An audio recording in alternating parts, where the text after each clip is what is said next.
Why are you here? In here, okay? No one can challenge Malaysia. Philippines is the best country literally. I'm here to prove that Indonesian always on top. Always. What makes your nation stronger? We have our flag in our chest, and this is makes us stronger. Of course, in Malaysia lah, because we are the strongest region. Malaysia boleh. Who do you think will win nation clash? You ask a very good question. Of course, Malaysia. Serious? Come on, bro. Of course. You see this? Yeah. I think we're gonna win. Now our team is underdog, and no one see us, no one smell us, and when they see and smell us, it's already too late. Because Mitran is very aggressive, rotations don't even matter. We're gonna everywhere. Aggression? Cute leh. Because Malaysia, we got discipline. They call us the comeback king. Ultimate battle, it's nothing new, bro. We always do it all the time. We play the game how it's supposed to be played. We different level. We level so high. Ah, so boring. Come on. So high. So high. Winning is not just part of the game. It's a style. My team is handsomer than yours.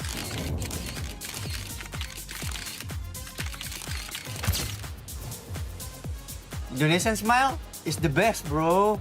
You want some proof?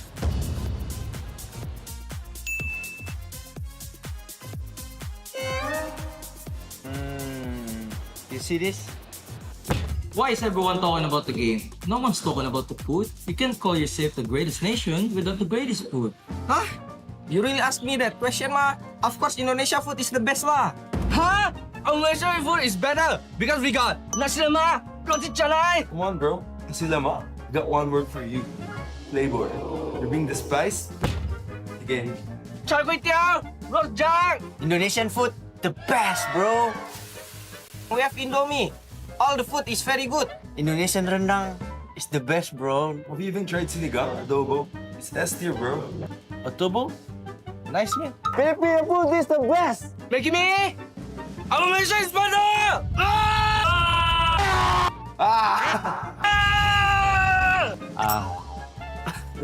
Wait. You are just better.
the sound of the rain.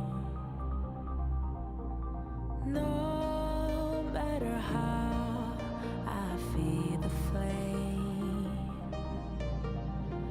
you know I feel the darkness and the pain. All of the ways we tried to break free from the night, you know we made it out, we found the light. I fly so high, light up the skyline. Let's do it this time, like it's a whole new vibrant world. In the world of honor of kings, pride isn't just earned, it's defended. 3 nations, 6 teams. From Malaysia, Indonesia, and the Philippines, they march to Kuala Lumpur with one mission: to fight for their nation and to prove their place among Southeast Asia's best. This isn't just a tournament. This is Nation Clash 2025 from Malaysia, the land of champions. Homeboys Black Shrew Esports and Alpha Gaming, 2 giants standing tall at the peak of Southeast Asia. To the region, Malaysia is the dominant kingdom, the mountain that Indonesia and Philippines want to conquer. From Indonesia, here come the challengers. Bigatron Esports and Alter Ego, once doubted, now ready to fight. With everything they have, they wear the title of underdogs. But in every underdog's heart burns the fire of defiance. And from the Philippines, a nation known for unity and spirit, Blacklist International. And we trend esports are brothers in arms, fighting not against each other, but together to bring glory home. Now, the Malaysia's reigning giants stand ready at the grand finale, their crowns heavy, their legacy unmatched. But the question, can Indonesia rise from the shadow to challenge Malaysia? Can the Philippine spirit of cooperation break through the walls of dominance? Or will Malaysia prove once again that no one can topple the mountain of kings? This isn't just about victory. It's about pride. It's about redemption. It's about proving. This is Nation Clash 2025. 3 nations, 6 teams, 1 crown. Who will rise and who will fall?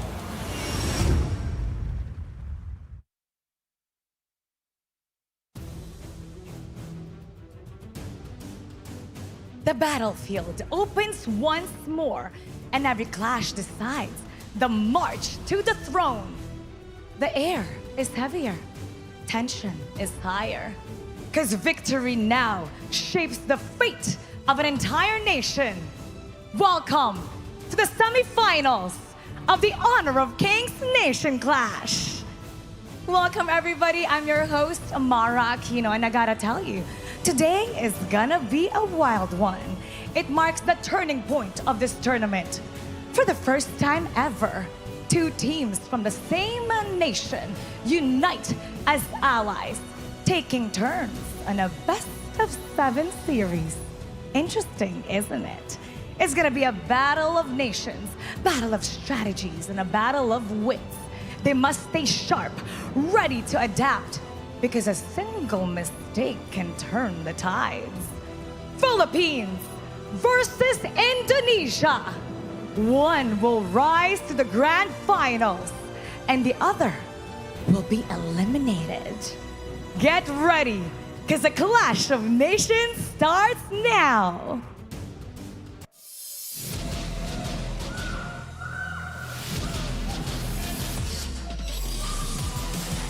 from the land of the mighty eagle, where pride soars high, leading the march, your league champions, Blacklist International.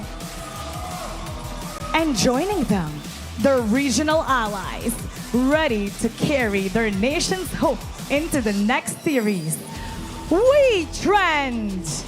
Let's hear it for the pride of the Philippines!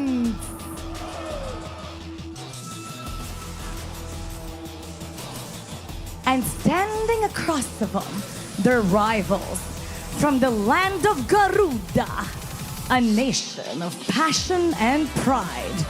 Leading the charge, their league champions, Bigatron Esports. And alongside them, the squad ready to battle into this clash, Alter Ego Esports. Raise your voices for Indonesia! Let's bring the leaders of strategy to the stage. Let's welcome the coaches of both nations. They've guided their squad through every challenge and every decision, every moment that led them here. Philippines versus Indonesia. Ladies and gentlemen, the stage is set and the countdown begins. The next battle for national pride starts now! Casters, lead the gorge. Thank you, Mara. That was a fantastic entrance here. Welcome all HOK fans to the day number 3 of the Honor of Kings Nation Clash. We're at the Quill City Mall, and with me is none other than Ate Chantel coming from the Philippines, Wow. and we have a new member here, Rookie, fresh from Indonesia. How are you feeling, my brother? Amazing, and I don't feel tired at all. Full of energy today because we are gonna see Indonesia fight against the Philippines. Oh, wow. And we are gonna see a blowout victory, Sagi. Why did you look at me when you said that it's gonna be Indonesia versus Philippines? Are you want to tell something to me? No. It's all fun. It's all love for me and Chantal. We just want to see some healthy banter around here about Philippines too. I'm gonna fully support them each time and each cast too, and hopefully good luck too for the Philippines side. Yeah, I'm just really looking forward again. We saw the games yesterday. We had 2 Indonesia versus the Philippines matchup. So maybe there's gonna be an adjustment for the teams, and maybe there is an intense rivalry going on. We don't know. Yeah, we don't know, but what we do know is that we have the Decade of Promise here. For everyone who's watching, Decade of Promise is live today. Log in now and instantly claim 1,200 honor points, which gives you about 30 free honor draws, 1,000 limited tokens, Sprite costumes, and free skins. And it gets better. All heroes and 100 selected skins are free to use for a limited time. Spotlight these while you can and redeem both Wishing Queen Erin, Divine Tree Ascendant Ho Yi. Time to secure your rewards. Right, and we are gonna see that lots of rewards which HOK is loving to give us players and us fans. And today, not only the fans are gonna support, but right now we are gonna see the knockout stages. Yep, of course, as we've mentioned, we have PKL teams facing Indonesian teams.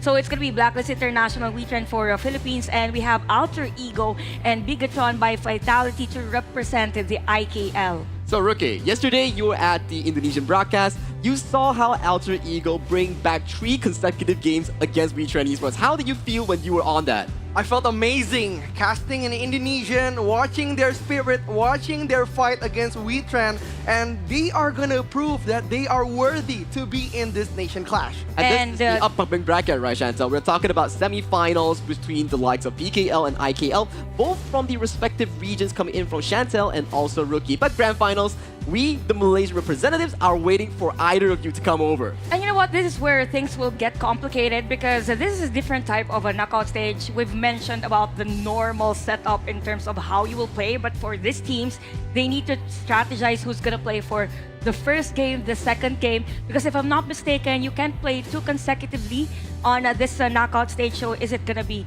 Alter Ego for the first game? Is it gonna be WeTrend on the other side? So it comes down to a few things as well, right? We have both the lineup coming in for Team Philippines and Team Indonesia in game number 1. Based on what Chantel has told us, so rule is simple, it's a relay format. So both teams coming in from IKL and PKL, they play in one BO7. It's like we're tagging in 1-2 games and then I'm out. So you don't know until the very end who will last. Maybe the game 7, it won't be a game 7. So you have to plan strategically going into it. Yeah, we're gonna see Indonesia fight against Philippines again. And the rematch, which Sagi mentioned before, Weetran against Alter Ego. They have reverse swept Weetran on the last match, and we are gonna see the fight that we are looking for. And a good thing that you've mentioned about the game 7, right? It's as if whether the teams prepared their sequence of who's gonna play, whether or not they want to go for a game 7, right? Yeah, game 7, you have to plan, right? Because you're talking about, okay. Are you sure it's gonna be game 7? Yeah, I was thinking game 7, and you're putting your best team, which is like Bigatron or First. Blacklist at the very last. Hey, keep it neutral here. I'm the neutral party. Let's keep it neutral. We haven't seen Put down your hands, put down your hands. We're gonna see who's gonna perform, but with the device that they are gonna perform too. Yep, the official gaming phone of today will be the Realme 15 Pro here. Built for performance, built for cooling. If you want FPS, you want smooth, cool gaming performance, just like esports demands, pick the Realme 15 Pro. It's the same phone that the players are using for KNC Exactly. 2025, so I've seen them play, and really fast reaction from Realme. Yeah, we're gonna see how they perform really well with Realme 15 series. And right now, looking at the first teams that are gonna fight, Weetran and Alter Ego. Chantel, what do you think about yesterday's matches? It was kind of devastating for me as a Filipino. It was a reverse sweep. I mean, being up ahead 2-0 against a certain team tells a lot about them. But I think they've learned their lesson. And it's one trait that the Filipinos have. We are resilient and we never back down. Never back down, never what? That is exactly Never what back we are. down, never what? Exactly. We're looking forward to the Philippine teams, especially PKL, for the side of WeTrend, to pull back the series just like what they did yesterday. The first 2 games, super duper clean. We had a backdoor coming in from Arise, but 3 games coming in back-to-back for Alter Ego. The internet was shook by that moment. Alter Ego, they managed to get their spirits up, their fighting spirit, and managed to get that reverse sweep. Beautiful play from Zunsao and 1TUT. And we're gonna see more of that today. And looking at the relay format, Weetran and Alter Ego is gonna start the game. But for the next game, who are we gonna see? Who are we gonna see fight again? But right now, Weetran, what do you think happened to Weetran yesterday, Chantel? In all honesty, I think it was just pure miscommunication on their side. I mean, there were lapses in terms of how they really played in longer team fights. So it's something that they could have changed. So it's all about adaptability. I think that's the story now for the entirety of the semifinals. Whichever team is able to adapt that fast, then they will dictate the game. Adaptation is the part of the story here coming in for both of these young teams. You have Alter Ego Esports going up against WeTrend Esports in this game number 1. We are playing the relay format whereby they are tagging in, tagging out. If they do fumble in the big series, you might not even see Bigatron or Blacklist International go at it. That's true. You know what? Even before this game last night, I had so many questions in mind prior to this semifinals that I actually listed them. Wanna hear? Yeah. Okay. Which country's playstyle is better aligned with this tournament format, with this type of setup we have? Does Indonesia have a signature strategy? We've seen that Philippines must be prepared. And another question, will Philippines try to force Indonesia into unfamiliar territory, something like a new hero, something like that? So many things are going on inside my head, but it's for the teams to answer on this game. So, first to your question. What team brings the best meta out of this tournament here? Okay. Grand Finals, we have the MKL teams. Of And course, you of have course. one of these junglers Okay, coming in Mr. from Grand the MKL, Finals. from the Malaysia's team. So, you kind of wonder, who sets the meta here? Looking at the meta right now with the Assassin Jungle picks, I think MKL is coming really strong. And looking at the 2 teams, Blacklist, Weetran, and Alter Ego with Bigatron by Fatality. Their drafts, they're very centric to their jungle, especially if we look at Weetran and Alter Ego. Sinsao and also Arise, one of the best Assassin jungler players ever. You know what? In terms of meta, it feels as if both regions, for Indonesia and the Philippines, they pretty much play the same.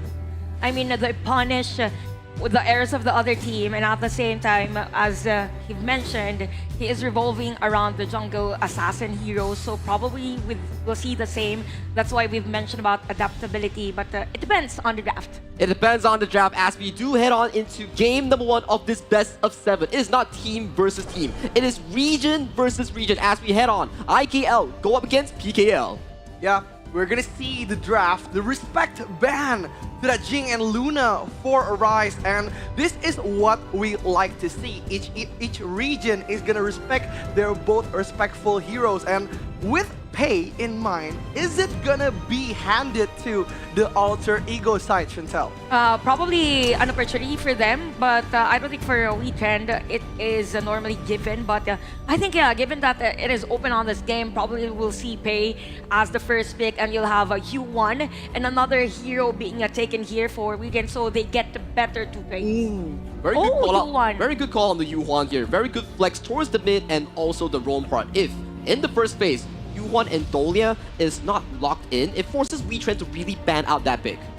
Yeah, that's true. And speaking of Dolia, they've taken it plus the long on this game. Probably we might see Young John for WeTrend.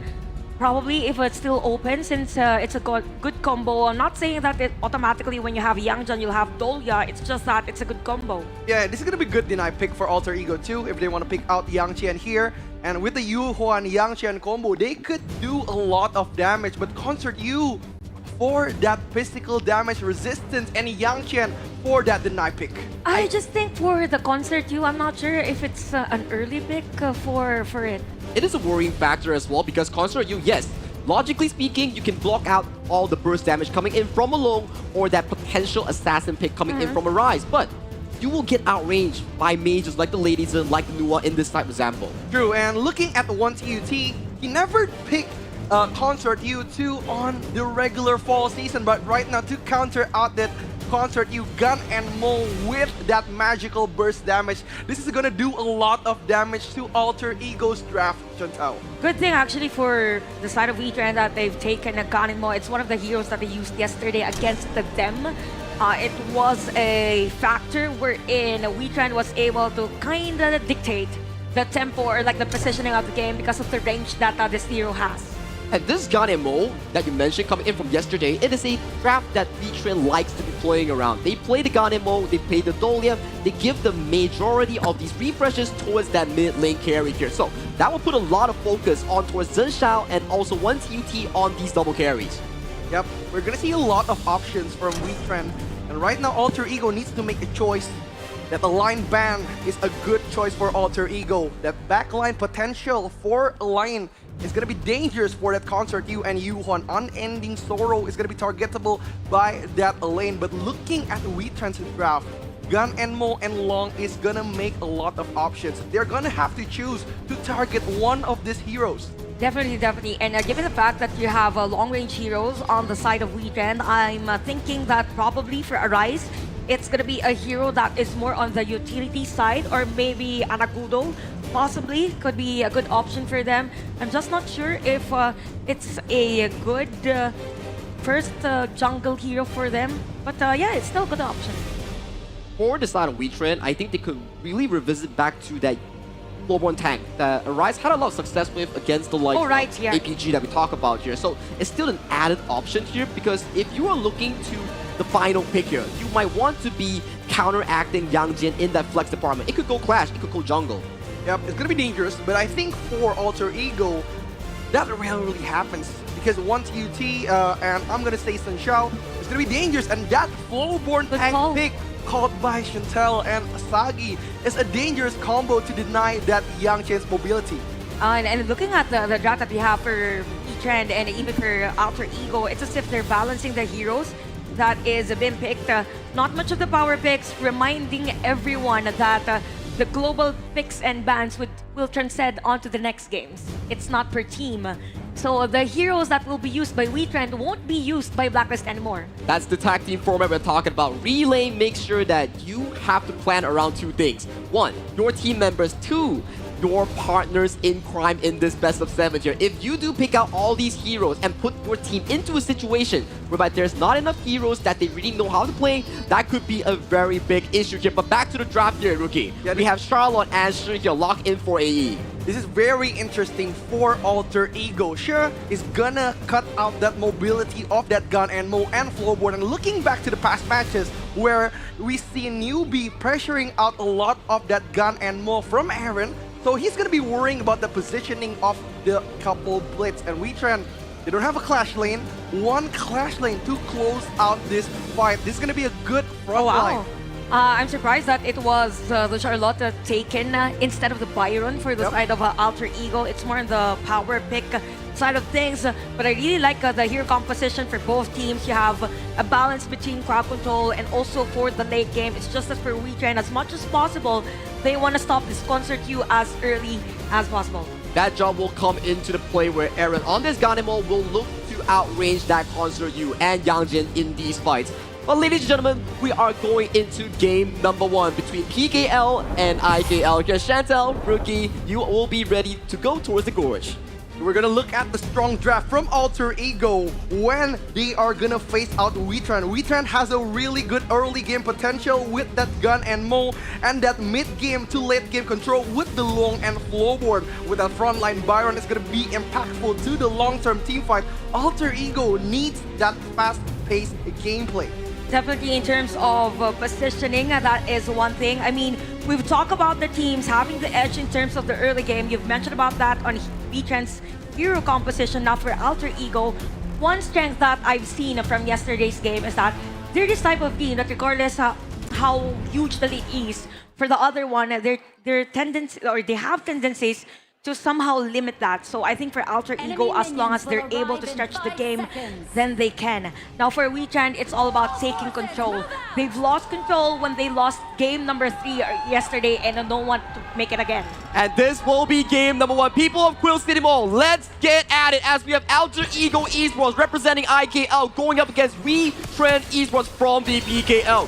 As we have 2 mid lanes going at it already. Yeah, we're gonna see the spirit of Garuda from Indonesia facing the strong willpower of the Philippines. WeTrend Esports against Alter Ego. I mean, this is a rematch from what we've seen yesterday, and this is the game that will dictate who's going to be the grand finals facing against the MKL team. So right now, you can see some pokes, early game, a lot of pokes, and Flash has been used already by Decoy. Well, this is a good pressuring out gameplay from WeTrend. They know they got that early game damage, and they're gonna pressure out the consort and Yuhuan as fast as possible without that unending sorrow. The Yuhuan from ICTEL, from Decoy, they won't be able to survive that early game. And a very interesting lane swap here coming in for the side of WeTrend Esports here. They do match in terms of ICTEL, whereby you see one TUT having to go towards that top lane to escape from this laning phase here. Mace going a bit dangerously low here, but Aaron is here to mark this final objective. But they have another player from the side of WeTrend. It's going to be Arise jumping No flash. Yes, Decoy is gonna pop in, but right now Mace is gonna fall back and Syndicate has to go back. That Oak Bolt deals so much damage to WeTrend, and WeTrend has to disengage. Okay, talk about the control aggression. That's the story of the game. I mean, in terms of the early game, now for WeTrend, they're just slowly getting those resources as much as possible. Now for Alter Ego, it's the same thing that they've done yesterday. They're just waiting for that error that can be punished against WeTrend. I do remember Newbie on this show had a phenomenal performance coming yesterday, whereby he was pulling a rise into the hearts of Alter Ego here. Rookie, do you think he can really repeat that success coming into this game number 1? Yes, Newbie, one of the best shield players, is gonna be a lot of work for WeTrend to break down, because right now his pressuring is really good. Decoy is trying to zone out the players from WeTrend, but right now there is no answer from Alter Ego. They are gonna play passively for this early game. And due to the fact that most heroes, or particularly for the farm lane, it is more on the scaling side. Let's expect that this game is gonna be kind of slow early game.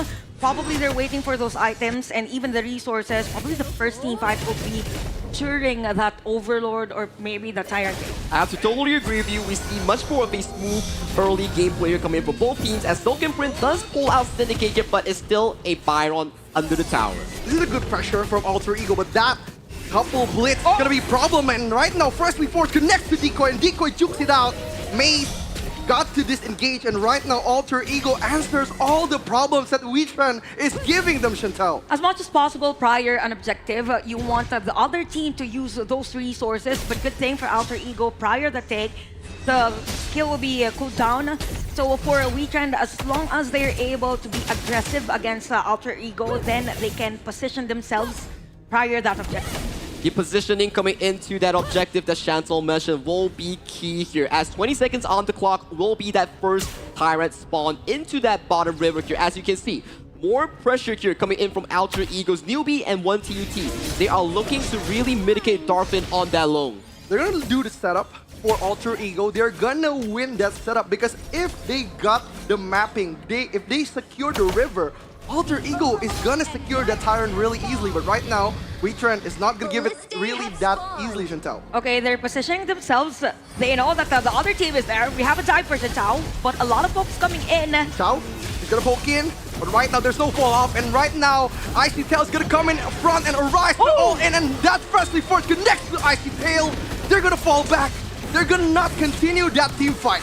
Very big pokes here coming in from Aaron here with the slash snipe, almost landing onto Newbie. Okay, Weetran is ready. Decoy now, first blood for Weetran, but there is gonna be a counter kill. Newbie taking down Darfin out of time. It's gonna be a problem for Weetran. Looks and Tao is gonna fight back. Unleash the house, go next to the front line on the rise. It's gonna be 1v1. Icy Tail connects to Syndicate. Alter Ego is gonna fight back stronger than ever. With kills going in back and forth, Weetran Esports, they do secure first blood with that tower, but the re-engage coming in from Alter Ego's jungler is so darn crucial here. This game now is about answering every aggressive plays that the other team is giving, and now the answer for Alter Ego is that objective. And now at the top lane, we could see Icy Tail trying to take down that tower, but for Weetran, they're ready and prepared. But so far, Alter Ego's playing really well. They are on the lead, 700 on this game. It's really good. Alter Ego got their tempo, they got their gameplay, and this is what we like to see. Looking back at yesterday, Alter Ego has that control on the mid to late game, and he is gonna bring so much trouble to Weetran. And I see Taylor going for the double knockup. And it's gonna power gradation, and it's fast for the defensive right now. Alter Ego is gonna fall back, and there's no follow-up since Tao got that Heaven and Earth form, but there's no follow-up from Alter Ego. Yeah, definitely. There is a disengage on the side of Weetran at that time. If we look at the differences in terms of the gold, okay, focus on the junglers. You have 3.5k for Arise and a huge lead on the Zhao sides. And you know, if you're up against Zhao, as much as possible, you want to limit that kind of goal lead, right? You do not want to give him the goal lead. With that performance coming in from yesterday, that really brought Alter Ego with a reverse sweep. This is the exact performance we're expecting coming in from Alter Ego's player here. Zhao is currently up in that scoreboard, up in that goal lead with an Axe of Torment and Hunter's Grip already completed. They're gonna push back Weetran. Weetran is getting controlled right now. The whole map is covered by Alter Ego, and they are gonna try to maintain that control because right now Alter Ego has that gold lead. Their itemizations is fully fixed, and even the Axe of Torment for Zhao, that burst damage and physical penetration, it's gonna bring some trouble. Definitely for Weetran, they need to clap back, probably at the top lane, depending on how Alter Ego will react against them. So we have another objective that could be started by Alter Ego. I'm just not sure if Weetran will contest this one. They're slowing things as much as possible and having that center of rotation with Arise being part of it. So things are getting slow for Weetran, but for Alter Ego, they're just continuous. You can see the map pressure constant coming in from Alter Ego here, forcing Weetran to play more on the reactive side. So, if you're Weetran here, you need to find a position here as 1TUT coming in for Syndicate. Syndicate is gonna fall back right now. No follow-up again from Weetran. They are gonna go back with the passive. Decoy is gonna try to lead the offense, but Alter Ego needs to disengage now. Yeah, definitely they need to disengage. Now for Weetran, they need to regroup. I mean, they've been aggressive all throughout the game. It's just that they're now reacting passively against Alter Ego. So One thing, if Alter Ego is able to destroy this mid lane, then it's going to be hard for WeTrend. It's as if they are limited into a specific area around the map. Good thing for Aaron, he now has the Venomous Staff. They will definitely need Aaron to find more of these freshly forged on towards the backline. What, one TUT and also Newbie here, because looking at the entire team composition, AE is so much more vocal in those aggressive plays here, Rookie. They're gonna pressure out WeTrend. WeTrend is getting controlled right now, and Alter Ego is trying to pressure out that mid lane tower. No more gaps, but look at that freshly forged connect! Unending Sorrow, what an outplay from Decoy! What damage coming in from Aaron at that time. So that is the threat now for Alter Ego. So it's going to be hard for them to actually go and dive against the players of WeTrend as long as Aaron is able to pull up those damages against them. Now Alter Ego, they are currently at the lead. 1.4k gold on this game. And here's the thing. Imagine this is the first game and we see a low skilling score for these two teams. This is like the continuity of what they played from yesterday's match. It's the yesterday's grudge carrying over today. Alter Ego with a reverse sweep, putting WeTrend back here. As we see, 1v1 towards the top side here, Icy Tail continuously sticking on to Syndicate. But back to your point, Chantel. Yes, low skill, low counter kill in terms of that game. But this is because both teams are playing towards their core advantage here. For the side of WeTrend, they are looking for Aaron, but a pull comes through. Syndicate langsung digas. Syndicate's gonna see it taken down, and right now Syndicate is taken down.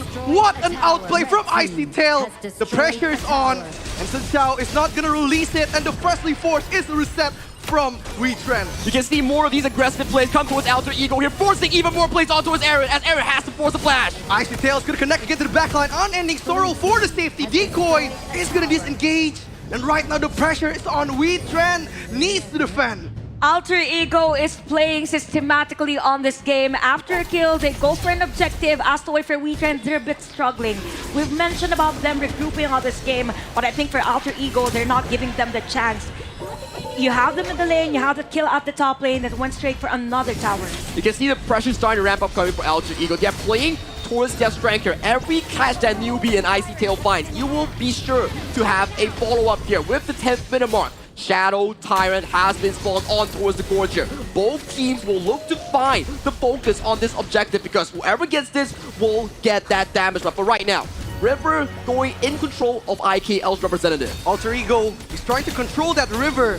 Shadow Tyrant is gonna be their objective, but right now Maze is gonna poke out that vision. Arise is going for the smite battle. Syndicate is gonna be 1v1. It's the Zhao is gonna execute Syndicate in the front line. Alter Ego is gonna lead that offense again and again. Darfin needs to fall back. Unending Sorrow for defense by Decoy. And right now their focus is onto the mid lane. What a crucial kill coming in from Alter Ego. It was Syndicate. It kind of feels like for Syndicate, they just wanted to give information for WeTrend. And now, for Alter Ego, they now have the space to take this Tyrant. But I think for WeTrend, they're ready for the contest. Alter Ego, will they allow WeTrend to get that? Zhao is gonna engage, and the smite from Zhao connects to the Tyrant. Arise is gonna fall back. That Silky Beauty connects beautifully. Icy Tail flashed out from the front line, and he's gonna disengage. Alter Ego is gaining the lead again and again.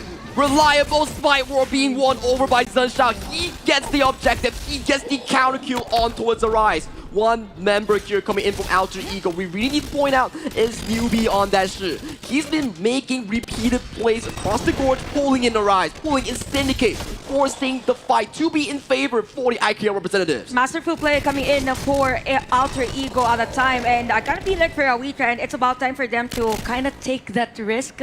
I mean, we don't see them go for the counter engage. Again, we've mentioned about this. They've been playing passively against Alter Ego. You see Syndicate at 0-3-0 for this one, and even a huge lead in terms of jungle. 6.1k for Arise, and you have 8.8k for Zhentao.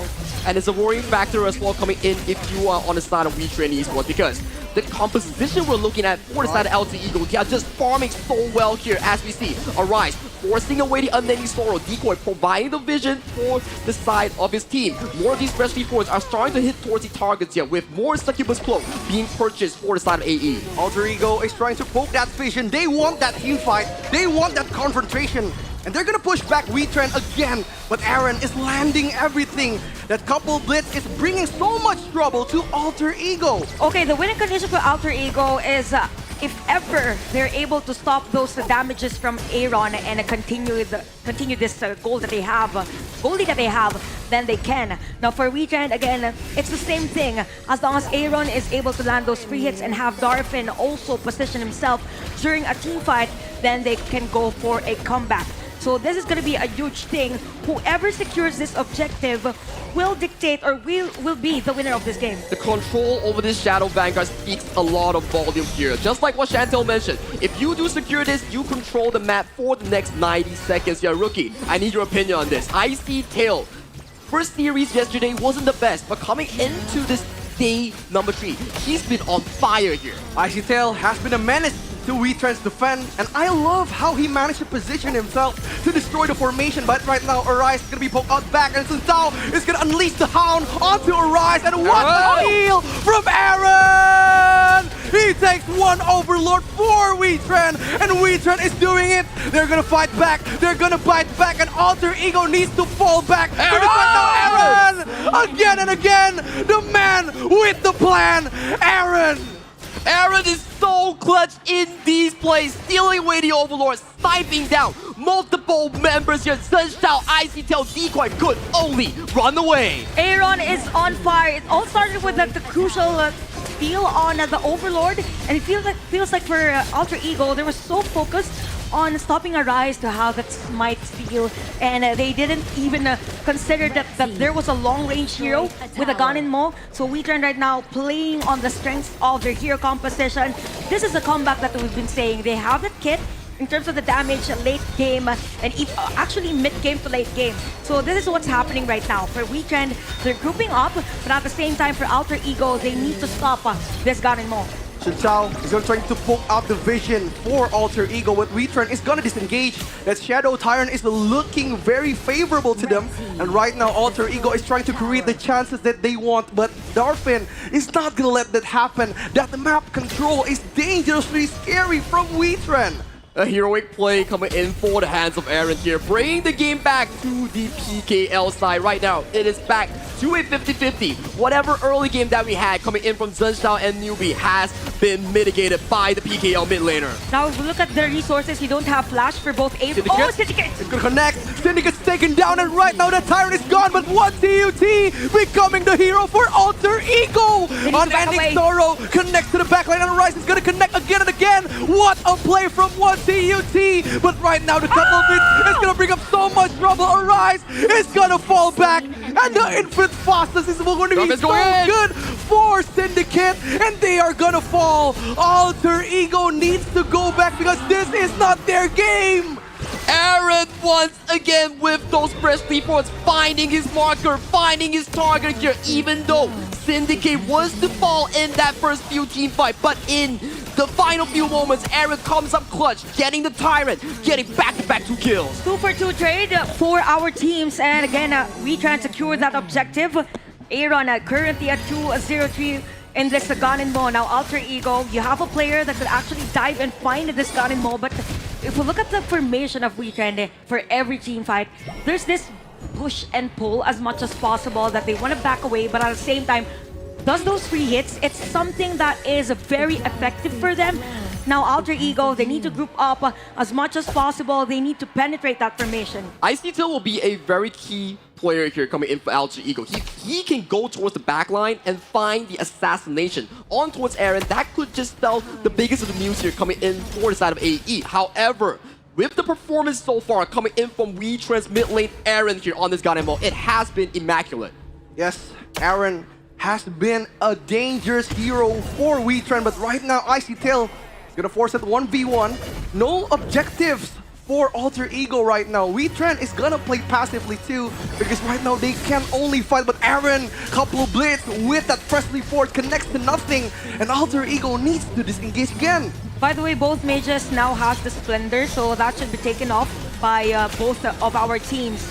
Now we see Alter Ego taking the objective. I thought it was going to be a steal, but it was secured by Alter Ego. Very close stuff here coming in from Aaron, but Zensha with the reliable smite does take it in towards his pockets here. WeTran trying to push up the vision here, trying to go forward, but a good disengage coming in from AE pulls them back towards safety. What a way to start our semifinals. It's already 17 minutes for this game number 1. It's just game number 1. Again, this is best of 7. The emotional fatigue will matter later on if this game goes longer. This is the important part that you talk about, right? In the group stage, you lose, you don't go home. At this point, you go home immediately if you lose this series. Oh, WeTran is gonna fall back right now. The pressure from Decoy is too much. The Oak Bolt connects to Syndicate. But right now, Alter Ego has that Shadow Overlord buff. They got that Vanguard, and their pushing potential is gonna go crazy. Definitely the map control is on the side of Alter Ego. But again, in terms of WeTran, they have this kit to actually clear the minion wave and defend against Alter. So 18 minutes onto this game, you have Alter Ego pressuring all sides of the map. You also have the crowd control. They were able to take down the tower at the top lane, possibly on other lanes as well. But WeTran is slowly building up that formation against them. The next 10 seconds will be the key marker here coming in for both of these two teams as we see. Towards the bot lane river, ladies and gentlemen, we are looking at another objective being the focal point for both of these two teams to contest. Zhenshao getting poked down by Aaron here. Dangerously low, has to look for a recall. Okay, so for Alter Ego, they have the formation that Syndicate will be kind of delayed in terms of positioning because he cleared the minion wave at the top lane. So good thing that there is a juggle on this area, so at least this objective won't be started as much as possible. So you have the formation already, you have Concert Q at the middle lane. We could possibly see a flank from Syndicate, or there is a disengage possibly on this one. WeTran is going to try to defend right now, but the passive gameplay is not being rewarding for them. Zhenshao gets that Shadow Tyrant for the second time. Their fighting potential is increased, and they are going to be so much trouble for the long-term team fight for WeTran. And we talk about long-term team fight, you cannot be avoiding the next 20 seconds here. Tempest Dragon will be coming on towards the Gorge here. That will be another big objective that both these two teams need to secure if they want to win this game for their region and for themselves, for this pride. By the way, for 1TUT is already at complete item on the Concert Q. Now for WeTran, again, it's all about positioning. Darfin is on the side, giving that vision for WeTran! Darfin with the flash, but the defender, very beautiful from Newbie! It is fastest for defensive by Darfin, and he's gonna fall back. No info on WeTran, and he's gonna go in! That unending sorrow clutches in for Decoy, and Decoy is gonna save himself. No more utility for WeTran. But good thing for Alter Ego, they forced that flash for Darfin. So it's a good thing for them on this Tempest that we might see. 1TUT, another item for him. Now for WeTran, they're slowly building that momentum in terms of the pokes coming in from Aaron. Again, Syndicate will come from the top. But for Alter Ego, they're controlling this side of this Tyrant objective. The top side minion wave coming in for the side of Alter Ego will serve a lot of purpose in playing that time, playing that minion wave pressure to allow them to find that minion winning push. It is a game time for WeTran. They need to find an engage. They need to find a good pickup here. Be it from Aaron, be it from Darfin. They need to find something. They're going to need a vision from WeTran because right now Alter Ego is invisible to them. No more vision, no more opener for WeTran, and WeTran is gonna play defensively. And right now, that Shadow, that Tempest Dragon is gonna be super valuable to WeTran and Alter Ego. Good thing that you've mentioned about the positioning. I feel at this point, for Alter Ego, one strength that they have is that they're always one step ahead in terms of the map control. But I think there's gonna be a skirmish at the top lane for our players. They're gonna be 1v1. Icy Tail is gonna juke on 2 players, but right now that infinite fastness is gonna be very powerful. Icy Tail is gonna flash out and he's gonna survive. Zhenshao 1v2, but right now 1TUT got a rise on, taking down the 2 junglers. It's gone. WeTran and Alter Ego has no more smite, but Aaron is taken down to 1TUT. saves Alter Ego with that crucial team fight DPS, but the Icy Tail is going 1v1. The Destiny counters it, power gradation connects to it, and Syndicate is gonna be pulled back, connects to Decoy. The fight is not over, and 1TUT is gonna end that Syndicate. WeTren is in trouble. 3-4-1 trade on that team fight. Maze is in trouble as well. They're forcing another kill, and he backs away. He is safe at the time, but definitely Alter Ego won that team fight. Both marksmen here finding their key members on towards the crossbed, but in the end, it was 1TUT, Newbie and Decoy finding multiple members for the side of WeTren. That opens up this Tempest Dragon for the taking here. Only at game number 1. This is only game number 1, and this is already a 23-minute game. Decoy is gonna back up to the back line, and right now Darf is gonna be connected. Unending Sorrow is popped up, and Decoy needs that flash, but the Duke out. Newbie gets taken down. Aaron again and again. But Tempest, right now, Tempest. the Tempest is their focus, and Arise gets the Tempest for WeTren. WeTren got that Another potential, snipe. and Freshly Force connects Arise. again. 1TUT needs to fall back, but right now Sun Sao is dancing around that WeTren. He's gonna survive. He's gonna try to fight back, but Sun Sao is taken down.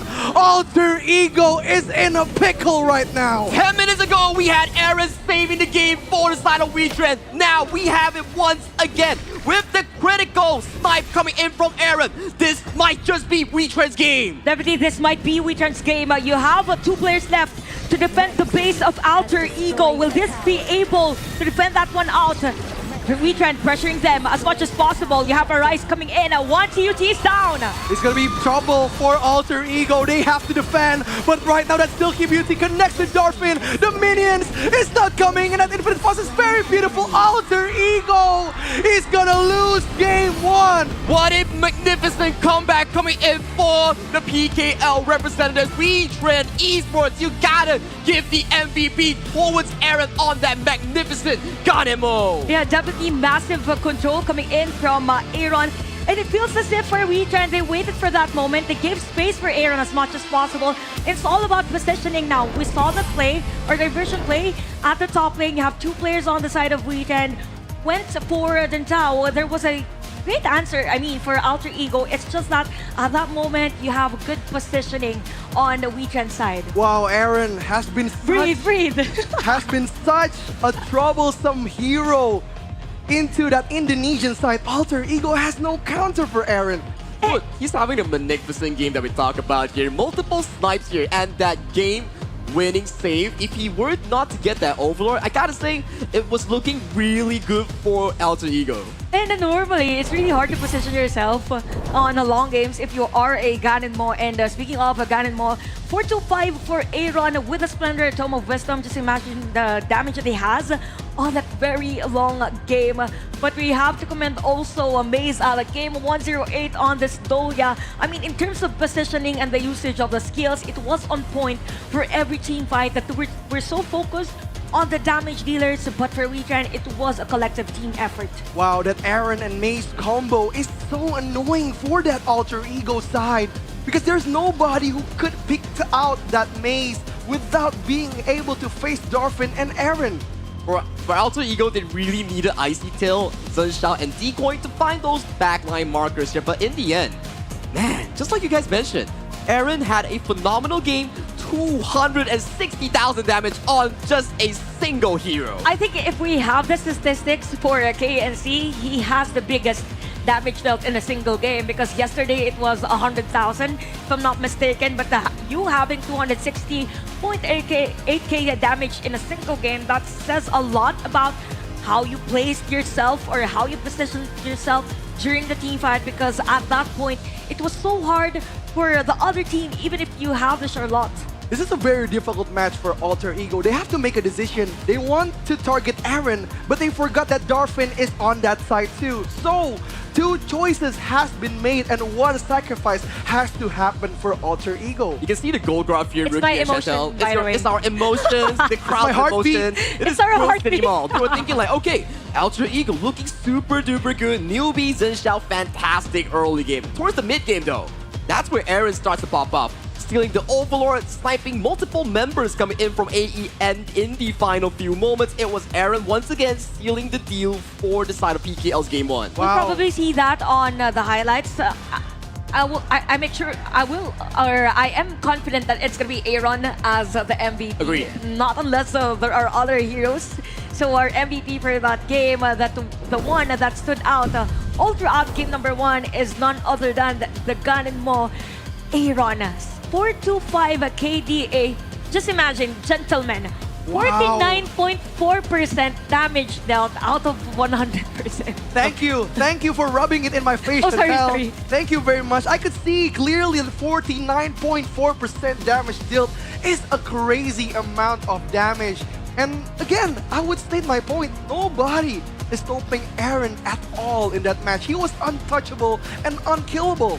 The only few times that he were to fall was thanks to the fact that once UT found those critical kills, but in the end, you gotta keep him the compliments here. Snipes after snipes, finding Newbie, finding Zhenshao, and then all these big objectives. But Chantel, bring me through that replay you're talking about. Speaking of replays, or actually highlights, good to actually see that in terms of early game, it was WeTrend dictating the game, but at some points around 13 minutes for Alter Ego, they were able to take some of the positions. It all started with a crucial set. It all started with a crucial steal from the Ganemo, and then you have the pokes. I mean, if you are kind of wanting to disengage, but at the same time you are facing back the players, then you can do the pokes if you are Ganemo. So there was a bait also for Syndicate. We could see that around 15 minutes that they prioritized on taking the Tyrant, having Syndicate up front so that they will be able to secure that objective. That Arise and Syndicate combo is filthy. That Byron and Fullborn tank is unguardable and untouchable, making Aaron and Darfin unkillable. That is a dangerous combo to give to WeTrend. And this was those few moments that we talked about here, right? Cross-map plays coming in from both marksmen, really allowing the game to push towards 23-minute mark. But look at these final few snipes coming in from Aaron to seal the deal for the side of WeTrend, allowing them to simultaneously get that Tempest Dragon and get the Game 1 victory. And every time that there is a team fight, it feels like for WeTrend that there's always this juggle in terms of how they position themselves. One time you see them backing away and then they go again for another team fight. There's a rapid change or fluctuate in the disengage and engagement for WeTrend. As to why for Alter Ego, it feels like it was kind of unpredictable for them how WeTrend wins or how will they position themselves. So, Rookie, It's hot. Welcome I mean, to Malaysia. it was a hot game. Welcome to Malaysia. Welcome to Quill City Mall. How do you feel about this game number 1? Oh, the atmosphere is crazy around here. Every kill, every objective, there's always a screaming fans that are screaming and shouting, supporting their nation, and I love the energy so much. And I don't think that this is the last time we will see Aaron perform and becoming this aggressive against an Indonesian team. You know what? I would like to agree with that. Every time that there is a team fight, everybody's screaming that I can't determine whether or not it is an Indonesian fan or a Filipino fan. It's just everyone celebrating a good HOK, beautiful HOK. I'm just really happy to see that our first semifinals game is that great. I mean, I'm happy, really happy. I'm also happy as well, but hey, don't worry about it, Rookie. This is the global ban pick we're talking about, so that Ganemo won't be around anymore. But ladies and gentlemen, do remember to follow us at HOK Esports for the latest updates and rewards in terms of esports and all the news here. You can get tokens, you can get free skins and loot boxes. Just drop that subscribe and follow on all our social platforms.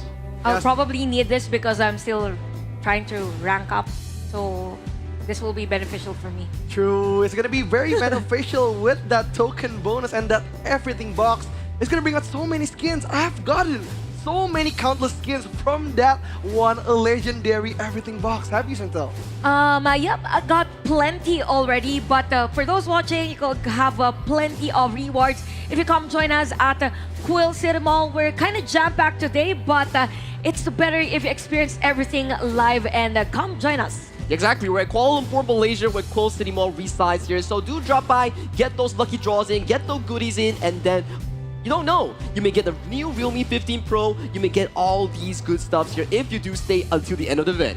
Now here's the thing. Now it's game number 2. We will see a set of different players. So it's now Blacklist International playing up against Bigatron by Vitality 2, which, by the way, they won against yesterday. I'm not emphasizing, by the way, Rookie Cast. We're gonna see, because WeTron loses to Alter Ego yesterday. So maybe but they won game number 1. Yeah, we're gonna see maybe there's gonna be something that's gonna change on this game because Blacklist haven't been performing that well too against Bigatron by Fatality. Small blunders and mistakes makes Bigatron by Fatality loses on that second and third game yesterday. So I hope on today they have minimized those mistakes, and again with that global banana pick, it applies not only to Alter Ego but applies to Bigatron by Fatality too. So, Rookie, that's the thing from yesterday, right? Give it over to Chantal because they needed that first win here. They needed that PKL Oh wow, win. you guys are grouping up. No, listen to me, because Okay. today is the final day whereby you see one team actually leaves the stage for Honor of Kings Nation Clash here. So this is where you duke it out, see who is the stronger region between PKL or IKL. Oh, okay, that's true. Okay, we'll see that later. It's just game number 1. By the way, these are the activities that you can enjoy if you come at the venue. Now, again, the heroes that was used on game number 1 will be available in game number 2 for Blacklist International and even for Bigatron by Vitality because the GVP will transcend for the succeeding games. Oh, we have a lot of notes. Malaysia Bullet for some. Let's go BTR. Did you write that? Yeah. I think that's pretty much you, right? Yeah. I Hey, was show the one something that is who from the write Philippines. that. Hopefully, Bigatron by Fatality could prove that Chantal is wrong, and not only Chantal, but also Blacklist International, because I wanted to see them perform. Yesterday wasn't Bigatron's best game. I wanted to see them give out their best. What do you think, Chantal? Actually, for Bigatron by Vitality, it's as if they were a bit intimidated as to how Blacklist Inter. Oh, I love that look from you. Okay, Rookie Cast, by the way, even a bash him. Just kidding. My Filipino friends. No, I'm just kidding. Anyway, I think for at this one, Blacklist International they played really well yesterday. I've mentioned about Bigatron by Vitality being intimidated in a way we're in terms of objective taking. I mean, when you say Philippines and Indonesia HOK playstyle, they're both macro-centric, but yesterday, it's just pure brawl fight. Nah, yesterday was a pure brawl fight. Yesterday was pure luck. Because how? How did Blacklist Are you saying secure a Blacklist lot International of won by luck? objectives by 0.1% luck for Blacklist? How? Stop this Sagi? guy. Stop this Okay. guy. Calm down, fellow casters. Calm down, Chantal. Calm down, Rookie. One way to find out if it's actually luck or it is actually skill, better to go into the gorge here as we are heading over to game number 2 between PKL and IKL. This time, Bigatron by Vitality stands grounds for IKL in this game 2 with Blacklist International being their opponents. Okay, again, for Blacklist International, for the PKL team, they will still be at the red side. I was just thinking for BTR, one strength for any IKL team is prioritizing the jungle hero. There are tendencies for them. That might be the key for this game, but it's gonna be U1 and Mai being banned. And we can hear the supporters of Bigatron by Vitality at the venue. So Dharma is open, by the way, that could be one. And other heroes actually, even Arlie is open. Yeah, Arlie is open. Pei is open for Zon Q. Arlie is for Zon. And there's a lot of options on BTR side. And not only there are a lot of options, but there are a lot of supporters on Indonesia on this venue. I would like to see where is the PKL supporters. Oh, it will be shown later. Don't be surprised when they...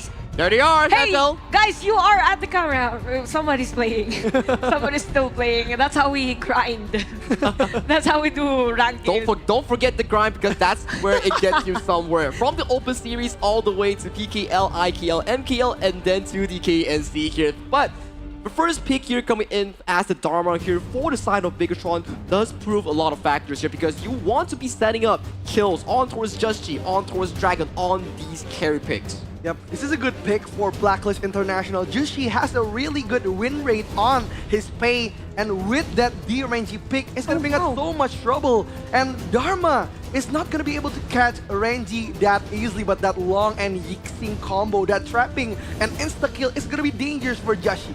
And I kind of feel like that is the reason as to why for Bigatron by Vitality, they got the Yixing. So there is not a stopping mechanism for them in the middle of the team fight. Probably that initiator for Bigatron by Vitality. Now for Blacklist, it's gonna be Lady Zhen. So it's more of the, I consider Lady Zhen as a utility type of mage, not really item dependent, but at the same time could deal crowd control and continuous damage in the middle of a team fight.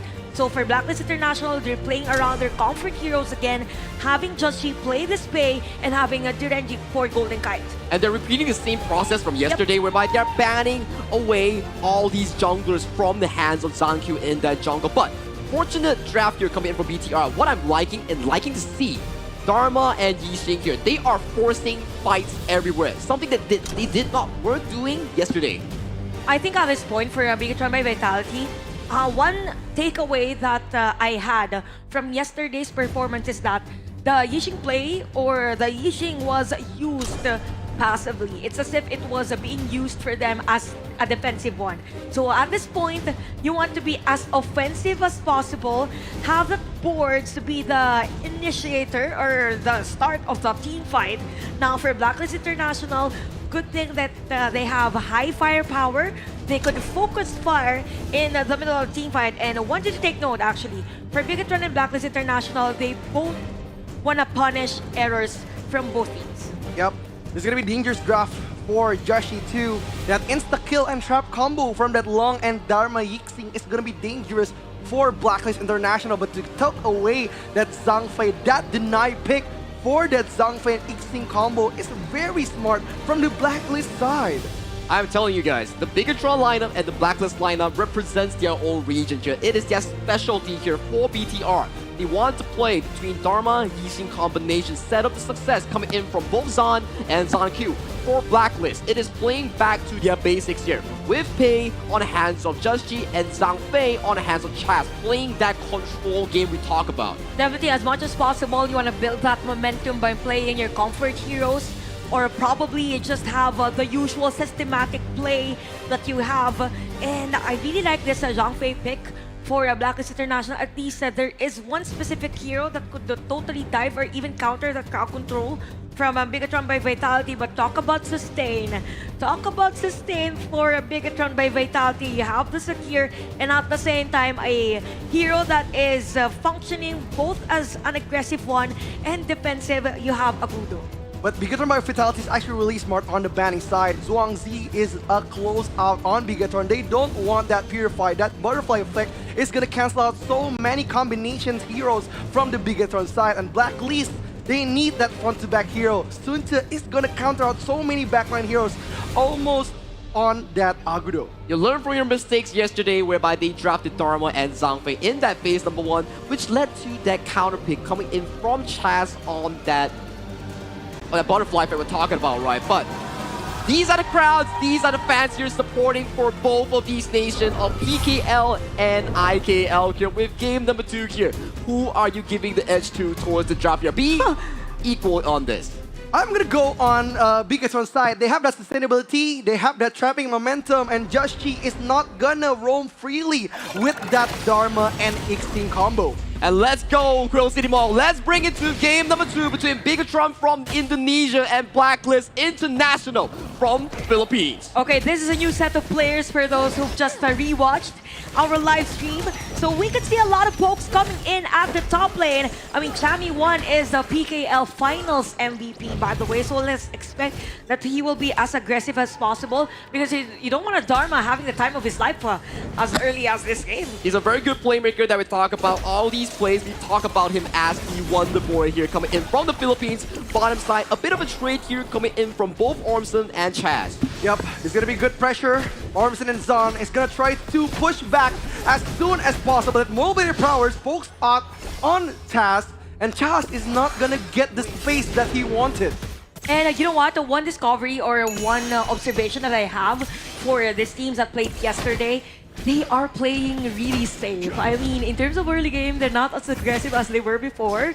Or I think for both teams, there is that respect that as much as possible, you want to give you don't want to give that information in the early game. It's a similarity in terms of their playstyle, whereby BTR and both Blacklist International, they like to play the map. They like to play slow, aggressive game on towards those objectives where you have those big team fight moments. It's like a push and pull, right? Push and pull for both. That one thing you think that there is going to be an objective or there might be a play, but then again, it's just a bait and let's just disengage. So we're talking about mind games now.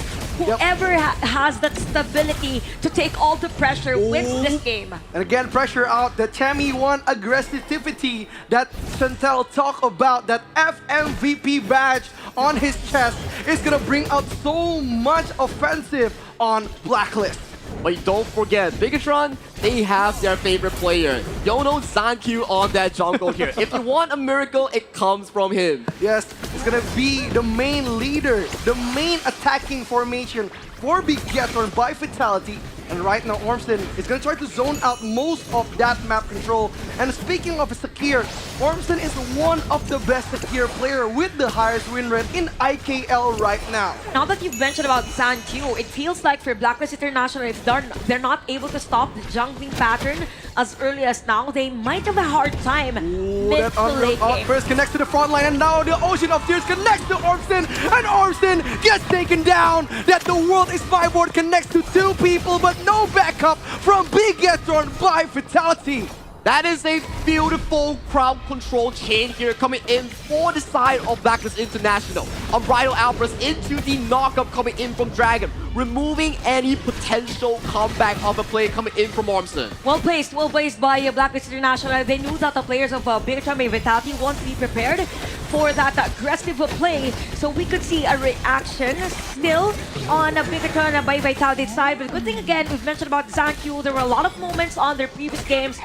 It was during day one wherein they stretched the game really long, despite the fact that there was a huge discrepancy in terms of gold. As long as... Oh, and Tammy1 is going to be fight back on Lightman Mantra, but the flash from Tubes is super genius. But Tammy1 still has that escape mechanism. He's going to fall back and he is going to survive. Very close stuff here coming in for the side of Blacklist Clash Laner here. Just a bit of a gap that could allow Zankyu to find that Doors mobilization, getting that knock up here. But 4 minutes is here as we get him right off. Okay. Oh, down by Donovan connects to the backline, and Joshi leaps to the backline of BTR, and they are gonna fight back. Taz is gonna get that Tyrant for free for Blacklist International. They're not gonna go back again. That Mantra connects to the backline, and that Tammy1. What an amazing wave render from Tammy1. He's gonna eat again and again. Tammy1 takes 2 kills for Blacklist International, but it's not over. It's not over for Blacklist, and Saan becomes the 3rd casualty for BTR. Blacklist from BKL are relentless. Back-to-back plays, back-to-back kills. Further domination against Zankyu in that jungle department. Okay, for Blacklist International, they're ready for blood on this game. After getting to the objective, they go straight for those kills. And man, Tammy1, just imagine the position that they had. He zoned out majority of the players, got majority of the kills as well. I mean, the double kill was on Justy's hand, but at the same time, it's because of his aggressive stance.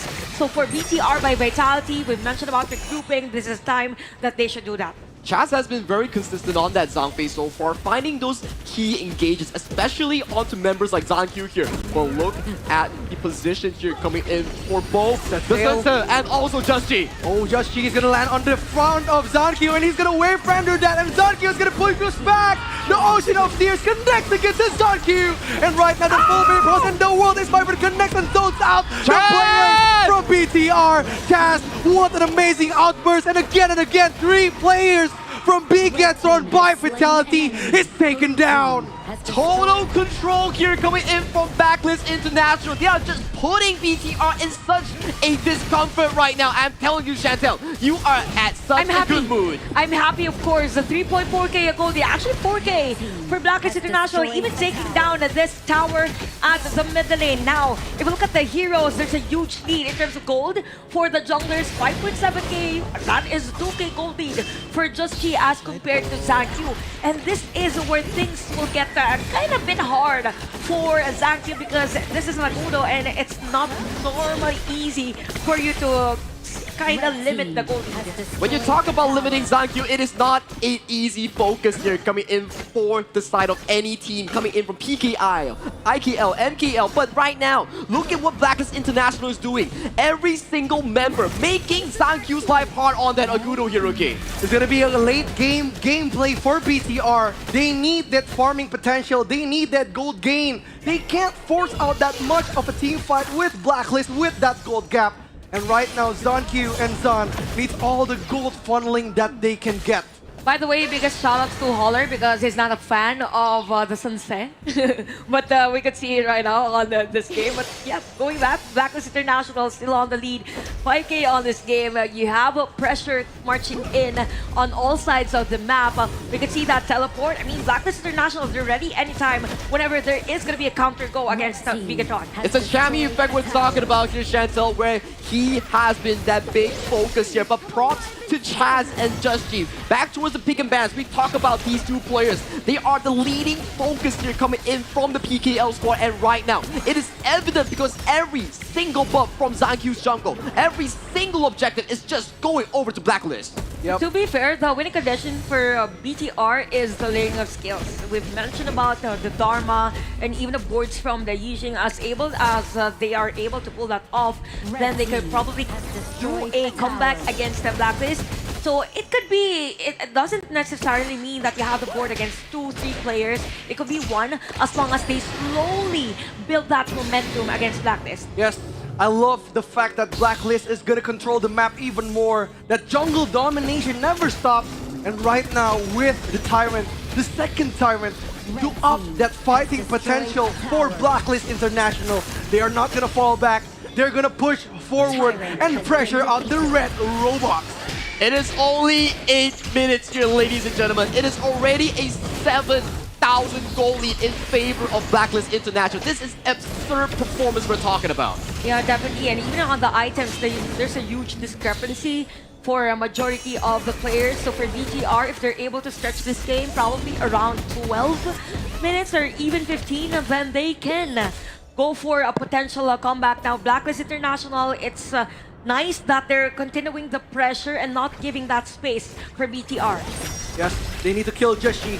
Joshi needs to be their main focus right now because that damage, that crazy damage that Joshi just spews out is gonna make so much trouble for BTR by Vitality. The team fight still goes on. The high ground defense is beautiful from Bigatron's side. By the way, for Just Chi, he's currently at 403 on the spay. We've mentioned that this is one of his favorite heroes from PKL, and it's evident on this game. They had fast early game, they had smooth mid game, and now they're ready to steal this game, possibly if they're able to take down another high ground tower. Waves are coming in as it crashes into Bigatron by Vitality's base as the boat catches onto the members of BTR. The outburst connects to the backline, and right now the World is my board traps Chaz in that board. He can't go, and the defense is again done by BTR. It is a slow burn we talk about here, Rookie. It is still in favor coming in from Blacklist International. This is where it starts to get hard. Your objective, the Shadow Overlord and Shadow Tyrant are up and available in this picture. For the side of Bigatron, they need to force the fight. They need to win the fight if they want to get back into this game. Yep. For Bigatron by Vitality, they need to find Golden Kite in the middle of the team fight, but also be mindful of Chammy once at sail. So we can see right now that for Top C, he has the vision, but Golden Kite is there for the counter positioning as well. Oh, flash out from Toof is super duper beautiful. And Toof, they're gonna zone out so many heroes. And then with fastest from Zan, it's gonna be on the offensive. And right now that Tyrant connects to Blacklist. Zanq is gonna roll back. He's gonna run from that Tiger. That Filipino Tiger is gonna chase him back. And now Zan is gonna fall again. The dragon and the tiger has to move on because right now the crystal is exposed. They are gonna end this game, and Blacklist is gonna take game 2. Absolute domination of the game coming in from the PKL champions, with the repeat of his success coming in from Retread into Blacklist. This is the Filipino squad that we're talking about, Chantel. Great control coming in from Blacklist International. Early game, mid game. Actually, we didn't get to the late game. It's just them taking all the resources of a BTR by Vitality. And at that moment, we all know, or you've mentioned earlier, that for BTR by Vitality, they are heavily relying on the jungler, which is Zankyu. And at the moment that they got Zankyu in a team fight, it means that it will be hard for BTR by Vitality. And at the time, they just punished every opportunity that they had. So why Blacklist International won that game.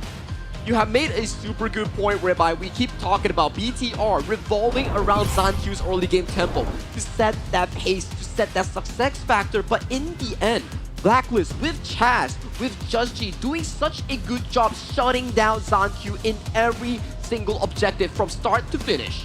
Yep, it's gonna be a difficult game for Zankyu. He didn't get any chance to show off any of his skills because that aggressivity from Blacklist made him choke so hard. Blacklist never puts down the pressure again for BTR on this game.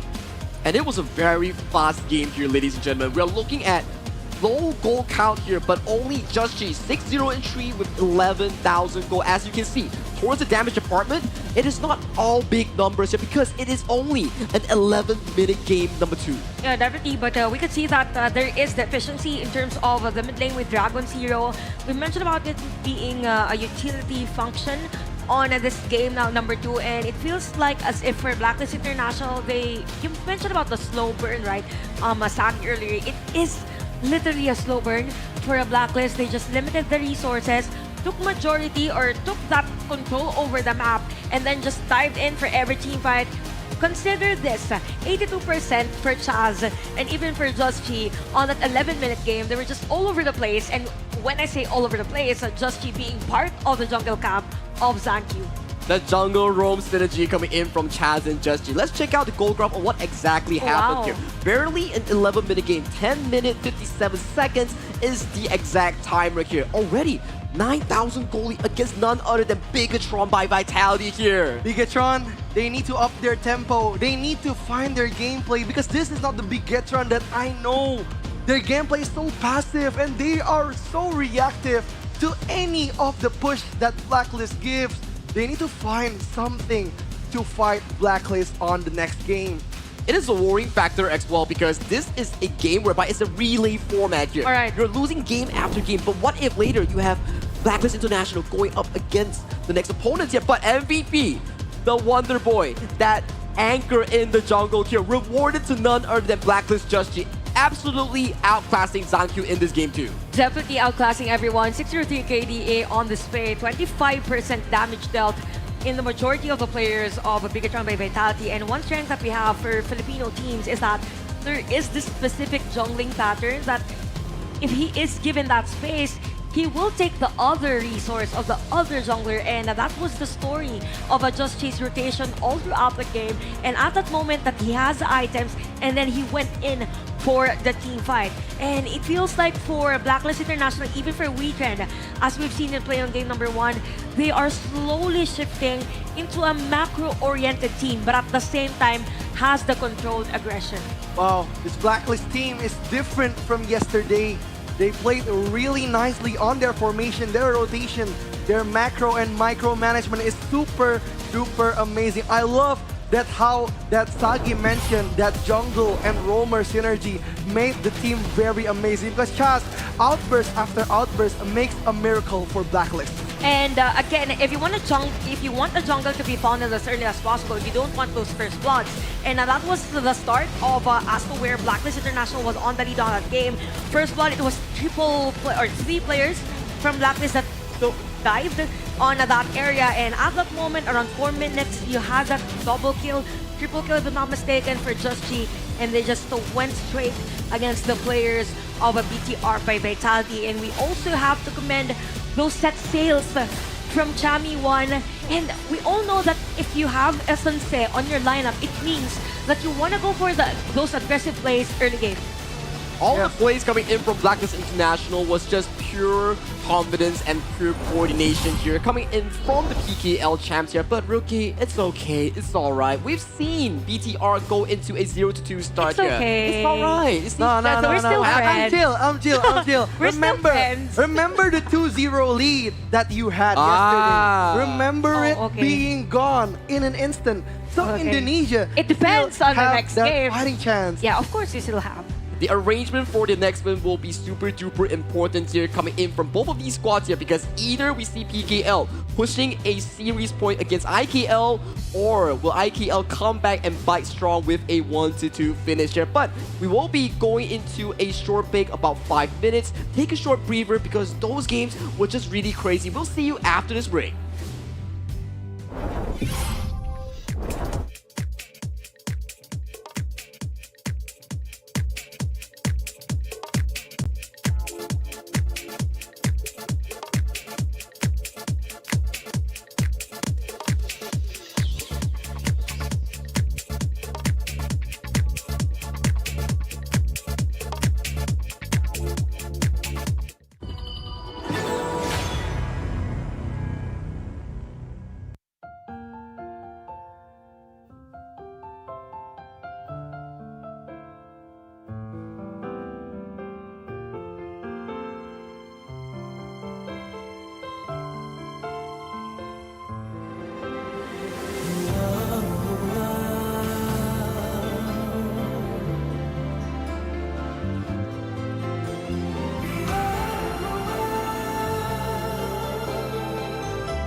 会叫我们那千年之缘有远有渺小。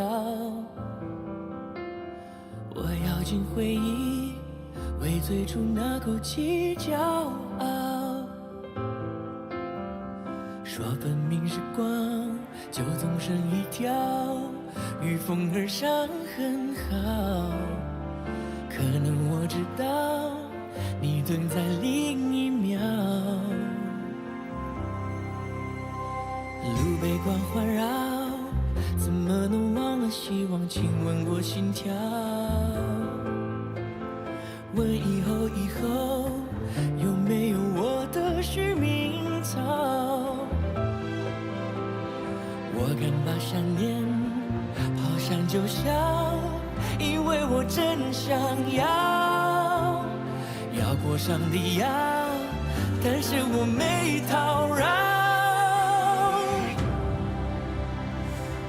等我看见明日再次的坐标，另一个我们要的地灵药，那破碎以后复原的连接往日未来的桥，是你给我明日从此的坐标，孤身到同行后再向前跑，雕刻在时间纤维中的荣耀。风和雷过照，我听到乌云说要苍穹的拥抱，月光下星空下固有一只暗光鸟，我遇见回音对我一笑，说迎战吧别逃，那真爱风号，那些破烂的羽毛，等我看见明日再一次的坐标，另一个我们要的地灵鸟，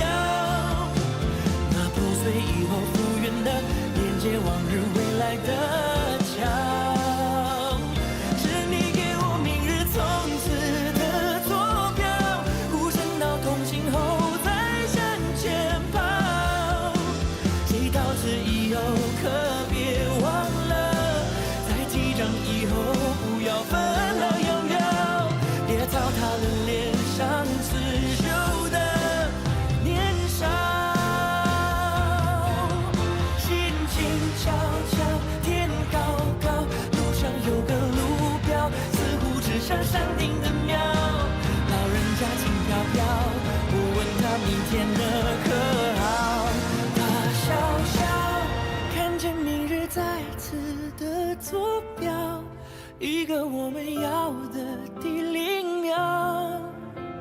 那破碎以后复原的，连接往日未来的骄傲，是你给我明日从此的坐标，孤身到同行后才向前跑。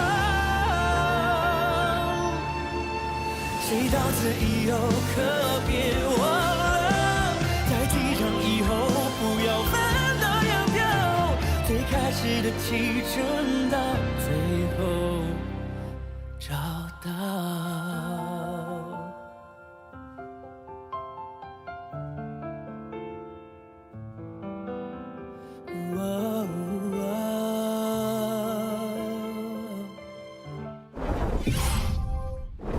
Hello, ladies and gentlemen, we are back at it again. After a short break, it is the Honor of Kings Nation clash between PKL, IKL, and also MKL. But today, our semi-finals is between the IKL representatives that we have, Alter Ego Esports and Bigatron by Vitality, and also from the Philippines, PKL, we have Blacklist International going at it with the likes of WeTrain Esports.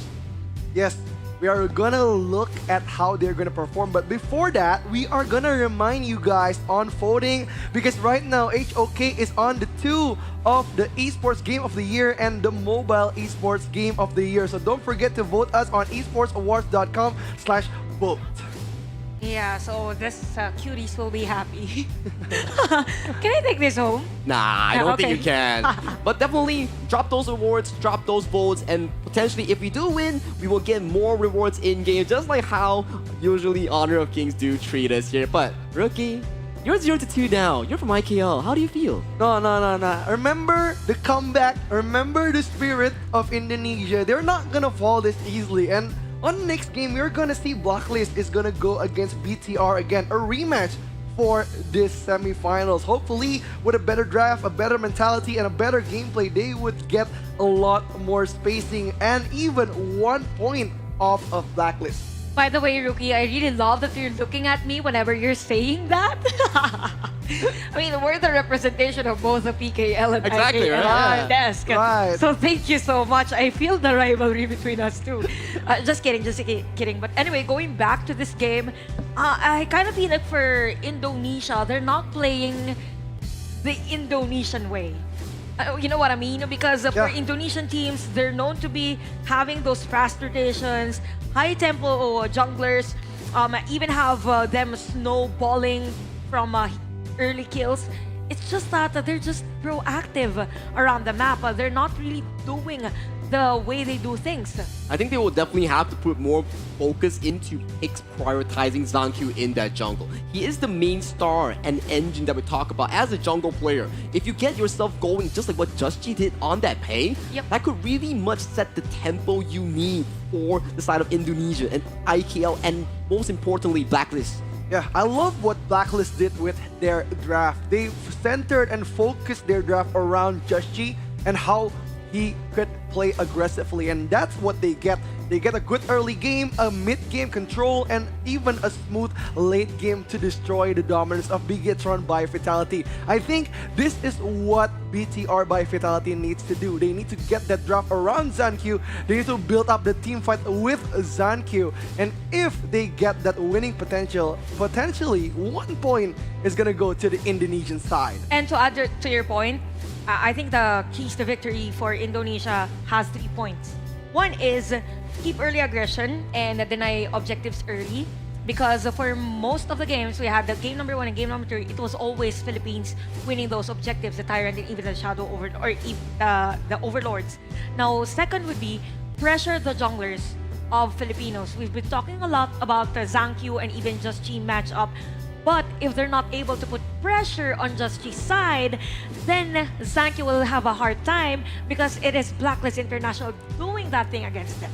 The first thing to really put pressure on that you mentioned about the junglers will be the coach's decision on the pick and bans here. BTR Omkurus against Blacklist International TG. They will be going head-to-head in that drafting phase here. If they can really lock away the side of BTR Zanq on those crazy jungle picks, that might just be a serious point coming in from PKL. Wow, this is a respect ban for the Zanq side. The Jing and that Pei is gonna bring out trouble. And the Luna is released for BTR. The seal is open.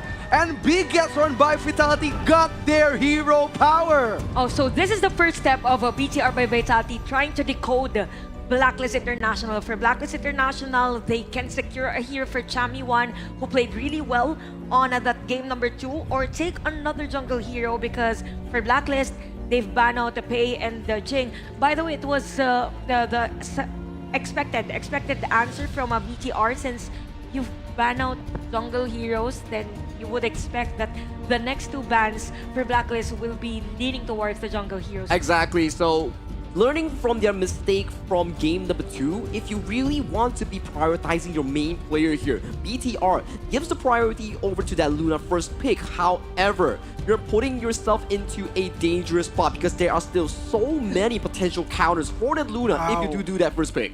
Wow, this is smart pick from BTR Omkurus with that Zhangfei and Lady Zen.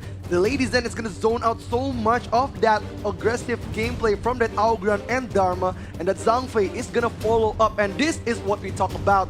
Omkurus is trying to build the draft around Zankyo again, and I think that this might be the turning point for BTR. And the Zhangfei pick is actually very smart as well, like you mentioned, because it locks Blacklist away from picking that Liang, that single target crop control, and locking down Zankyo's Luna here. So once you see the Liang ulti drop on towards a target here, you best believe Armstrong on that Zhangfei will use that ultimate to disengage for his teammates. Yep. It's gonna be dangerous for Blacklist. They need a stopper hero. At least, maybe a idea, or maybe something with a stun to stop that Luna movement. Yeah, I was thinking about the idea, as you've mentioned, that would be a great option for Blacklist International. And I really like the drafting of coach right now for Big Turn by Vitality, because it's more of the utility. It's the same concept as to how Dragon played the Lady Shen earlier on this series. So given the fact that you're leaning towards utility, again, you're focusing on Zankyu, I was thinking of probably an Aoi. I'm not sure if BTR was able to take that. I think BTR still has that option here, but it falls into favor coming in from Golden Kai on that channel here. Channel does super well against the likes of an Gnarly or even the likes of a Long here. So forcing out Zan into such a discomfortable matchup might be a not so good of a choice here coming in from BTR. But the second game, Zaan has picked Long already, so the Long is not open for BTR. Maybe a Kongsuli or Orly. It's a good pick with that mobility, with that kiting potential, but right now that Leon Po is good for a stopper hero. We said that they need a stopper hero, and the Chana with a single target damage and the Leon Po with that massive crowd control damage, it's gonna bring out so many chances for Blacklist to give out long-term team fights. To be fair, this is classic Blacklist International hero composition. Most of the heroes that I got, Indra Gugran is really part of the most picked heroes of Blacklist at the PKL. Now for BTR, they want to focus on the same concept, having a comfort here. So it's going to be an Arlie and Byron. So it's a mixture of having high DPS and at the same time has to stay with the Byron, DPS on the Arlie. It's just that they really need to give that space for Zankyu. And given that this is a Luna, expect that for Blacklist, they will really try to invade early game. This is a very early to mid setup here coming in from BTR. If they do make mistakes in that early to mid game, things could go really difficult for them. However, with risk, it comes with rewards. If they do play that early game to a perfection, it will allow Zankyu on that Luna to really cruise around the gorge with no worries. Wow, the dodgy pick from Blacklist International! I love it! I love it, I love it. Even me, as a normie in the rank game, I use Daji if there is a Luna. So fans are loving it. They need a stopper, and a stopper is what they gave out. That Daji combo is gonna be so annoying for the Luna. You want more lockdown? You have it here. Dragon debuting Blacklist International with that dodgy in this game, number 3, Chantel. I mean, when do you normally see a dodgy being taken by a team in an international tournament? But this is how the story goes. It's all about how you will negate the strengths of the other team. But ladies and gentlemen, let's head into game number 3. Can PKL push this to a series point, or will the IKL champions bring this back to a 1-2? Chantel, Rookie, let's get it going. We are gonna see the fight of a lifetime. Big gets run by Vitality needs this point, and are they gonna be able to make the Blacklist lead? Great rotation coming in from Blacklist International. This is not the usual pattern that they have, but they all know that they need to stop the Luna as early as now. Just she is able to secure that. There's gonna be a pokes. Zankyo here going dangerously low here, gets caught out by the powerful passing, gets executed by that steer stake here. Both junglers go down. That is horrible stuff here. What a trade from Zankyo. He trades his life for 1 kill point, and the jungle is on stable grounds. But at that moment, it was Blacklist International winning that one because even the red buff was taken by them. Exactly, losing out 2 buffs already if you're Zankyo here. Already down to a very difficult start for the Bigatron jungler. By the way, Decade of Promise is live. It's from October 25, so log in and claim your rewards to have 30 free draws, 1,000 free tokens, and free skins waiting in-game right now. Don't miss Wishing Crane, Erin, and Divine Tree Ascendant Punky. Grab them today. Yes, don't forget to grab them, and grab them while it's hot. It's hot and it's free for all the HOK fans. And right now, Zon is going to pressure out so much on the laning. Shammy 1 hasn't got his level 4 yet. Well, you see, more jungle control coming in just here. Zankyo has no ultimate here. Will get executed once again. It is looking terrible for the IKL champion. But Zon is going to dance around that Blacklist International Golden Kite. It's going to flash out what a juke from Zon. But that juke is not enough. 2-for-1 trade after that exchange, and we could see Blacklist is on fire. They're just all over the place against Bigatron by Vitality. Zankyo is not having a great time. Back-to-back games. What is going on, Bigatron? You are getting controlled down by Zankyo. He is not having the fun time that he usually has in the IKL. This is not the Zankyo that we know. He's not performing as well as he wants. Zankyo needs to pick up the pace. The Augur Sword and Insatiable Tome is an item that he would want to win on. Earlier, we've discussed the case to victory for Bigatron by Vitality, and it's as if Blacklist International is doing those keys to victory. Yes, it's gonna fight again. The Ocean of Tears connects. The outburst is beautiful for Bigatron, but right now that Azure Golem got hands on the Blacklist side. Chaz is not gonna pop off again. The dance is on, and the fight from Tammy 1 taking Zankyo again and again. The third casualty for the Indonesian FMVP. Such a difficult game for Zankyo. He's just getting targeted down by Blacklist International. Every single buff, Blacklist is relentless with those approaches. And given the idea that the Blacklist International is really on the lead on this game, for BTR by Vitality, they're having a hard time. In terms of the gold, you have almost 1,000 gold lead for Just Chi, and this is an Ogran, one of his favorite picks. You talk about the Ogran as well. Let's talk about his build here. It is not a tank Ogran. It is a full damage critical Ogran here, going straight at it against full members of BTR. It's gonna be a lot on Zankyo's plate. That early game domination with that damage build is gonna brew so much of that assassin jungle from BTR. But right now, the Tyrant is on, and BTR is gonna try to fight it again. It's difficult for BTR because they are losing 2,000 gold lead here on the hands of Zankyo. Zankyo trying to kite around here, has the double smite. Who gets this buff? He's gonna pop up, and again, Joshi again and again. The Dragon from Philippines takes the Tyrant for the first time in this match. 2.4k gold lead for Blacklist International, and they go straight to the blue buff. Even Zankyo isn't there. It's really a hard time for him to take those buffs and even take the objectives. But for BTR, is this going to be the club back that they need? Yes, Zankyo is going to dance around. Tools is going to be taken down. The Tremor Smash connects to the front line. The amazing Ocean of Tears barely saves Zankyo, and he is going to survive for another day. Every single buff invade, every single buff taken away. Bigatron is slowly but surely losing control of this game number 3. So far, Blacklist International doing such a good job in locking down the Luna here. You need to allow Zan to have more time against Golden Kai because this early is still up and available for BTR and IKL fans. This is a late game gameplay for BTR. They need their items, they need their gold. And right now, engaging in premature team fights is not good for BTR by Vitality. But right now, the New Moon connects. Chammy1 is gonna be on dancing with Sunkyu. He's gonna fall back. The Ocean of Tears connects and Chammy1 is gonna be killed. The FMVP kills the FMVP. Very good catch here coming in for the side of BTR. Chammy1 fighting more he can chew. Choosing that proxy is a bit of a mistake here, but still, go back to Zankyu's pocket is a bit of a relief here coming in for the Indonesian fans. Definitely a relief on the side of BTR by Vitality. As much as possible, you want to get those kills and somehow give Zankyu a breather. But speaking of breather, there's no breathing for Blacklist International. They go straight for another objective against BTR and going again on this blue buff. So talk about the timings on trying to limit that rotation from Zankyu, but this time around, Zankyu will secure that. Yes. So, it's like very good because of the catch onto Chammy1, you don't have 5 members to really lock down Zankyu in that buff here. So getting a Nazir Golem is exactly what a Luna needs. The cooldown reduction, the mana regeneration on a Luna is such an important buff. Yes.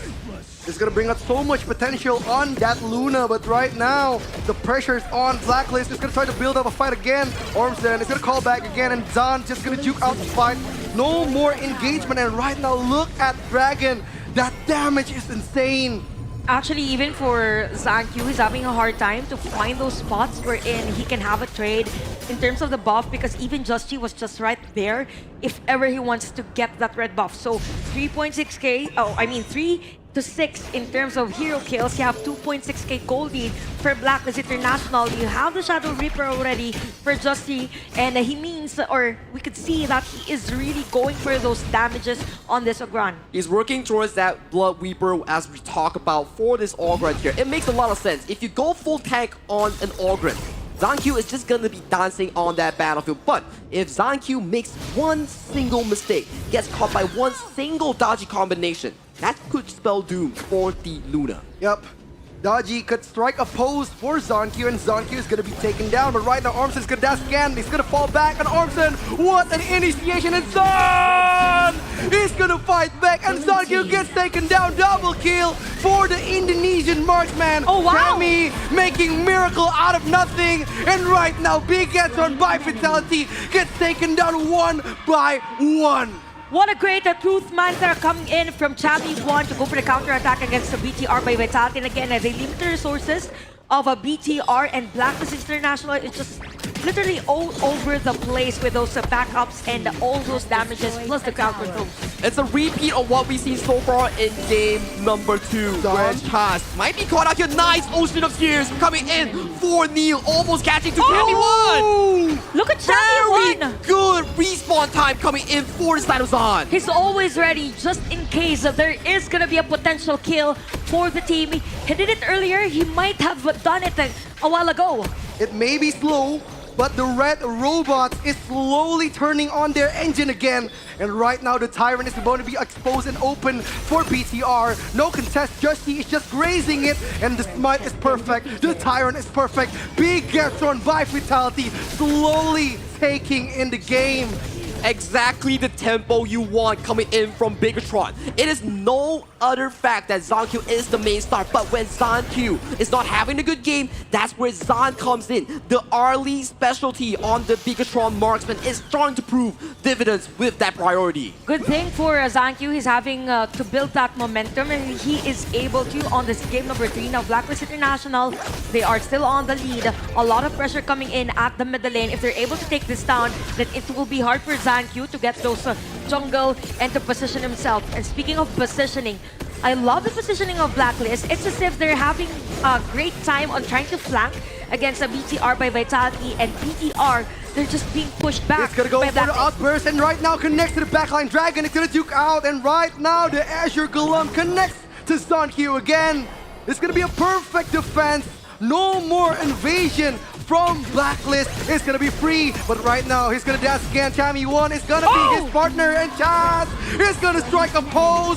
Zarq is getting taken down. Toof doesn't want that to happen for twice the time, and right now the 2 kill for Blacklist International. Chaz saves the day. All along we thought that Tammy1 is going to be taken down by BTR, but because of the crowd control from the Lian Po, it was a turnaround kill for Blacklist. Now they get another objective for the side of Blacklist, but there is a trade on Bigatron's side. Fortunately for the side of Bigatron, they still managed to find that Shadow Tyrant, but when we thought Bigatron has already solidified their footing going into that mid-game, once again, Dragon striking a pose on Daji, capturing the multi-frame Luna, enabling the counter pick on that pick number 5. Wow.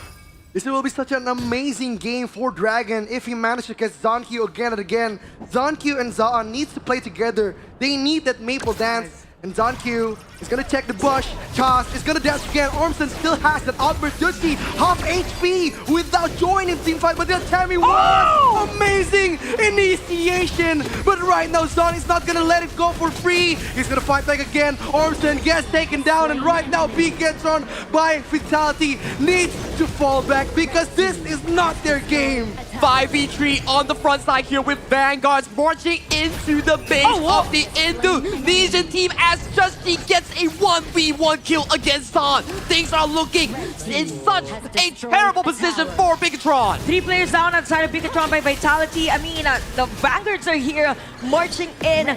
Pressure are on range for Bigatron by Vitality. They need to win this one out. You have 6 seconds before Ormson is up. Low life are the players of Blacklist International, and there is the discipline. They will disengage. They will disengage indeed, and they are going to fall back because Zarq is going to bite them again. But right now, Blacklist, they need that Shadow Overlord because look at that gold gain. Gold gain in that Clash lane alone. Tammy1 leading 3,000, almost 4 against his lane opponents here. Puffsy is not having the best of the games here right now. Tammy1 currently at 315 on the Dharma, literally advantaging on the bushes around the map. So it's as if for Bigatron by Vitality, they aren't aware that most of the time, Tammy1 is right in front of them. So it's all about the vision now and having the advantage on those positioning. BTR by Vitality, they're grouping up, and this is the moment we're in. They need to step up in terms of the initiation against Blacklist. Wow, Tammy1 and Chaz, such an amazing combo. Initiation with perfection. It's going to be dangerous, and Chaz Mike Maslam to the front line, and right now Zarq is going to 1v1 on Tammy in the bottom, but right now with the big push, BTR have to defend. Very good poke thus far, BTR. They do defend the initial push coming in for the side of Blacklist International. The next 50 seconds coming in for both of these two teams will spell one thing. Either Blacklist takes this series to a 3-0, or Bigatron might find that key winning comeback that they desperately need to pull this game to an even. You know what, for Top Z, he was totally taken aback by Blacklist International, currently at the Tier 5-2 on the Byron. So it's really hard for Bigatron by Vitality to have someone to be upfront. That's why they're struggling a bit on having a counter go against Blacklist International. The thing is that for BTR by Vitality, they have the kit to go for the transitioning on the late game as long as Zan has the position to have those free hits. Oh, that is Zarq. He's gonna poke out the defense. He's gonna check on that bush, but right now Joshi is appearing on the map. BTR, they need to defend because the high ground is getting taken down one by one. The Tyrant is open for Blacklist International. 6,600 gold lead being gained by the side of the PKL champions here. They secure the Shadow Tyrant into their pockets here. Time is ticking. Then this game number 3, it is looking very dire for the side of the IKL champions. And it was actually a good cover by Blacklist International. You have Chaz showing himself around the map, giving this idea on BTR that they're taking this objective, and you also have Tammy1 at the bottom lane. So there was a diversion of attention on the side of BTR by Vitality, so there's no really contest on their side. As to why for Blacklist International, they will yet to secure another Shadow Overlord. Wow, the double neutral objective is amazing on the Blacklist side. with the Shadow Vanguard moving on the mid lane, opening a chance for Blacklist International. If we're talking about if Bigatron by Vitality can find that big high ground defense, that 5-0 wipe, they might make it back towards this game as Unbridled Alphas connects on towards Just G, but there is just no further follow-up. Zankyu missing the ultimate, forcing out the Splendor. Zankyu needs to fall back, but the FMVP destroying BTR by Vitality, and it's gonna end. They are gonna end the game. Blacklist takes game 3. Chami1 sets up the final team fight for the side of Blacklist International, sealing the fate in this game number 3. Right now, PKL 3-0 in terms of the series score, pushing the side of IKL further steps into the series. Match point for our PKL representatives. Blacklist International taking control of that game number 3, and it was a masterful play from Chami1. No, lift your head up, Zankyu. Lift your head up. You have done the best you can. Don't be discouraged. After this, we still have Alter Ego, which is gonna be a different outcome. I hope Alter Ego could make a difference for this tournament again for Indonesia. Well, let's put our focus back into the end game score here, because that was an insane and risky build being built by the side of Blacklist Just G here. Usually, we see the Ogren going full tank. This Right? Ogren, full damage with no boots. It means that for Blacklist International, they really wanted to have those invades be a brawl battle wherein they will win in terms of the damage department. Plus, you also have those folks from the Daji. By the way, masterful play from Dragon on the Sadaji. It was the X factor for the draft, and probably one of the reasons as to why for Zankyu he had a hard time during the team fights, even though he had this chance to somehow lessen the gap in terms of goal gap. This was an amazing game from Blacklist International. They didn't win on damage alone. They win on the team fight initiation. Their smart plays and outplays makes BTR having a difficult time facing them. And even though 100 damage is done by Niel, the damage doesn't mean anything if BTR can't even get one high ground tower. Good point, and also take note, you have 89% and even 83% for both Chaz and Just Chi respectively. So it was the moments where it's because of those moments wherein for both players, they were just roaming around on those red buffs and even the blue buff. So at that point for Zankyu and the rest of BTR by Vitality, the usual pattern that they had early game was easily disrupted by Blacklist. A props to the side of Blacklist International, the coaching staff, to the team players, carrying out that level 1 invade against Zankyu. Once Zankyu's first clear has been stopped, that spelled the slow burn here coming in for the IKL squad. Look at the goal lead. It is going in favor all the way towards the game-winning push set up by none other than Chami1. Definitely for Chami1, he is called Code 1 in PKL. So we can see that technically for Chami1, it's as if he's not a clash laner. It's as if he's also a roamer, because most of the time, or most of the initiations coming in from Blacklist International was from him. So if we look at the goal graph, definitely it was Blacklist International dictating the game. But there were efforts, of course, from Bigatron by Vitality that they can take other objectives. But MVP falls to the one and only. That's the one in his name. Chami1 with that master class of a Dharma deserves that game-winning MVP title. Wow, Chami1, he made so many moments and turning and winning moments for Blacklist International. Nobody was stopping Chami1 on this match, and even though he didn't do the most damage, but all of his momentum maker makes BTR fall and bend down on their knees. It's like a song, and it says, nobody but you. Yeah, jokes aside, for Chami1, he played really well on that game. Just imagine all those setup plays from the back, and you also have Chaz up front. So it was a perfect sandwich play for Blacklist International, that it was a lot easier for Just Chi, even though he... Oh, that's the reason, that's the logic behind having Just Chi in the damage department instead of the tanky one, because You have two players doing the flank plays, and you have Just Chi to just finish off those kills. It puts Zankyu in a very awkward position because if he were to go in, you are being faced down by the Daji, by the Ogre. If you do go back, you will be set up by none other than Chami once relentless engages. This was a good move from Blacklist. They have a good start, a good early game, and they maximalized that to the fullest potential. They were not afraid to engage on team fights against the Getson by Fatality, even though the outburst from Armson has been so meaningful on the team fight. But Blacklist, every time and time again, they know how to turn back the situation for them.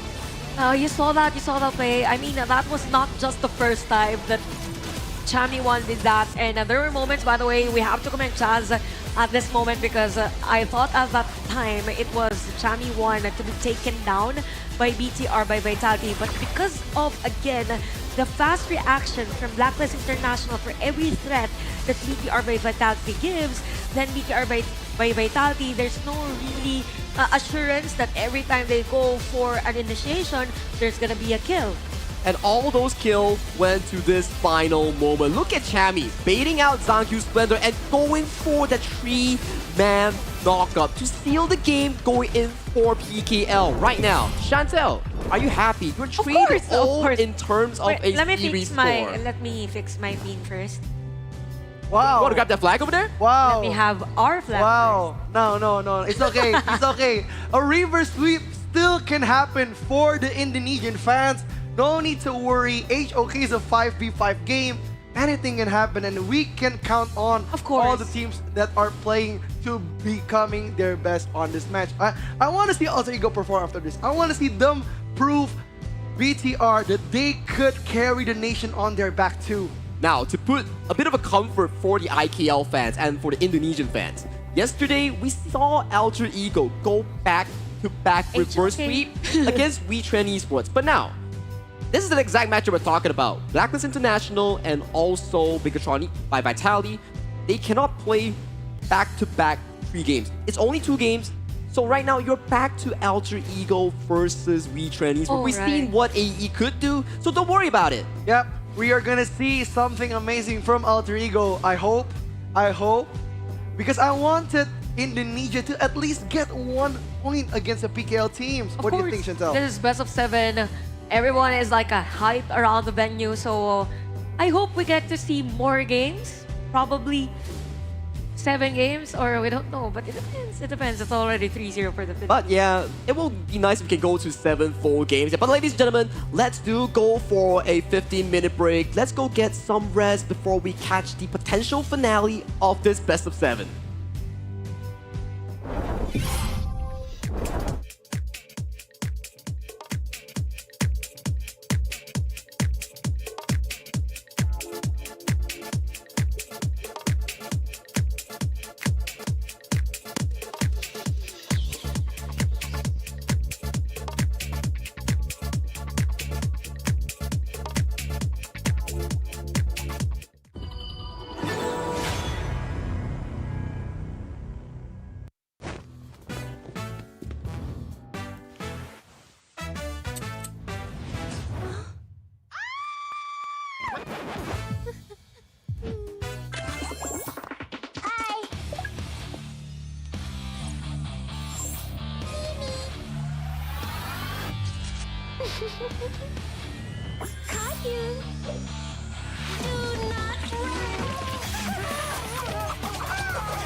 The cursed name, Kaiser.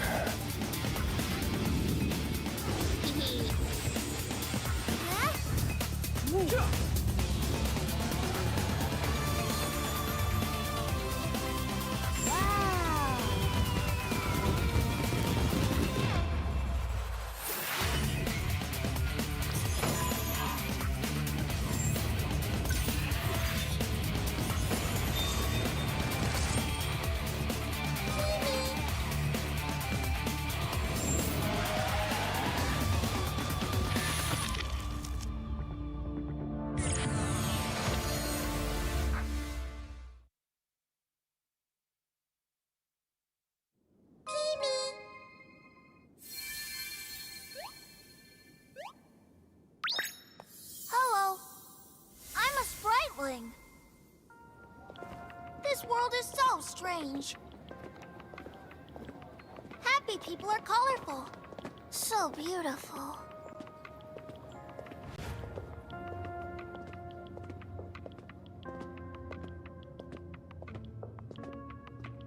Are those their negative emotions? Ah, so scary! Huh? Oh, let me chase away the unhappiness! Sprite laying strike! Ha!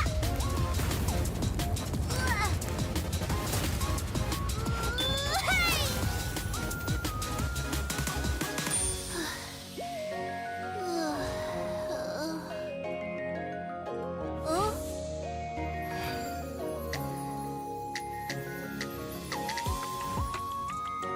I'm a spriteling. With me around, you'll never be unhappy. Ow! That hurts. Thank you. Let's be friends. Get him! Get him! It's fine. Let's play another match. Charge! Welcome to the world of spritelings. I'll take you to our annual Spriteling Festival. Enjoy HOK and release your unhappiness. The world can't be without spritelings.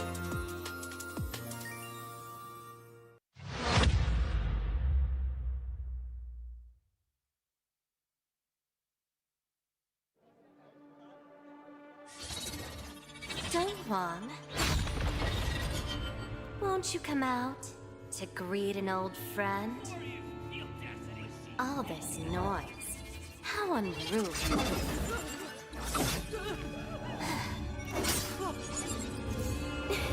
My oh my, such a grand ceremony, and yet it's become such a mess. Let me help you tidy things up.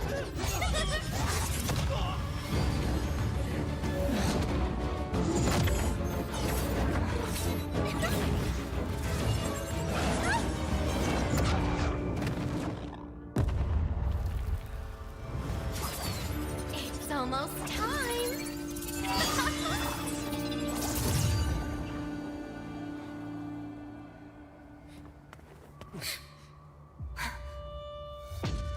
Hang in there.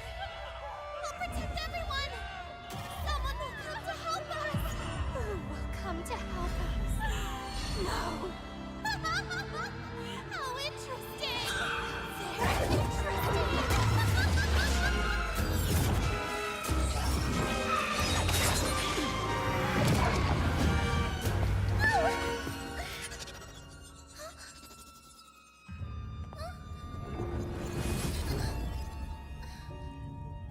You. Why do you always cling on to him? Hmm? Austrin. It's been a long time.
Caillou! Do not run!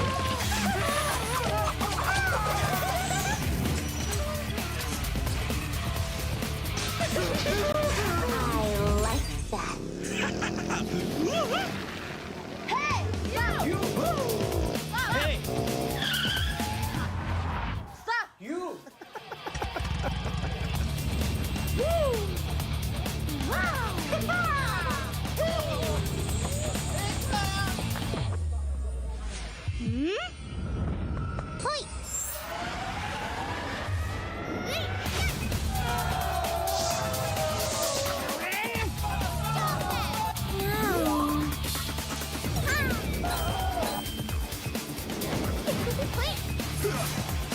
Cheers! The cursed name, Kaiser.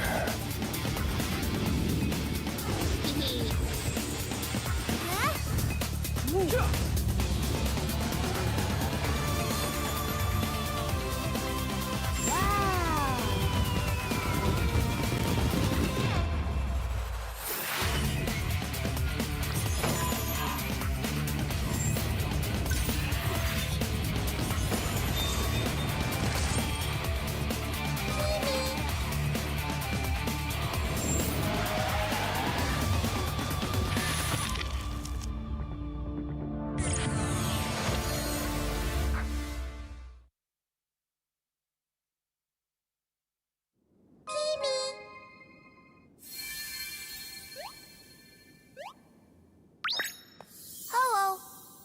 I'm a spriteling. This world is so strange. Happy people are colorful. So beautiful.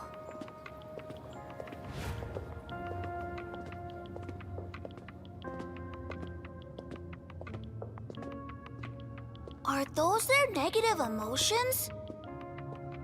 Oh, so scary! Huh? Oh, let me chase away the unhappiness! Sprite Lane, strike! Ha!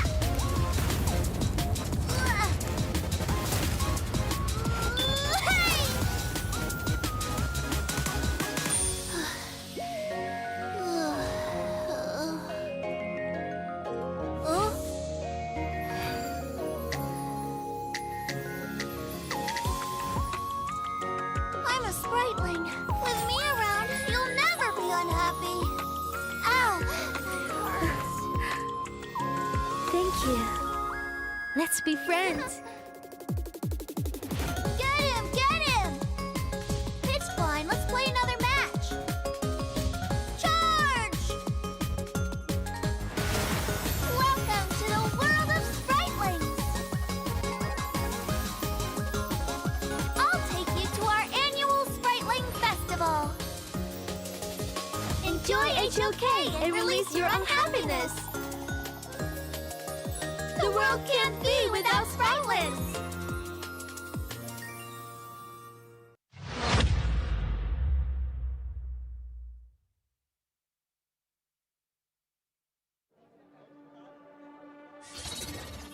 Dongwon, won't you come out to greet an old friend? All this noise. How unruly.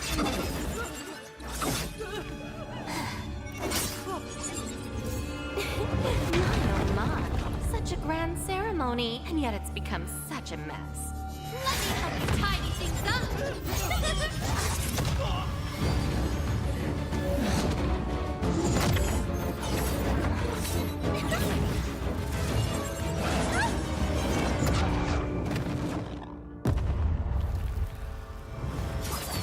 It's almost time.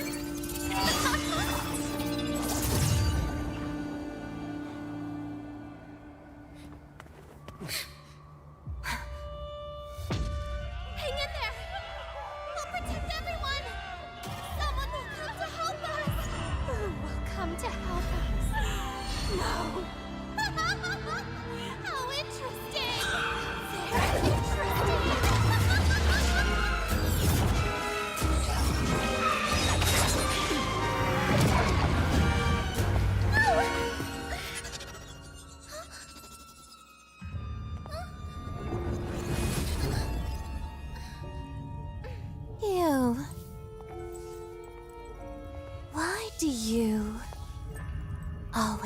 hang on to him. Hmm? Austrian. It's been a long time.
Hello, Cool City Mall. Hello, fans of HOK. Welcome back to the broadcast where we are having Honor of Kings Nation Clash Day number 3. It is between the two regions here, Philippines PKL and also Indonesia's IKL. Wrong one. But rookie. Right now we're looking at a 3-0 head start for the PKL squad. How are you feeling today, and what does Indonesia need to do to bring it back? Call me crazy, but I'm feeling a comeback. I'm feeling it from the bottomest hole of my heart.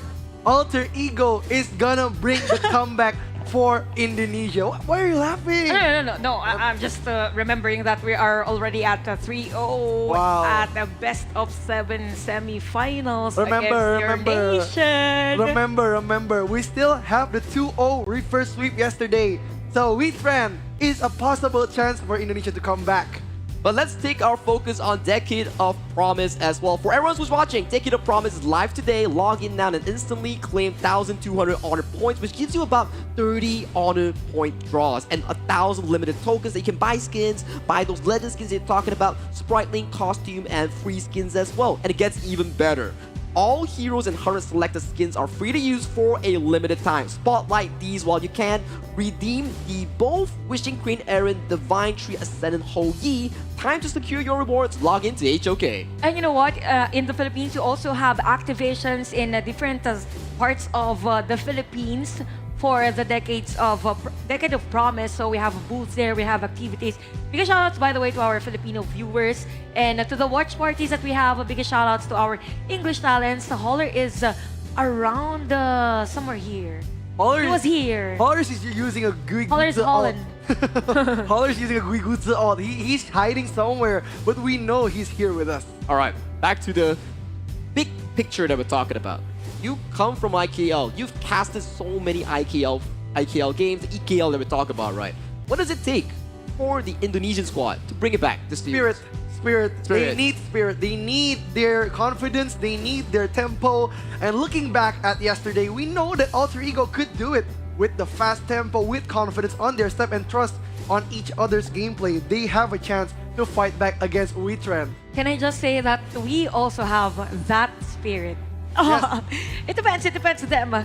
So we'll see as to how the players will play fair against each other. Again, this is Alter Ego versus WeTrend. For WeTrend, they played really well, very different from how they played on that game number 5 from yesterday's match. Game number 5 was really darn good coming in from Alter Ego Esports, but it was really down to a best of 5 reverse sweep that put the mental advantage into the favor of the IKL fan favorites. Yeah, but right now, that mental advantage that we talk about is in the favor of not just one team, but both teams coming in from the PKL. Yes, first match was unlucky for Alter Ego. and the reverse sweep comeback from WeTrend was amazing. Right now, Alter Ego, I promise you, they won't make the same mistake again. Learning from their mistakes, playing with confidence and trust is gonna be their chance of winning now.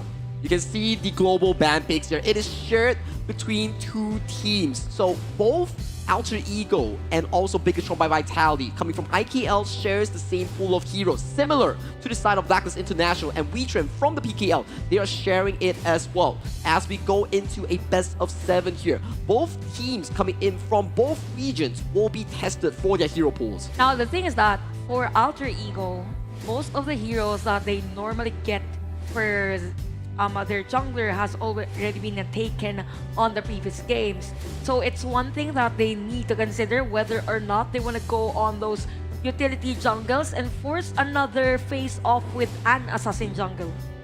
Yep, but we're gonna look at the ban and picks for Alter Ego and WeTrend Esports. I am gonna bet that Alter Ego is gonna close out on an assassin jungle again. And yes, they did. They're really putting focus on towards Arise. We've been having a phenomenal performance coming in from that day 1, day 2. Now, coming into the draft for the side of WeTrend here, you're starting to see more focus being put on Decoy. Decoy had a pretty good game 3 to game 5 here. That's why he's being the main focus coming in from Coach Exosen in that ban pool. Yeah, definitely. Now that we see this ban pools from Alter Ego, again, they focused on banning out or limiting the heroes of the jungle Arise. So it's going to be a Luna and even a Jing. Now you have the Mai on the side of WeTrend. You have power picks yet still to be picked by Alter Ego. Yes, we're gonna look at Mayin for Icy Tail, one of the confident hero. But Pei is still open for Xin Sao. We need the confidence and the playmaking potential coming in from Icy Tail. That Game 5 Dharma we've seen yesterday was the turning point for the side of Alter Ego in making that reverse sweep happen. So right now, Alter Ego putting that priority and focus on both the side lanes coming in from the IKL fan favorites. Wow. I like this. Wow, with the Yuhuan, the catch and shoot meta from WeTrend. But I personally believe that Mai is kind of a double-edged sword. As a mid lane, it depends on how the early phase will be. So for Alter Ego, as much as possible, aside from stopping Arise on that pattern as much as possible, you want to give pressure on this Mai Shinui so that the rotation won't be there early to mid game. So Alter Ego, they need another hero to potentially dive the players of WeTrend, probably give chaotic plays within the team fight.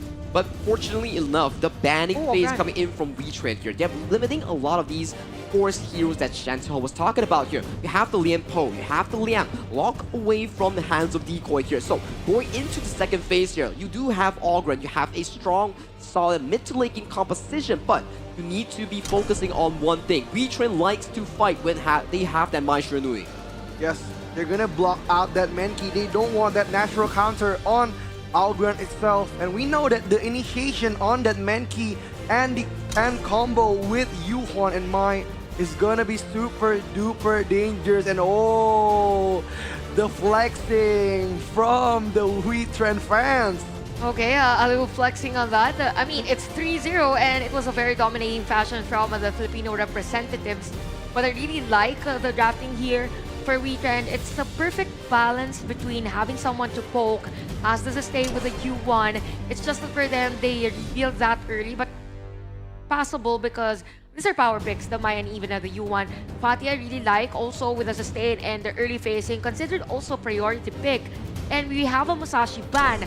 So there is a limited hero pool now for Arise on the jungle, but still has a lot of options. And talking about limited hero pool as well, take a look at the bans coming in from the side of WeTrend here. 4 roamer bans in comparisons with 4 jungle bans here. So jungle roam coming in for both of these squads will be quite limited, especially we are under the global ban pick influence. That's about 7 roams and 7 junglers ban away from respective players here. Wow, this is a full-on respect ban on Decoy itself. And this is gonna be a terrifying question. What are Alter Ego gonna choose for the roamer? They still have a Zhuangzi for that butterfly effect, and it's gonna play on very well with this draft. Yeah, actually, good point on that, but it's gonna be silent. Oh, okay. fresh hero.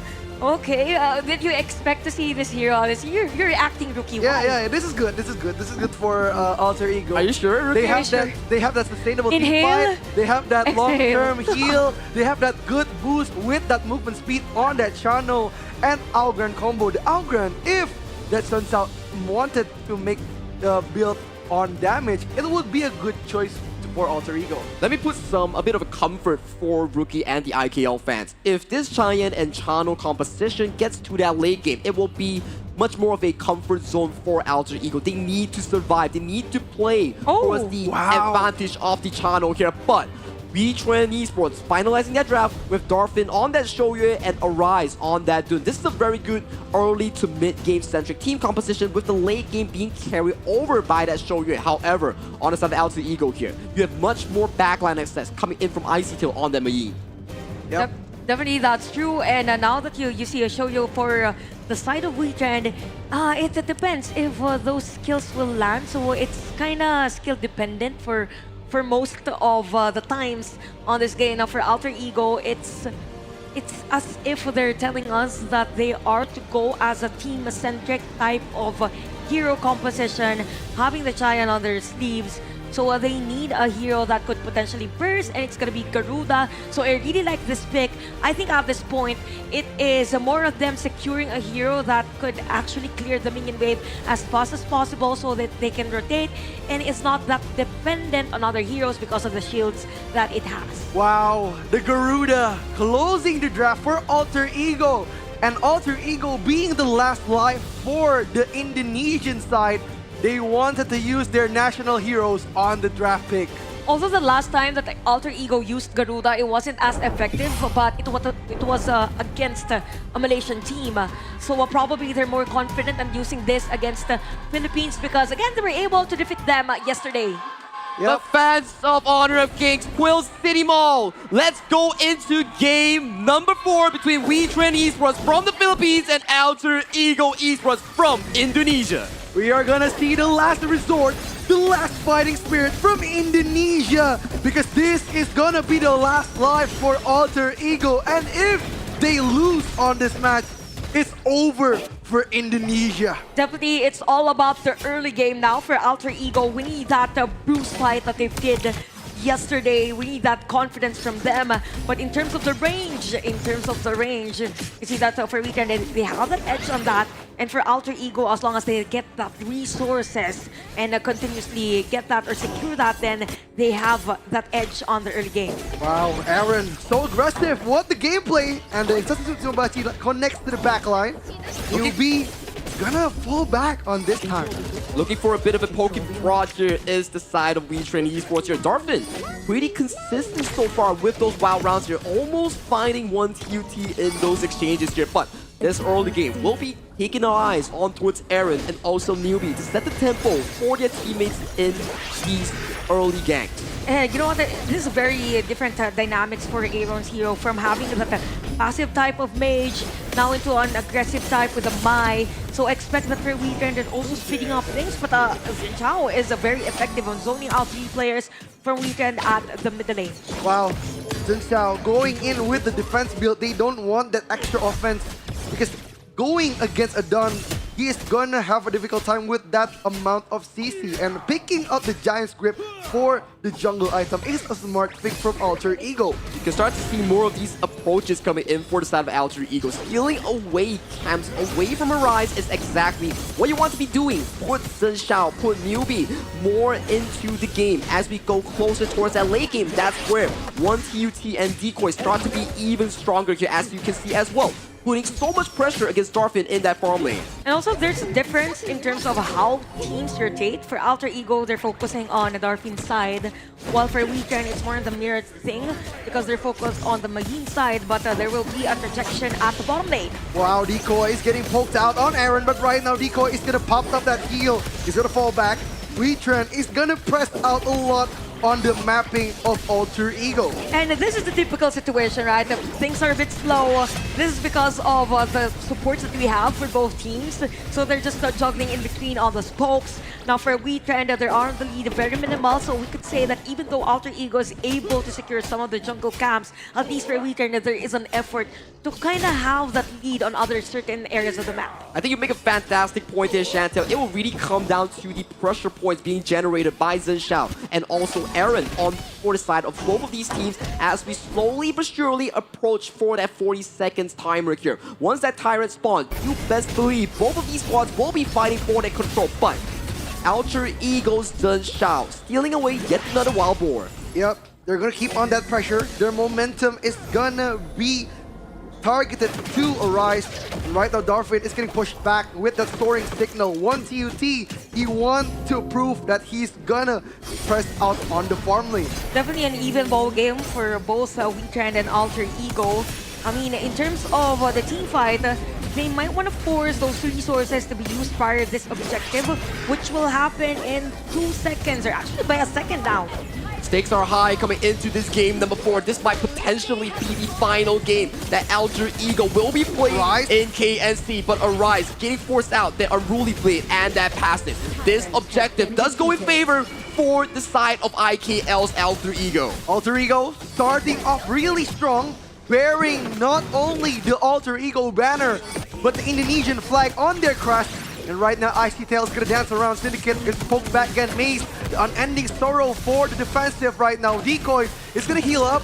And right now, Alter Ego is gonna kite again and again. Good point that Alter Ego is starting strong. I mean, no unnecessary errors. But for WeTrend, the thing that's lacking is that I don't think that they're trying to somehow give pressure on the jungle area. Probably because they're waiting for the perfect moment and that there's no escape route with the skill set that they have also on the heroes that they got. So in terms of the, let's say, gold for the junglers, there's not much of a huge gap. So it's still an even ball game. So we could say that who gets to the first objective actually steps up the tempo. Icy Tail, he's gonna juke out. He's gonna leave out that tower and no engage for Alter Ego. But decent rotation thus far coming in for the side of WeTrend Esports. They do, in fact, get a tower without a trade coming in for the side of AE here. So that's an added advantage for the side of WeTrend. But still, 500 goal lead, not the biggest that we've seen so far in this best of 7. Yep, Zhenxiao is gonna kite with that path of passage, looking eye to eye with Arise. And right now, Darwin is gonna get that wild wind, connects to the minions, and he's gonna false push that one wave. Aaron locking in the backline. Decoy is gonna be the front line for Alter Ego. Zhenxiao and Arise are just gonna meet eye to eye in that river. You know what? It's very different to the tempo of the game from game number 1 with now game number 4. I mean, we could definitely say that for Alter Ego, there is the pressure, but at the same time, they're playing really gracefully for this game number 4. They have the control over some parts of the map. Now for WeTrend, they're waiting for that perfect opportunity for that counter engage. Like, to your point, Chantel, it comes into 2 sides of pressure here. For the side of Alter Ego, you do not want to be dropping this game and making yourself take on their airplane and heading back to Indonesia. Wow, but while they Aaron. engage, What the flank from Aaron, and right now Newbie's gonna be taken down. The Wild Wind connects 1 TUT. It's gonna be poked out. 3-man rotation from WeTrend. Game 1's MVP is back at it again with another vocal play. He is right now on the map and on the signal to bring WeTrend up and available in the scoreboard. And because of that, you have a huge 1.4k gold lead for WeTrend and even securing that blue buff against AE. Now the trade for the side of AE is going to be that tower at the top lane with Icy Tail's hand. So expect later on that he will be the damage dealer, probably that support system for AE that needs on this game. Now Syndicate is ready. Nice position, by the way, for Syndicate, stopping Icy Tail. Icy Tail is gonna fall back right now. The path of passage for division. Zhenxiao is gonna fall back. The Wings of Judgment is gonna poke back all the minion waves from WeTrend, and he's gonna fall back. WeTrend must defend again. Masterful positioning for WeTrend. Again, we've mentioned about the position of Syndicate. It's as if he predicted that Icy Tail will be going there and be an added support for Alter Ego. Now the trade for Alter Ego is just focus on kind of taking some of the towers as much as possible, but A play. Aaron finds the engage on towards Zhenshao here. Zhenshao has to be forcing away towards safety, towards the side of WeTrend. You can see much more of an aggressive approach coming in from Aaron here, but Mace going dangerously low. Has to pull away towards safety here, on towards the top side. Syndicate making light work on that tier 2 tower. Wow, they're gonna keep pressing on that alter ego roster. No pressure has been lifted from that map control. And right now, that Azure and Crimson Golem is on their side. Alter Ego, they need to defend again because WeTrend is keeping the pressure high. And speaking of pressure, one thing that WeTrend has been doing effectively on this game is diverting the attention of Alter Ego. One thing you saw that they might go for an engage, but at the same time they're taking other objectives or resources around the map. They've seen Icy Tail. He's been doing those split pushes, and now he is the target. Icy Tail is gonna dance around. Darfin is gonna be their next target, but look at that Sacred Tree Blessing. Icy Tail's gonna juke out so many people. Icy Tail versus everybody. Now Syndicate's gonna fall back again. The Wing of Judgment is gonna judge everyone from WeTrend. They are gonna fall back and arise.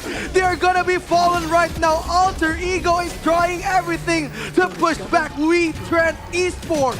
Key mispositioning here coming in from Icy Tail, getting surrounded by the members of WeTrend. But Zhenshao, with superior goal lead, with superior items here, does push the side of WeTrend Esports back towards their own base, allowing them to secure that Tyrant for a consolation prize. We also have to commend that ultimate, the Wings of Judgment from Anubis Garuda. It's because of that the majority of the players of WeTrend was pushed back.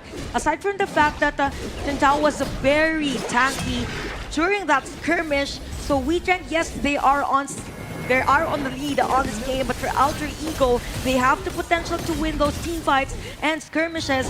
For WeTrend, they're effective on the split pushes. He is ready just in case there might be a team fight. Oh, the Battle Pass is open for Tintao. They're gonna poke that vision, but right now Syndicate's gonna fall back. Maze hasn't opened the stun yet, but right now Tintao is taking all the damage in. What a kite from WeTrend. It's a slow and steady race coming in from WeTrend just to get the buff away from Zhenshao, but he's getting caught. He's with the Wings of Judgment. Aaron! Again and again, Aaron is doing it. He's crushing Alter Ego's defense. And right now, WeTrend is gonna fall back with 1 kill. And they are gonna fall to the Shadow Tyrant.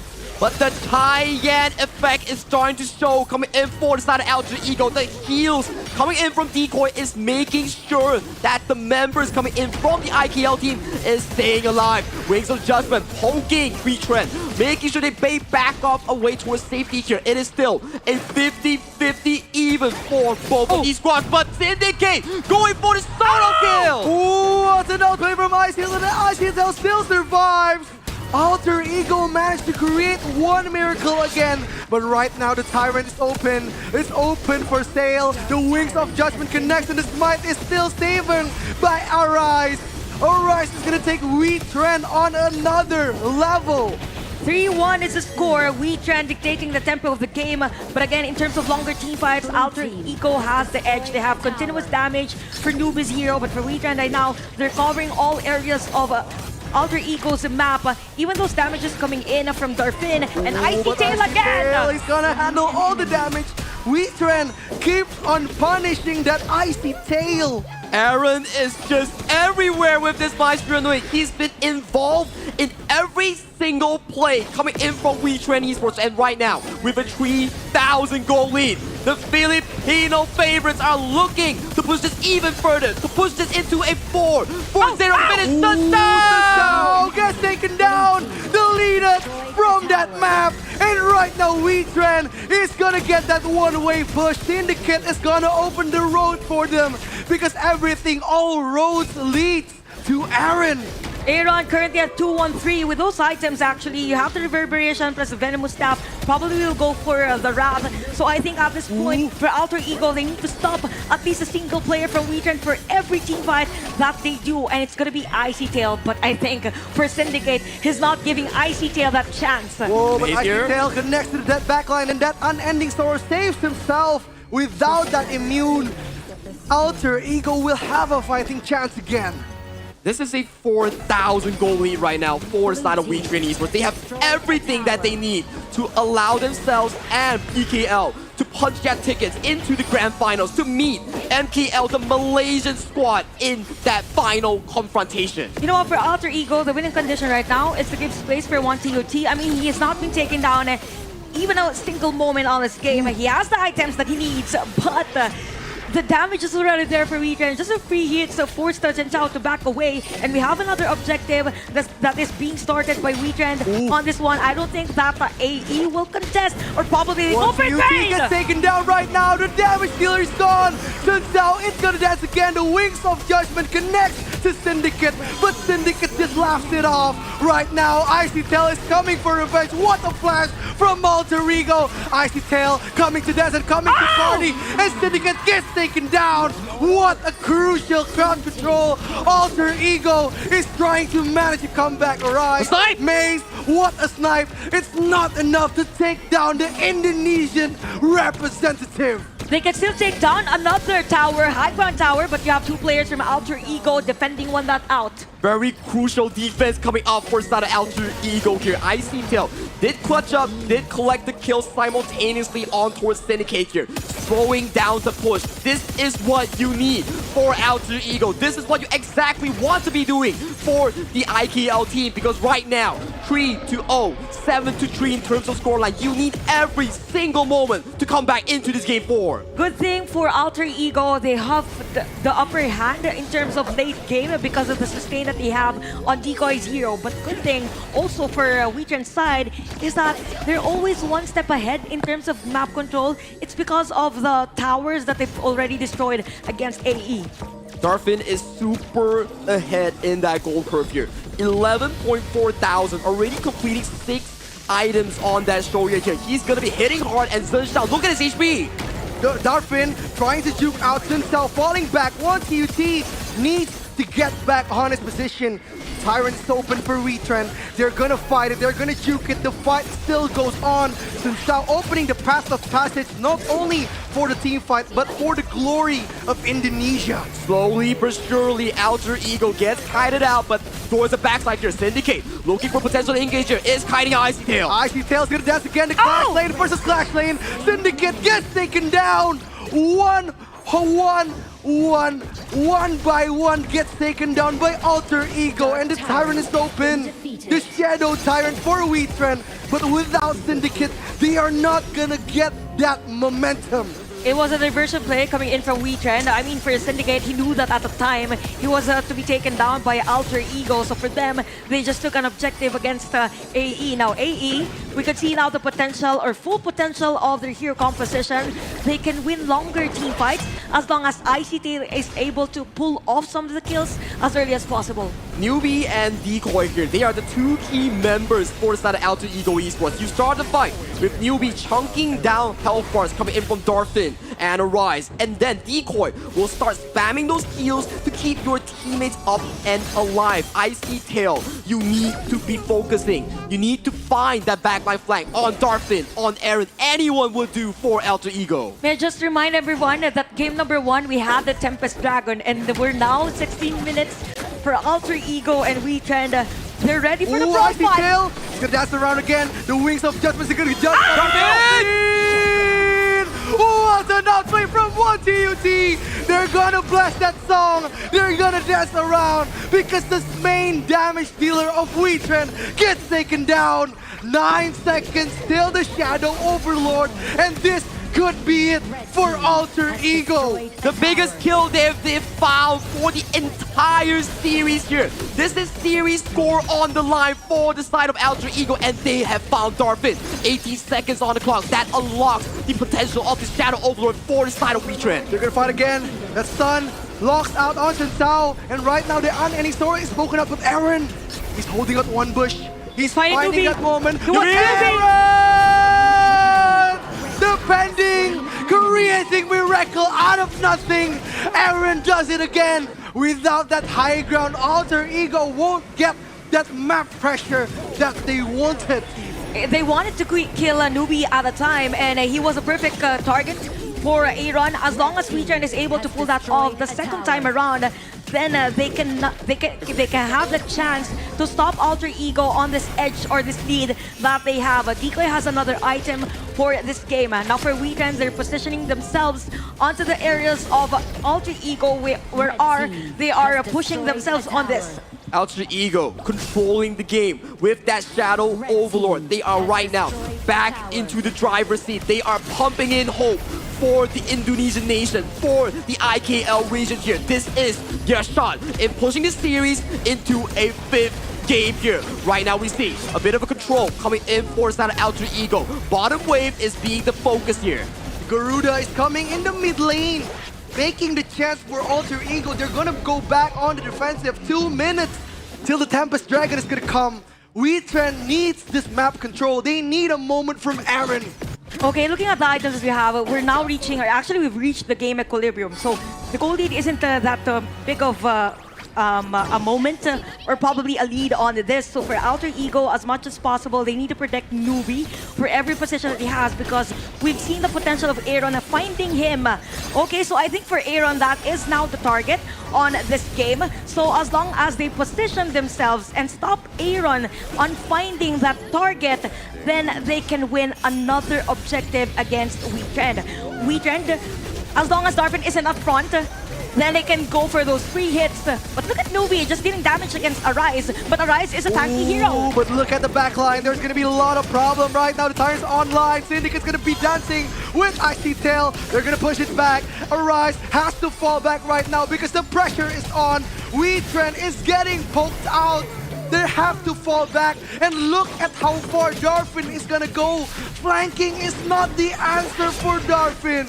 Arise will be the last member, the first one to fall here coming in from WeTrend. 36 seconds until the Tempest Dragon spawns. Alter Ego is in such a dominating and convincing position for this game 4. Definitely a crucial kill against the WeTrend. It was Arise.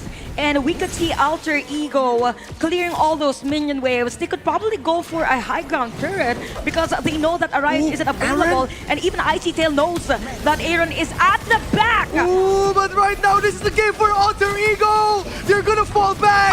Right now, Aaron is gonna make that moment, but Miracle doesn't happen for WeTrend. Syndicate is gonna poke out. The Sanctuary is gone for WeTrend, but right now they managed to defend. Sunshine still survives. WeTrend, they need something. What a clapback coming in from WeTrend. Yes, they were able to defend their base, but at the same time, Alter Ego, I mean, they're ready for blood. If they were able to take down a specific player from WeTrend, they could have won this game. But now that we have the Tempest Dragon, positioning is one thing. Ladies and gentlemen, game number 4 goes into a Tempest Dragon to decide the fate of Alter Ego and both WeTrend Esports. Who will take this into their takings here, because one small mistake will lead to the game-winning push for either team. Syndicate, opening visions for WeTrend. No Sanctuary for Syndicate. The Tempest is at half HP. Arise, they need to fall back. One CU team Syndicate holding the whole vision but to himself. Aaron flanking from behind. Newbie's holding on. Taking the Tempest for WeTrend. Icy Tail is fighting back. Aaron is dying and Darwin is getting taken down. Alter Ego is creating their miracle one by one. WeTrend is getting deleted. No hope is lost for Indonesia. Indonesia is so back into this series here. They found the team fight. So what if you find the Tempest Dragon? Right now, Alter Ego with 5 members strong, marching in towards that boss as they are looking for that final few push. They're gonna fight. They're gonna fight. Syndicate is trying to survive, but right now Maze is getting poked back. The defense is done. WeTrend is fighting. Icy Tail 10 bring seconds on one wave. 10 seconds before the hero arrives. Darwin needs to do something because right now Alter Ego is on the brink of victory. Everyone is gonna be alive in seconds now. He's getting the it, crystal! but Alter Ego, the crystal is defending for Alter Ego. The fight is still ongoing as we see Alter Ego going in for that game-winning push. They are still back. They are pushing in the alive, the fright, the breath of life back to Indonesia IKL. I got nervous in that game, but very convincing win by Alter Ego. I mean, they've done it yesterday. Why not do it today? Another game stretched by Alter Ego, and it's up against WeTrend. Now the thing is that for Alter Ego, they played differently from game number 1. I mean, he's happy. Yes! Of course, everyone is happy. Yes! That was a very great game. Yes! What's that? The Garuda spirit coming in from the side of Newbie really You brought it to the make table. work. Wow! I need something. Audience. I need something. The Oh. Garuda is the key for Indonesia. Alter Ego. Great game, great game. Great game. Takes game 4. This is a light of hope. But to be fair, it was a great defense also for WeTrend at the time. It's just that for Alter Ego, the hero competition they had was meant to be on the late game. You have a long-range newbie Garuda that's really hard to find. And at those moments, you could see Aaron just finding him. And Alter Ego was just prepared for that. Newbie on that Garuda. He found Darfin on the flank, and that was all the members of the side of Alter Ego finding team fights after team fights. In the final few moments, we saw WeTrend Esports getting the Tempest Dragon, but it was in no avail that Alter Ego, with the superior late game comp, they brought it, and they brought it to game 5. And the Giant was really effective on this heroes that Alter Ego had. He had 14 assists all throughout. And if we look at the overall statistics of this game, let's focus on the teamfight participation that Decoy had. So it was 93%. I mean, all throughout the game, they were just totally grouped up as to where WeTrend, they want to go for the kills, but at the same time, there's not enough burst coming in from the team. It's just a single target for Aaron's side for most cases of the late parts of the game. So for WeTrend, they a bit struggled on that area. While for AA, you have Newbie, you have the Garuda that was just dealing damage, has a high area of effect. That's why for WeTrend, it's really hard for them. Wow, 242,000 damage from one TUT. The head of the spear, the main damage dealer for Alter Ego, bringing in the sweet, sweet victory. You can see the gold grab really went in favor in those few moments coming in for the side of WeTrend Esports, but IKL bring the resilience, bringing the passion, bringing the trust on the Garuda, pushing it to a 22-minute comeback for their team. Yeah, definitely we could see that. I think it was around 15 minutes. Yeah, around 15 minutes. 16 minutes probably. We're in for Alter Ego. They were able to take that control totally of the game. And it was stretched again into 20 minutes. Majority of the objectives, there was a trade for both. We could see we have Tyrants for Alter Ego and even Shadow Tyrants for the side of WeTrend. It's just that in terms of longer team fights, we've mentioned that most times of the game, and for WeTrend, it's really hard for them to position around a team that has high sustain and at the same time continuous crowd control. Wow, amazing performance. And we're gonna see the MVP presented to you by Realme 15 Series 5G goes to AE1TUT with a 33% damage dealt with a 715 KDA. Amidst of that chaos in that game number 4, you can see only 12.8% damage taken here. That's where you know 1TUT was playing absolutely perfect in that series, whereby he was constantly being that front man in finding those kills, finding those damage onto the members coming in for the side of WeTrend. Definitely great conversion also. Look at the gold. It was 25% of all the gold that Alter Ego has taken on the game, but was converted to 33% of the total damage output that Alter Ego has. So we could definitely say that for 1TUT, because of the composition that they had, they gave a 1TUT that perfect position or perfect space to do those free hits. As to why, if we look at the highlights, it was a mixture of juggle early game. You have 2 early kills from the side of WeTrend, but at this moment, we could see that sustain from Decoy and even a crowd control. It was against 4 players of WeTrend, and at this moment also, Syndicate, yes, there was a kill and there was a trade for WeTrend, but we could probably tell that for them, for Alter Ego, there's just massive damage. The turning moment, the turning point is when Darfin is taken down. No more damage, no more naughty hits from WeTrend, making as much as big as space that Alter Ego needed. And with that ounce, that strike of confidence, they managed to turn the situation around and taking the first game for Indonesia. Again and again, who would expect Alter Ego, who will be the one who will give the hope for the nation? And just by looking at the highlights, it makes me think that there's a huge difference on the damage taken and the HP or the health that can be sustained. So you have high damage per second on the side of Alter Ego.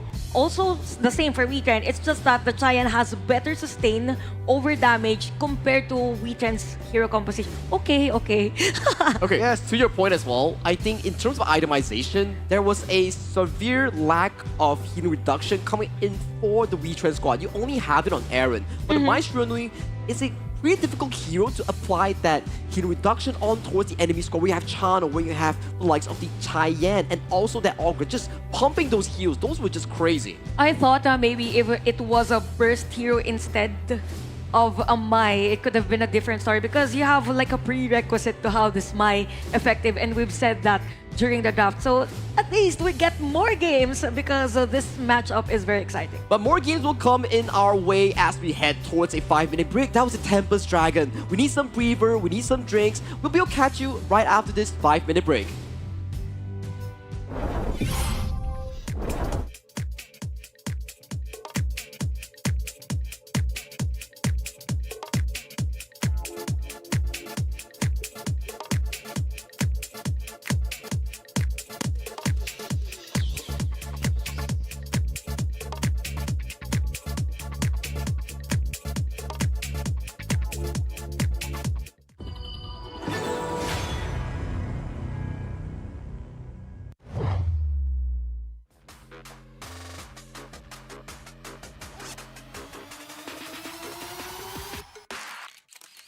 Why are you here? In here, okay? No one can challenge Malaysia. Philippines is the best country in the way. I'm here to prove that Indonesian always on top. Always. What makes your nation stronger? We have our flag in our chest, and this makes us stronger. Of course, Malaysia lah, because we are the strongest region. Malaysia boleh. Who do you think will win nation clash? You ask a very good question. Of course, Malaysia. Serious? Come on, bro. Of course. You see this? Yeah. I think we're gonna win. Now our team is underdog, and no one see us, no one smell us, and when they see and smell us, it's already too late. Because WeTrend is very aggressive, rotations don't even matter. We're gonna everywhere. Aggression? Cute leh. Because Malaysia, we got discipline. They call us the comeback king. Ultimate battle, it's nothing new, bro. We always do it all the time. We play the game how it's supposed to be played. We different level. We level so high. Ah, so boring. Come on. So high. So high. Winning is not just part of the game. It's a style. My team is handsomer than yours.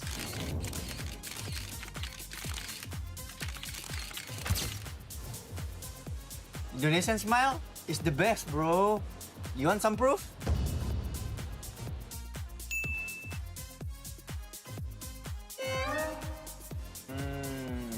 You see this? Why is everyone talking about the game? No one's talking about the food. You can't call yourself the greatest nation without the greatest food. Huh? You really ask me that question, ma? Of course, Indonesia food is the best, lah. Huh?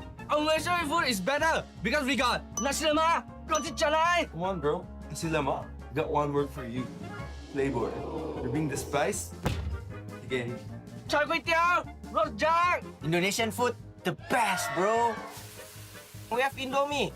All the food is very good. Indonesian rendang is the best, bro. Have you even tried sinigang adobo? It's S tier, bro. Adobo?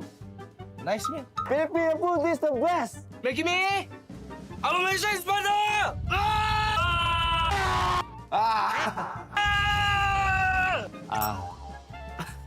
Wait. We are just better.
Hello, Cool City Mall and Honor of Kings fans. We are once again back at it at the English broadcast of the Honor of Kings Nation Clash. Chantel, Rookie, that was a crazy game number 4, but do you remember yesterday that Alter Ego was the one who started that reverse sweep? Talk to me about your feelings right now. I don't know. It could have been a win for a weekend, but it's just that Alter Ego, they've shown us that resilience. They've done it yesterday. They did it again today against the weekend. And it feels like for Alter Ego, they've woken up again. Well, Alter Ego has that near-death passive. When it pops, Alter Ego... And it's always the late game. Yeah. I mean, the last time, yesterday, it was early game for the 5th game, but I don't know. I think Alter Ego has a destiny on their loadout. Because right now, every time Alter Ego is gonna fall, they keep getting back up again for Indonesia. And we talk about the upcoming player composition here. WeTrend, after losing that game number 4, they're still back at it in this game, but their opponents this time. It's not gonna be easy for the Filipino fan favorites because it's gonna be Bigatron by Vitality. Yeah, the champions of IKL, so definitely a tall order for a weekend, and this is where the hero pool again will matter for both. Okay, so some of the heroes that all of the heroes that were used earlier can't be used by a weekend anymore, and for their case, I think I think for this one, these are the comfort heroes that they got from the previous matches that they did at KNC. I think they were just too excited that they got such a humongous lead for the side of WeTrend Esports that really put them into a situation that they start to falter in those late game approach, which made mistakes after mistakes that led to the comeback coming in for the side of Alter Ego. I'm just happy that for this game, Garuda won't be open anymore for an Indonesian team. And this is like a revenge on that performance of Alter Ego against APG the first day of our group stage.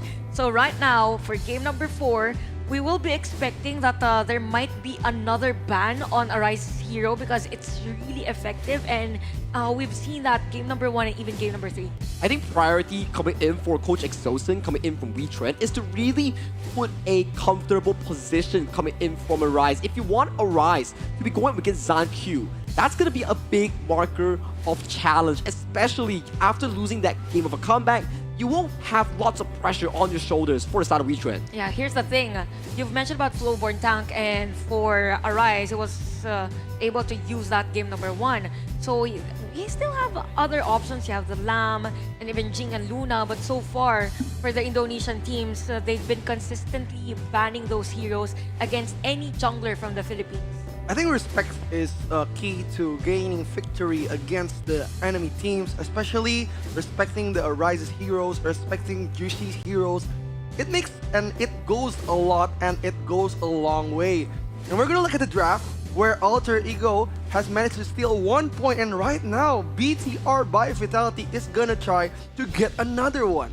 With that statement here, we do go into game number 5 between WeTrend Esports on the blue side representing the Philippines PKL, and on the red side, the boys in red, Bigatron by Vitality coming in from Indonesia, the EKL that we talk about. Okay, so for WeTrend, they ban out the Mai and even Multi. For BTR, Arlie won't be given the chance on the other side, plus the Mayin.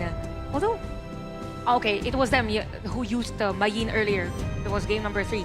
So it's gonna be Jing. Wow. Again, they know that there might be a chance for it to be taken by BTR, and it's about time that we see Arise's Jing. Very early pickup of the Jing here. Coming in from Bigatron here, they have lots of considerable counters. You can pick up the Liang, you can pick up the Dong Huang here. Heroes like these will be a factor here coming into the side of this Jing. But when it comes to jungle assassin matchup, is Bigatron gonna pick up the pay? Fast answer coming in from BTR. Nice matchup, by the way. Yep, this is gonna be a battle of the assassins, and with that Guan Yi, gonna get a lot of momentum given to BTR. They don't need the Byron for the front lane. They have that Guan Yi, and then they still have a lot more support heroes. They still have their Didia, they still have that Yaria, so a lot on their plate, and Liu Bang and Marco Polo. These are the usual heroes, by the way, that WeTrend uses at PKL, so this is a good pick already for them. I am loving this Liu Bang pickup here coming in for the side of WeTrend. If played correctly, it is a hero that could counter the potential pickup of the Liang on the side of this third pick here coming in from BTR. But BTR respects the fact that this Liu Bang has been planned out. They do default over to that Direnjie that Blacklist has so much success with in that game number 1. Wow, the mid lane for BTR is still a question. Looking at the draft of WeTrend, they have a good draft composition. With the Jing Liu Bang combo, front to back is not a hard task for them. But right now, with that Marco Polo combo, the Liu Bang has a lot of options. You could go for that Marco Polo, you could go for that Jing, or that Wombo combo. Yeah, good point. Now for WeTrend, since they have the Jing, expect that there will be a lot of threats coming in from a Bigatron by Vitality early game, because the story of this game has been revolving around who stops the jungling pattern, right? And we see assassins. So definitely a buff dependent heroes for both. Now we see a Liang ban for a Bigatron by Vitality. So we're still waiting for that the mid lane, because Aaron has been playing amazingly for WeTrend. So there might be a change again. Could be Azia, but it's leaning towards a late game. Or maybe a Yixing. Yixing, I think, has been selected by either teams. Yes, well, first game and also game number 2 here, so it's not that available. But I do believe for the side of WeTrend, they still have the Yixing to their liking here. But look at the jungle matchup. This is peak assassin match that we're talking about here. And ZanQ, he's not happy with those 2 games he played. He's definitely coming in angrily with this pay pick. Yup. They still have that Idea combo if they wanted to. They still have that Guardian. BTR has a lot of options, but right now tanky roamers is not open for them, and Idea has been closed out by WeTrend. Not many options left because the Yuhuan is gone, Sakir is gone, Zhangfei and Taiyan. Maybe Liu Shan. Okay, Liu Shan is a combination of a hero that can sustain and at the same time has crowd control, but it's like a hit or miss. It depends on whether or not his teammates can go for the backup. Now you see, the 3 picks here, the Liu Shan, Direnjie, and Pei composition here. Your laner coming in from WeTrend is not the strongest. Marco Polo, Liu Bang, yes, but these 3 picks won't terrorize your tower here. But WeTrend, flexing that Liu Bang on the hands of Maze, picking up that Yang Jin and Ziya that Chantel was talking about. At this point, I think Z is now my favorite page, because it has been chosen here by teams most of the time at KNC. And what's really nice is that at least he has an option whether he will give it to the Jing, the Yang Jan, or even the Marco Polo. So it depends. It's very situational depending on how the game will flow against BTR. Now for BTR, we're waiting for the mid lane hero. Xiao Xiao could be a good option, and it's gonna be Xiao Xiao. Very good call out here, Chantel. So that is a lot of late game damage here coming in for the side of Bigatron by Vitality.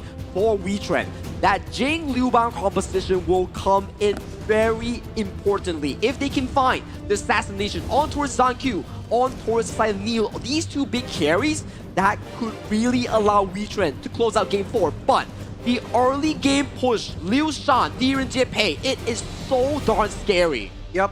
We're gonna see the perfect matchup with that burst damage, early game rotation, and early game burst. WeTrend cannot fall into Bigatron's trap. Even out the Xiao Xiao actually to burst the Jing in the middle of the team fight.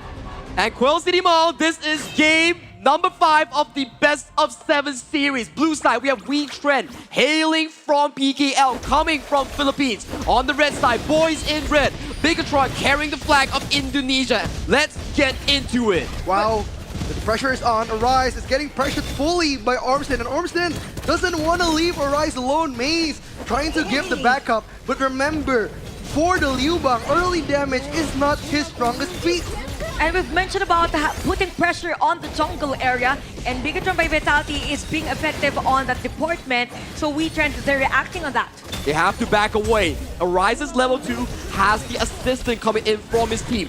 Fortunately, ZanQ does steal away 2 camps, but 2. Wow. Onto me. Then he's gonna pressure out, and the Liu Shan gets the first blood. The red robot gets the first kill. He's at it, he finds a knockup, and he sets the tone for BTR in this game number 5. Great start by the robots, but we see a lot of pokes also coming in from WeTrend. So there's a bit of a delay on WeTrend's side because they needed to react, and somehow the team fight was kind of stretched at that time. So there is a lead, it's just 500, yes, but if Bigatron by Vitality continues that aggression, then Arise will have a hard time. Wow, Arise, they need that mirror domain for the team fight.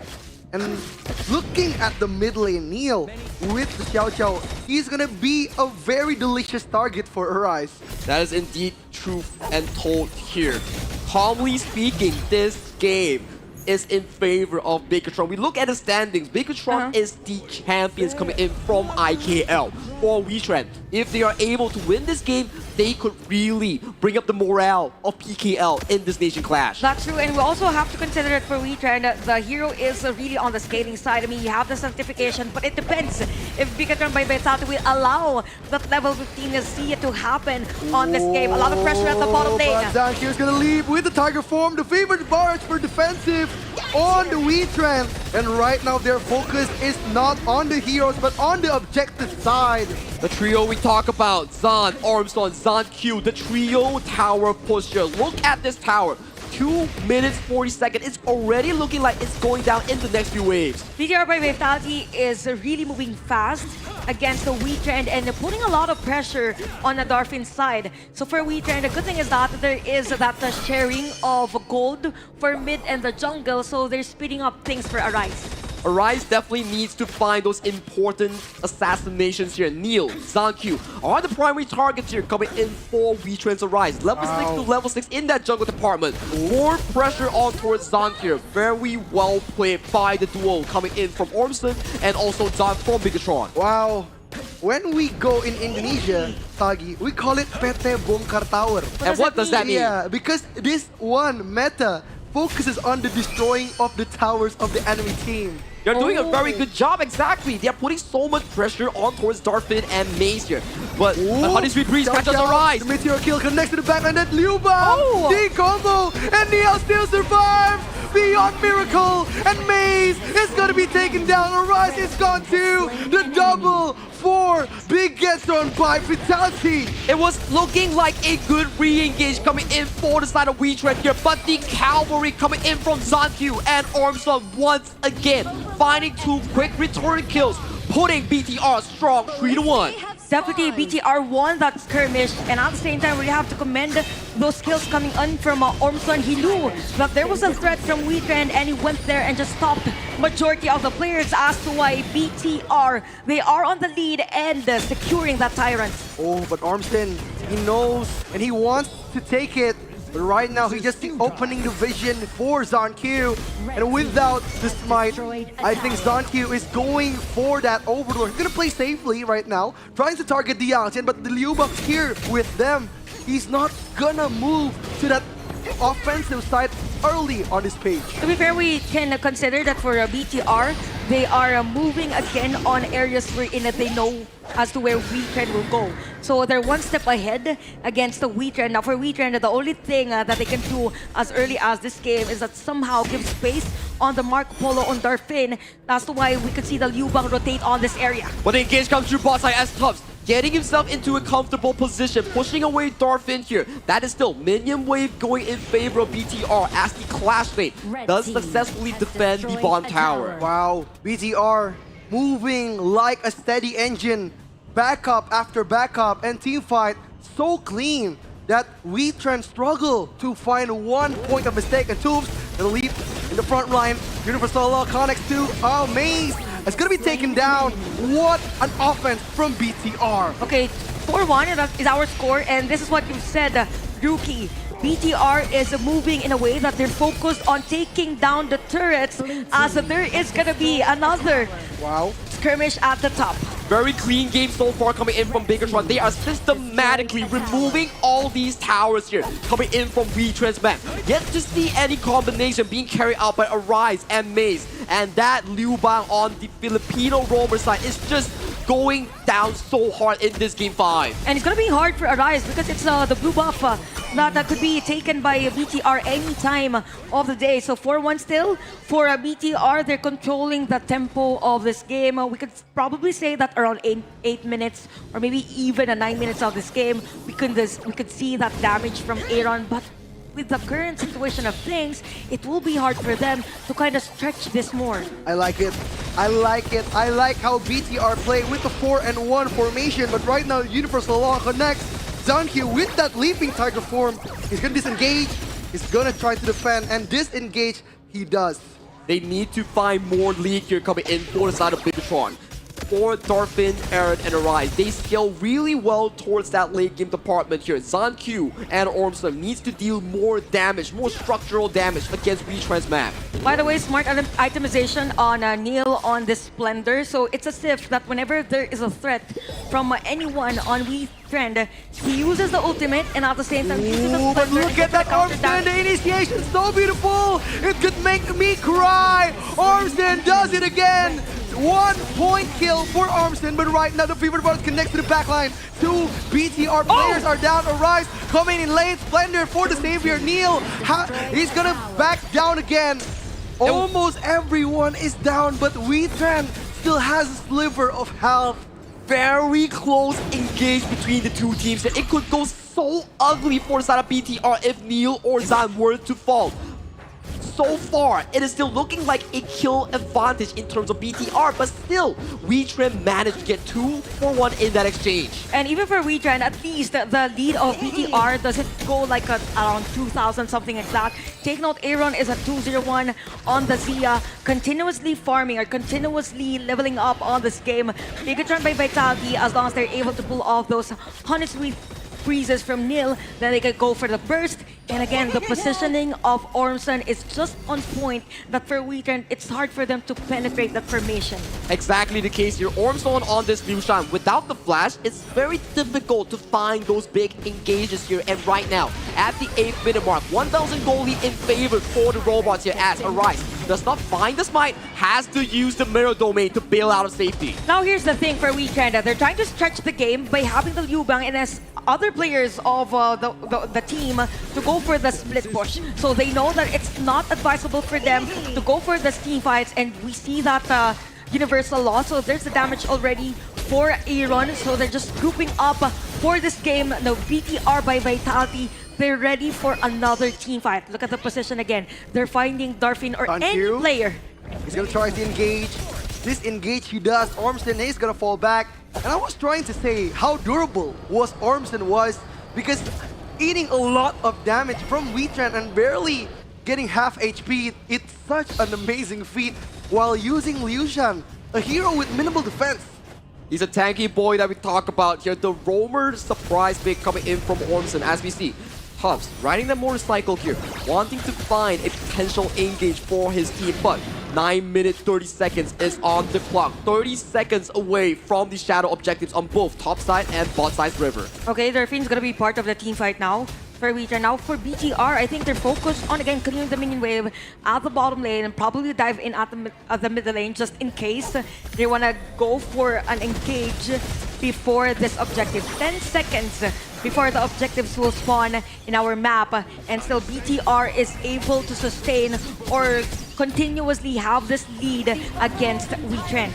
They're going to start on the Tyrant, the Shadow Tyrant, massive damage boost and movement speed for BTR, but look at the Heaven and Earth for what? A save from Neil! They're going to fall back again, look at that formation, BTR is going to fight back, Orange going to flash out, Arise! Akan, langsung hilang, Arise dipulangkan, langsung Arise gets taken down again. Right now, WeTrend has to fall back. And that's what we say in Indonesia. We say dipulangkan. And Arise does it again. Gets taken down. No jungle for WeTrend. Hubs was the key deciding factor here, pushing Arise, allowing Zankyu and Neil to find that Shadow Tyrant. Right now, Bigatron, the boys in red, in a much more demanding position in this Game 5. Yup, and Zankyu is having a great game of his life. with a 9.5k goal on this game as compared to the Jing or Arise at 7.5. So the efforts of Weekend are being negated now by Bigatron by Vitality because of that team fight. It all started with Top C on this Guan Yu, and it might do it again on the bottom lane, but Maze is able to escape that. Now for Bigatron by Vitality, this is a time we're in. They could prioritize on maximizing the bushes and have a surprise play against WeTrend. Bigatron's role right now, remove all the outer towers against WeTrend Esports and then get that Shadow Overlord, force those high grounds, get that game-winning lead to push this game into a 3-2 overall score. That is what they exactly need to do for the IKL region. Wow, Arise is holding one bush, the gateway to Shadow Overlord, but right now two of trying to open that vision. Zonq engages really fast with that outburst of damage for that Shadow Overlord. The Universal Law from that Xia won't reach that Shadow Overlord, and with that pushing potential, BTR has an ending chance.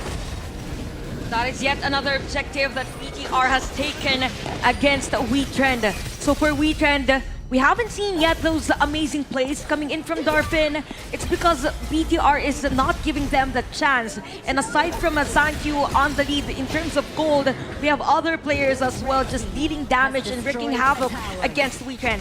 WeTrend here, Maze on towards the bottom side, acting as that split push unit here. With the front end here, you can start to see the vision, the play coming in from Ornstone on that Lucian, putting the damage on towards the tower here. That is the first tier 3 to fall in the hands of WeTrend. Oh no, Syndicate, he has no heaven and earth form, no damage boost and defensive boost right now for WeTrend. And right now, Bigatron knows that they have to back off, they have to wait for the big objectives, and they are gonna disengage. And even on that high ground take from Bigatron by Vitality, you could see a difference in terms of the area of effect on the skills for majority of the heroes for both teams. And Bigatron by Vitality is just maximizing on that, capitalizing on everything. Syndicate here has to force out the flash here. Tufts backing away from safety here. That is a aggressive spell being burned out by the side of WeTrend Esports. Yep. Definitely.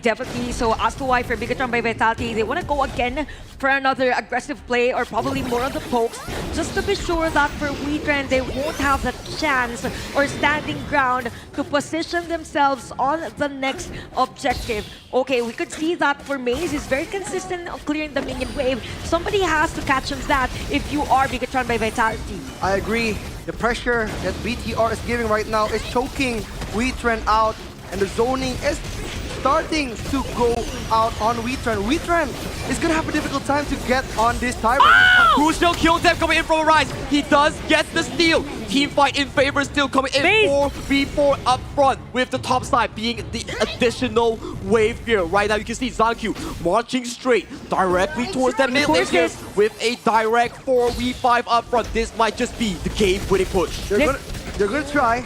They're gonna try to defend, but WeTrend, they need a miracle. Yeah, definitely. It was a crucial steal, by the way, for WeTrend.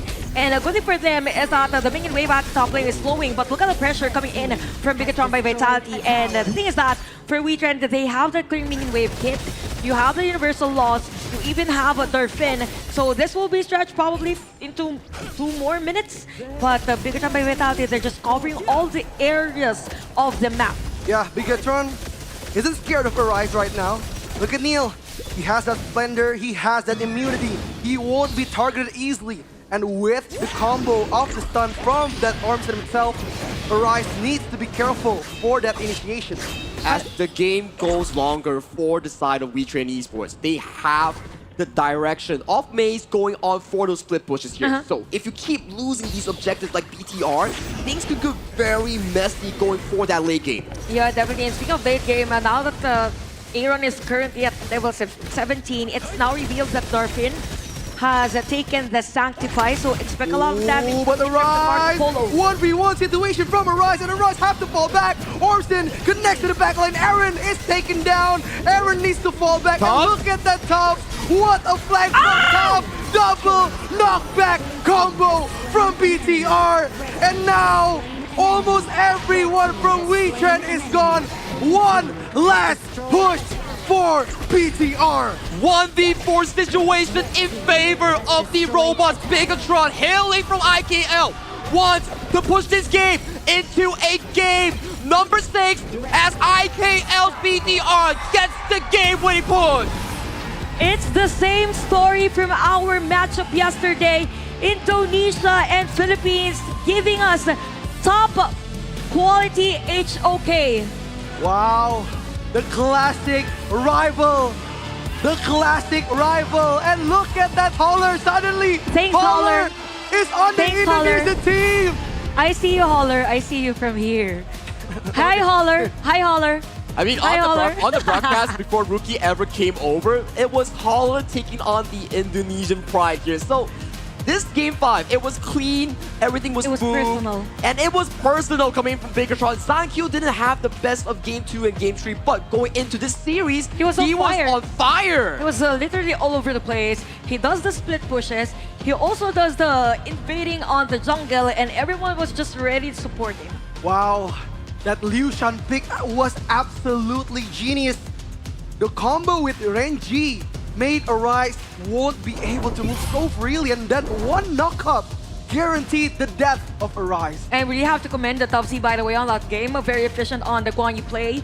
Every time that there was a setup play from Ormston, he was at the back. Take note again, I really love the first item of O'Neal.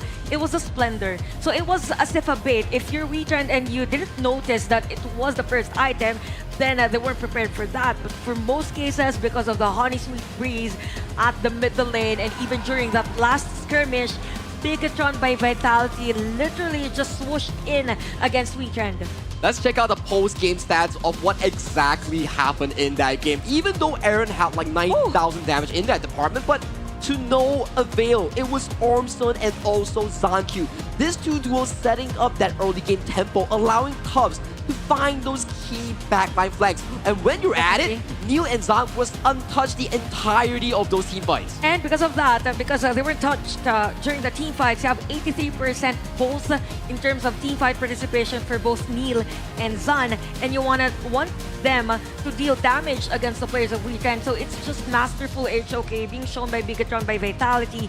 And even with the balance in terms of the damage dealt, it is just BTR who's doing masterful plays. Wow, the control from the early game to the mid to late. No chance for Weetran. Not even a single breath of air is given. Arise always taken down every team fight, and BTR the real definition of program to win.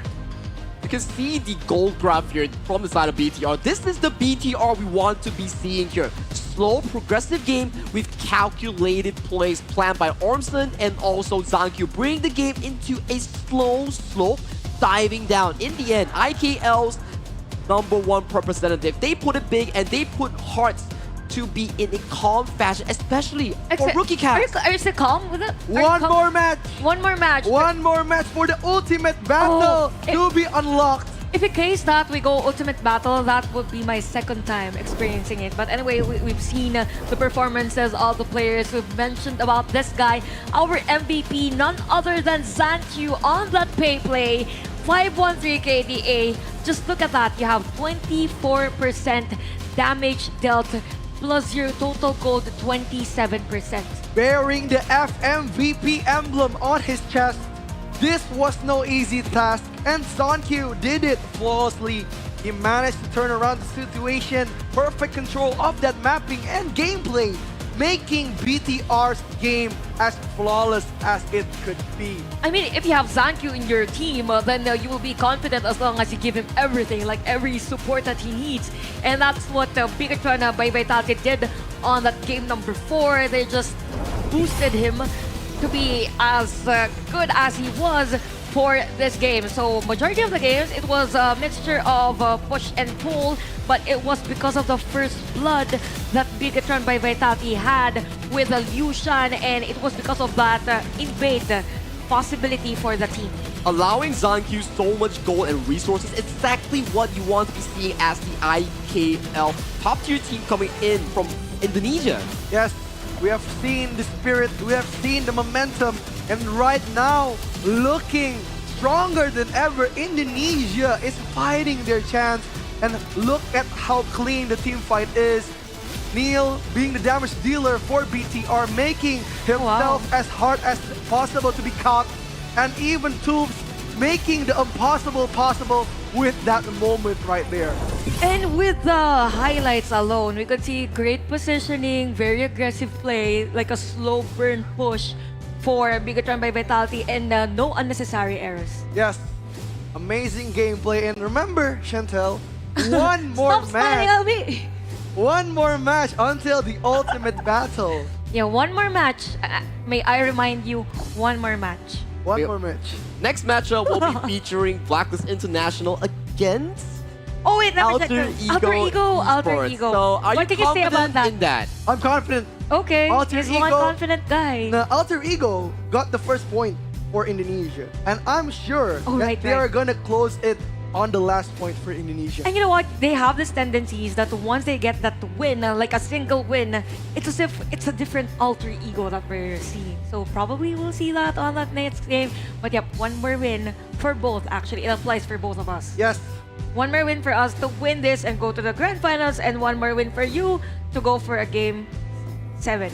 7? 6? 6. Right now we're going to game 6. 6, and then if you win that game 6 for PKL, you win the series. For Alright. the side of IKL, if you win that series, you're pushing another 3 games to an ultimate battle here. You know, Sagi, if the camera was offline, I was praying the entirety of the time. Every time Alter Ego got a point, every time BTR makes a moment, I was praying for them to get that victory. And right now, the ultimate battle is in front of our eyes. One more victory to bring this into Game 7. Yeah, but it depends if Blacklist International will allow that ultimate battle to happen. But it would be nice to see an ultimate battle, right? This is the only series that we have today, so why not have Game 7? But I don't want to manifest that. Depends. It depends on the performances. But let's check out the global ban pick here. So for those who don't know global ban pick, it is the heroes on your screen right now. All these heroes for both teams are locked away from their picks here. Left side, Philippines, PKL cannot pick these heroes anymore in Game 6. Or the red side, Indonesia. All these 5 games as well, they are locked away. So Game 6 draft will be even harder as we speak. Good thing, in terms of the jungle heroes, Justy has a lot on his plate. I mean, you still have the Gudo, you still have the Yang Jan. So still for Team Philippines, quite confident that they could draft the heroes that they like to use against Alter Ego. Yeah, looking at the draft, Alter Ego still haven't used the Flowborn Tachao combo. Still open for that initiation on the mid to late game. And as Chantel said, we haven't seen a Gudo of Justy, even the Lamb of Justy. There's still the Arlie as well coming in for the Arlie. Philippines. So that is a strong pick to be allowed towards the side of PKL. For the side of Indonesia, IKL, you can still go over to the likes of the Maestro Nui, for example. Yeah, that's true. And also, if we look at the Clash Lane heroes, you still have the Guan Yu for Chami 1. You know what? When we're doing the GBP, it's as if I'm doing Sudoku. It's like you're trying to find the right number to place. And then that's the beauty in it, right? You want to place the specific heroes that has better synergies as compared to the other team's heroes. That's why coaches and players' hero pool is so darn important when you have a global ban pick structure. You need to be planning from Game 1 all the way to Game 6 what you are trying to use and what you are trying to plan around. When you go to that Game 6, that's where heroes are less, bans are more. And it is exceptionally difficult for the coaches to plan those drafts. He's smiling, by the way. Indonesia, one more step to the ultimate battle, and this will be an interesting battle. If it goes to the ultimate battle, we have the winner from PKL who won from the ultimate battle, and same goes for BTR, the winner from IKL. All right. We are gonna see something interesting. Yeah, now that I've realized, today is literally a rematch of what happened from yesterday. So again, a reminder to everyone, for Game 6, it's gonna be Blacklist International up against Alter Ego. So we have the same scenario from the previous game. So this is a fan favorite versus the champion of their respective region. And it's all down to Alter Ego. They need to bring the fire that they did with that game comeback against Trend Esports, and right now they're against the PKL champions. This is a tough challenge ahead of IKL and also Alter Ego Esports. Definitely a tall order for Alter Ego, but at least they get this grasp already as to how PKL teams play. I mean, they've learned the play style of the teams from the previous days. It's all about adaptability. We've talked about the adaptability since we started today's match. So whoever team or whichever team adjusts well mid the strategy could potentially win this game. Yeah, Alter Ego still has the Jing. Even though Sun Sao never shows the Jing on fall or even spring season, but it's still open for them. Flow Moon Tachao is also a better option for Alter Ego. Safe gameplay with a good amount of assurance on the late game. Okay, so Luna's been banned. I'm just not sure if they will prioritize Blacklist International. I mean, a hero that is for the jungle or probably Chami once. Guan Yu could play. Oh, okay. Guan Yu has been banned for this match. Probably their farm lane. So it's gonna be Lady Sun being prioritized by Blacklist International, because if ever we stretch to longer games, then you have limited hero pool for the farm lane. Exactly, with so much removal due to the global ban pick, Lady Sun and Ming might be a consideration coming in for the side of Blacklist International. However, for Alter Ego, are they the team to pull out that Futsu farming that we're talking about? Probably. Oh, we have Sunsa and Menki for Alter Ego. Isn't this too early for a Menki as their priority? I think it's fine because you're looking to build that draft around a tanky jungler and an engaged utility clash lane to provide more value in these exchanges here. Right now, we see Blacklist International drafting the Agudo, drafting the Mozi here. That is a strong trio for that early game. Yeah, you have the zone, you have those pokes and even crowd control on the Mozi. So this is a nice pick already for Blacklist International. And I've been mentioning this since the start of KNC. This Mozi is a favorite hero of Chaz. So that's already one thing for them. And Alter Ego, I really love the Toy on this. Just imagine the sustain that you have, and at the same time, it's either the set sail or maybe another hero that could be good with those refresh. Seeing the Mozi on Chaz's hands brings me nightmares. Because yesterday, Dan Q was getting harassed, literally harassed. Every neutral objective, there's always Chaz on there. And there was a solo kill coming in for Chaz against San in that 1v1 matchup. So this hero falling on towards the hands of Chaz, it will spell a lot of pressure here coming in for the side of Alter Ego. Then we see Holler over there with that jersey sitting over there. Who are you supporting? I think he's supporting Twisted Minds. He's making his own happiness right there. And Blacklist still has one ban, and looking at the global ban pick, maybe Gun and Mo is a good option for Blacklist to close on. Yeah, actually they banned out the Gun and Mo for this. So we have a limited heroes now for the mid lane. Z is not open, not unless they will go for the Yao Chan for this. And Yixing has been taken already. Xiao Chao was taken by the other side. That's why they banned it. What if a Kong Ming? Or what if we finally see a Filipino team using the Garuda? Ooh, that may be a perfect case to imagine drafting that to really end the series in their favor here. But a Flowborn Marksman does go in favor of 1TUT in that farm lane. It will be a difficult matchup into the Lady Sun and also Chaz on that Mozi. Yeah, but it's good for the early laning phases, the Arrow of No Retreat and Arrow Storm making good positioning for the 1TUT. And looking at the Blacklist draft, they don't have any more initiative Clash laner. Probably Mayin, the last on their hands. Mayin probably will be the last option. Yeah, probably a Mayin. It's gonna be Mayin and Nua. So it's a mixture of control and at the same time has the range. So I really love this Nua pick on a Blacklist side. We could also consider this as a hero that is leaning towards the scaling. So for Alter Ego, they wanna finish and have that first mid lane. This is a fantastic draft coming in for the side of Blacklist International. Are we looking at a potential Milady here coming in for the side of Alter Ego? It is a possible pickup here, but does Newbie pilot that in that mid lane? Have we seen it before in the IKL? That's never been done before in the IKL, and I don't think that they will take on such a risk. Maybe Angela will be a better pick for this draft. So Tuya, this is an interesting draft because Tuya is gonna get a lot of damage on the blacklisted side. I'm a bit worried for side of Alter Ego here. You're banking every single resources into one TUT on that floorboard marksman. If, I'm saying if, an Annihilation coming in from Dragon on that Nuwa, or that 1-1 combo coming in from Main catches onto one TUT. I gotta say, things are not looking good for IKL. Yep, they have to kite again. They have to bait the team fight. They have to get their chances as soon as they can, because right now, looking at the draft, Alter Ego has a well-rounded early, mid to late game draft, and looking at Blacklist, they have the same fighting spirit.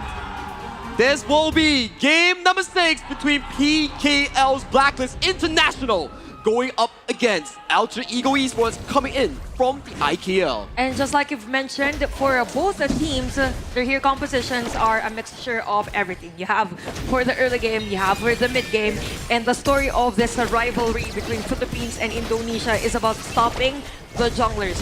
For Blacklist International, they're known to have almost perfect, almost no errors in terms of the early game. Now for Alter Ego, they need as much as possible that vision to somehow just know as to where Justy is jungling around the map. Wow, Golden Kite's in pressure on Decoy. Decoy has to fall back, and right now Chaz is gonna try to pressure out. Then with that juke out, Golden Kite still has most of its HP. Alter Ego off to a slow start. Yeah, a lot of folks coming in from Blacklist International. Let's take note of the linear skills that the Chaz has. So that's already an edge in an early game, but as long as it lands on the right target. Okay, Icy Tail and Chammy1, we see you guys. Yep, they're gonna 1v1 again. The flash out from Chammy1. Icy Tail jukes him out without any wave render. Nobody's gonna take on Chammy1, the FMVP from PKL. Flash for flash exchange between Blacklist International, also Alter Ego Esports here for the play. Coming in from Dragon here. No flash on Icy Tail. Gets the first blood going in from Blacklist International. Great play coming in from Blacklist International. On point was the backup, and with that, they currently have the lead on this game. And you can see Justy now clearing even the mid lane. So it's more of the teams giving that space on their jungles. And this is what you've said earlier about the Chaz's performance on the Motsus. Very efficient on those pokes and even those stuns. Yeah, very efficient on the PKL side, but very annoying from the IKL side. He kept on stopping and even holding. Annihilation straight to the head of one TUT as expected by Sagi. Chaz with that setup into Golden Kite's burst. Dragon landing that final Annihilation. Peak combo being pulled out by the side of Blacklist. Definitely the layering of the skills has been on point for Blacklist International, and we've talked about the Cannon Blast. It's very efficient for Chaz, and we've said about the prioritization on the farm lane, so we could see that on Blacklist International. So they're currently at the lead, 1.7k in terms of gold. This is kind of huge for a 2-minute game. It is very huge for a 2-minute game. Your one TUT getting pressured down by Golden Kite once again. Might have to force a flash. Has to back away with the arrows. Wow, what a stunning pressure. But right now, the emergence connects to the backline. And look at Justy Decoy getting backed off. Justy still goes forward, but Justy still survives. And look at Decoy. Gets taken down, and Justy is trying to run away, but the 4-man rotation is too much for Alter Ego. And while that was happening, the players of Blacklist International just focused on dealing damage on the tower. So they're more on playing like a macro team, but at the same time doing micro against the Alter Ego. One TUT is not having a great time on the farm lane. So 3-0 on this game. Definitely for Alter Ego, they need to group up and as much as possible give space to one TUT.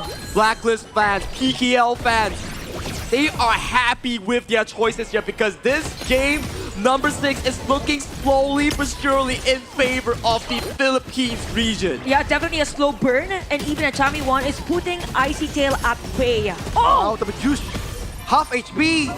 He's gonna back down right now. Juicy has to throw that George mobilization, and right now Chaz with that Cannon Blast zoning out so many of the IKL players. Every single Cannon Blast coming in from Chaz leads to multiple spells being landed onto his squishies here. we need to be careful if you're Alter Ego, if you're IKL, because this motor is so darn scary. Yeah, definitely. Now for Alter Ego, the winning condition that they have is again on 1 TUT plus the farming on Jintao. As long as they're able to somehow stretch this game or probably have that control over the map or other areas of the map, then they can potentially do so. But for Blacklist International, the early game thing that they do is very efficient as they secure another Tyrant against AE. Amazing. Amazing first steps, amazing rotation from Blacklist International. What a control on the early game. But the great thing, by the way, for Jintao is that there's not... Oh, but Zhao is going to be taken down. Took from PlayStation, connects to the backline. Zhao barely surviving. Decoy is gonna be a decoy for Alter Ego. But look at Cannon Blast, connects to Icy Tail. He needs to run. Look at Justy. What a damage from the jungle of Blast. 1 TUT flashing in. Doesn't get caught by the blast here, but Golden Kite going in for the final damage. So darn close. That was an aggressive flash coming in from 1 TUT. He has to back off. More control coming in from Blacklist International as they are targeting towards that top tier 1. The damage was so massive that I kind of screamed. It's as if I was the 1 TUT, but it's just Blacklist International being aggressive on this game. 3.1k gold lead for the team, and the Alter Ego we've mentioned about grouping up. They are kind of reacting as to how Blacklist International He's gone! Wow! 1 TUT gets taken down. The amazing Cannon Blast, but look at Tammy 1, half HP. Since Sao needs to do something, because right now, Alter Ego is not looking good.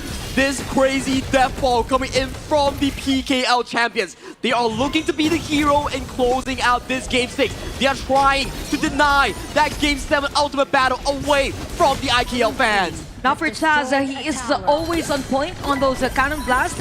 If we have a counter as to how many it landed during a team fight, it will be pretty high for this player. Now looking at the items, you have the Frozen Breath for Newbie, but he's still at level 12. I mean, later on, he will have that, but in terms of the Sanctify, I don't think it will be easy for them to potentially stretch the game if... But Icy Tail is gonna run away. He's gonna be chased, but he still survives. Alter Ego, what happened?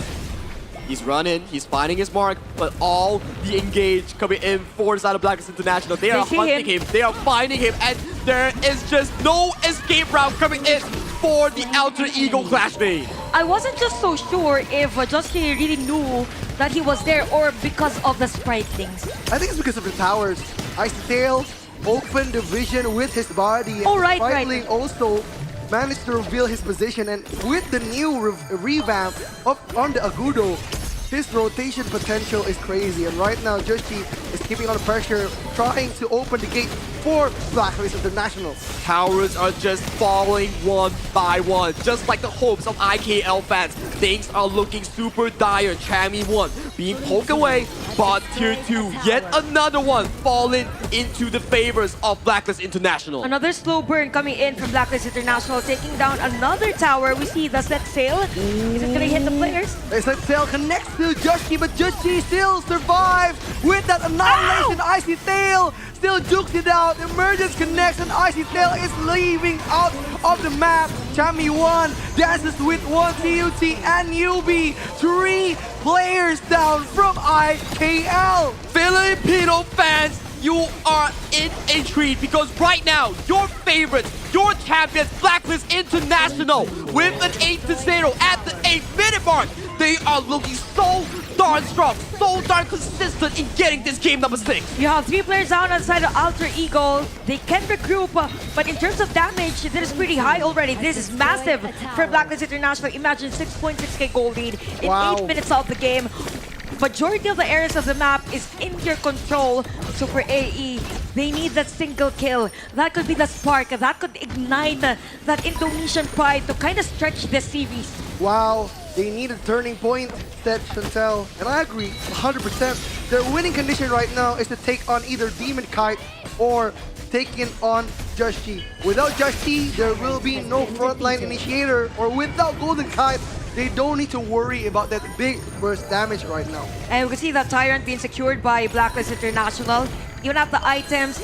Good thing though for Jintao, let's focus. You have 6.2k versus 6.4k. It means that the forming and even the pattern isn't that much of a lead on the jungle side. But if we look at the difference for the farm laners, you have 7k, massive 7k for Golden Kite, as to why there is huge damage coming in from Blacklist. And that gold advantage is being converted into more towers, more damage on the Zhengshao, being forced away. And right now we see the set still. Can it find its mark? It doesn't find onto any single members in Zhengshao. Going dangerously low. Minions are starting to slowly chunk down that tier 3 tower here as we see 5 more seconds as we go into that shadow objective spawn. Wow, the last hope of Indonesia. They're trying their best, they're giving their best, but Blacklist International is too strong, Chantel. Definitely too strong, because aside from the fact that there is damage already from Golden Kite, you also have those annihilations coming in from Nanua. So this is the part in the game wherein everybody has now the items because of the snowball that you have, and it's easy for you to secure another objective against the other team. With the secure of this Shadow Tyrant, the game is going into a countdown. If Alter Ego Esports is unable to find those team fights, is unable to find those catches onto the key members coming in from Blacklist, this could just be it for the PKL team. Oh, well, you have 3 core items for Golden Kite. We've mentioned about massive damage. Expect later on that he will be the damage dealer, most damage dealt for this game. Now, Alter Ego, there is the vision coming in from the Tao, but Chaz is there with the Cannon Blast to stop this Menki from trying to contest, and Blacklist International will secure the Shadow Overlord. Wow, but Icy Tail 1v1 with Tammy 1. Set sails for the defensive, and right now Annihilation doesn't manage to connect. Barely, just scrapes it barely. Icy Tail still survives. And with the complete players of Alter Ego, they can defend this one. You have the Zia for the clearing of minion wave. It just depends with the Furball coming in from Just G and the setup play as well from the rest of the players of Blacklist International. This could be it. This could be the final moment that the Filipino team has been waiting to secure the grand final spot. Vanguard's marching into that top tower. The second last tier 3 has fallen into the hands of Blacklist International. The pride, the glory coming in from Philippines. They are trying their best to slowly but surely close out this game. The Vanguards towards the mid lane will take some time. But Rookie, where is the Alter Ego spirit? Alter Ego still trying. 1 TUT. With that Aura Storm, he's gonna try his best. The high ground defense, Universal Law connects Chaz with that slow effect. Radiance connects to the backline, and right now Sun Sao gets connected with that exploiting weakness from Tammy 1. And right now, Alter Ego, all they need to do is defend. By the way, great defense by Alter Ego. It was a great juggle on those Vanguards. Almost getting taken down. Golden Kite trading the flash with 1 TUT, but with the fail of that assassination, that puts you into a very dangerous spot. As the minions are marching, we might just see the final push. Yep, they're gonna fight again. The Dolia is trapped. Decoy is trying to survive, but right now Chaz destroys the backline and Icy Tail connects. Golden Kite is in trouble, but he still survives. Changes the items to Blood Weaver, and look at Chaz. Emergence connects to the backline on TUT. Still survives too. Alter Ego is trying their best, but Blacklist, they need to disengage. Alter Ego managed to hold down the defense. They forced Blacklist International away, but 4v3 for the next 20 seconds here. Flash already committed by the side of Newbie. What is the decision, Blacklist International? It is to go for the game-winning push. Yep, they're gonna defend. They're gonna defend. Annihilation connects the 2 players. But look at the Universal Law. The fast clear, making Blacklist, denying Blacklist entry of personal space for Alter Ego. Definitely a great defense for Alter Ego this game. Breathe, Rookie. But yeah, for this one, Alter Ego, great defense. As we've mentioned, we could see now the damage from Newbie's hero, the Zia. And we can see 1 TUT having the Sanctify, so expect more damage later on. And this is the Flowborn. We all know what Flowborn can do, what Flowborn can destroy if things get crazy or if things get long. Flowborn Marksman has one of the best late games here in Honor of Kings in that farm lane role. Take a look at Tammy 1's position. He's flanking, he's looking, Icy Tail going for an engage. Oh, Icy Tail managed to connect to the back line. Icy Tail slings Duki's down. But right now, Jamie look! won! Jamie won! What a flex! Jamie won number one! He gets the ball! Gets taken down! What do you think is gone? Blacklist is doing it! They're gonna open the crystal and they're gonna bring their nation into the grand finals! PKL rejoice! Your champions PKL! Philippines own Blacklist International take the series 4-2 as they destroy all hopes of IKL fans! Great performance coming in from Blacklist International. Although kudos to Alter Ego and even a Bigatron by Vitality for representing Indonesia in a way that everyone will be proud of them. Wow.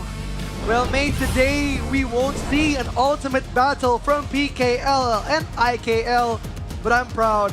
I'm standing here tall and proud, looking at Alter Ego, looking at Bigatron. They performed their best, and please give their support.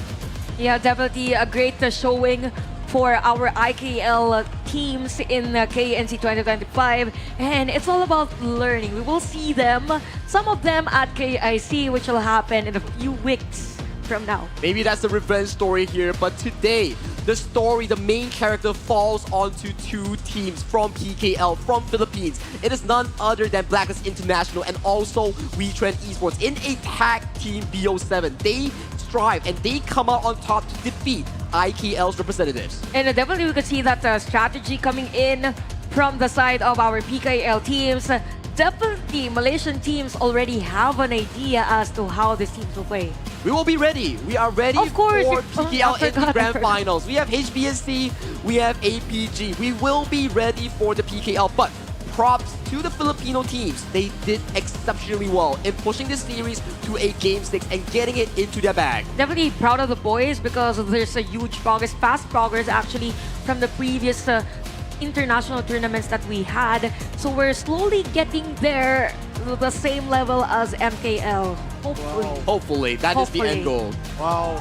An amazing chance, an amazing fight, an amazing last piece de resistance from Alter Ego. They managed to pull through so well, gaining the first point for IKL. Even though they haven't managed to close it out and make it into Game 7. But they can still stand and proud because they were the ones who saved IKL.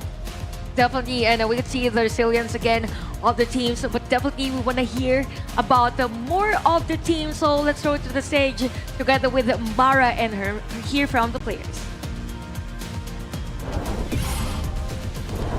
Everybody, let's give Indonesia a big round of applause. Zan, Decoy, it might not have been the result that you wished for, but there are lots of people here that's still cheering for Indonesia. What would you like to say to everybody? Your final message. First of all, thank you guys for supporting us. Terima kasih guys. And we also want to say sorry that we didn't bring the good result. Kami hanya minta maaf karena kami nggak bisa dapatin kemenangannya. But thank you very much for supporting us and we try our best. Thank you very much for all Indonesian people and Alter Champs and Bigger Troopers also that always supporting us in KNC. Like Zan say, we are very sorry we didn't have a good result. Next time we will bounce back again and we will make Indonesia proud. Once again, we are very sorry.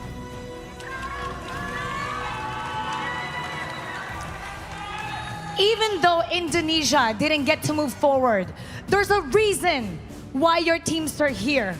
You are the fan favorite. You are Indonesia's strongest. Even the greatest athletes in the world, they experience failure. This is part of the journey to the success in the future. We wish to see you once again in the international stage, waving the banner for Indonesia. Regardless what the result is today, hold your head up high. It's not over. There is still another chance to prove that Indonesia is the strongest in the world. Thank you so much for your participation. Your Nation Clash journey ends today. There will always be a next time. Let's give him the honor and the round of applause. Thank you so much. In every journey, there will be somebody who will fall. And of course, there is somebody that will rise. Congratulations to our grand finalist, Philippines. Arise, Joshi, congratulations. You have made Philippines proud. Going to the grand finals, you get to represent our banner for a chance to be the champion for the very first Nation Clash. How does it feel, Arise? Masaya. Kasi bagong experience to. Tapos, bagong experience na kasama namin yung ibang team para, ipanalo yung series and mga matches.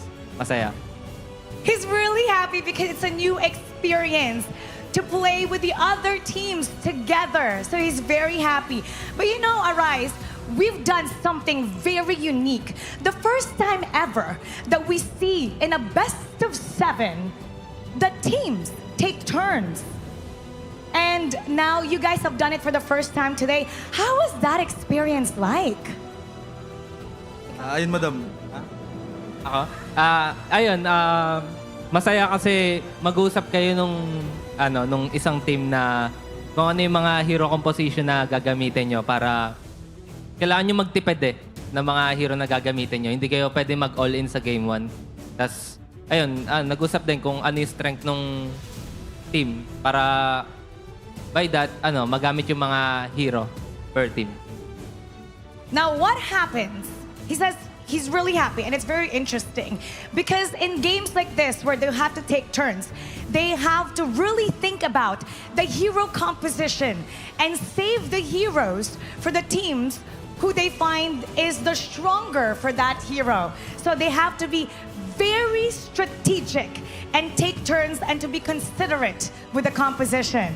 Now, Justy, tomorrow you will be facing a really strong nation. Malaysia is waiting for you in the grand finals. What is something that they should watch out for and the fans should expect? Ayun, madam. Kahit nauna sila ng mga ilang years, dudurugin namin sila. Even though Malaysia, the players have many more years of experience, Philippines will take them down. Now, there's a lot of people here that's so happy. You've made a lot of Filipinos watching online and in here so proud. What would you like to say to them and invite them to support you for tomorrow?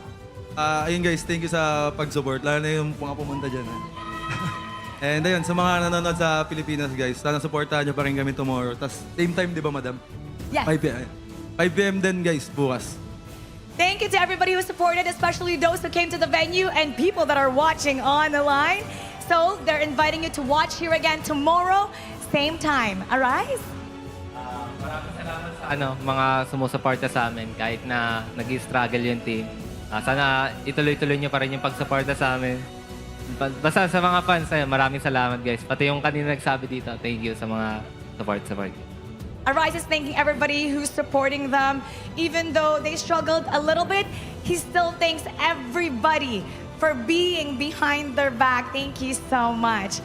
And thank you for representing Philippines, waving that flag proudly.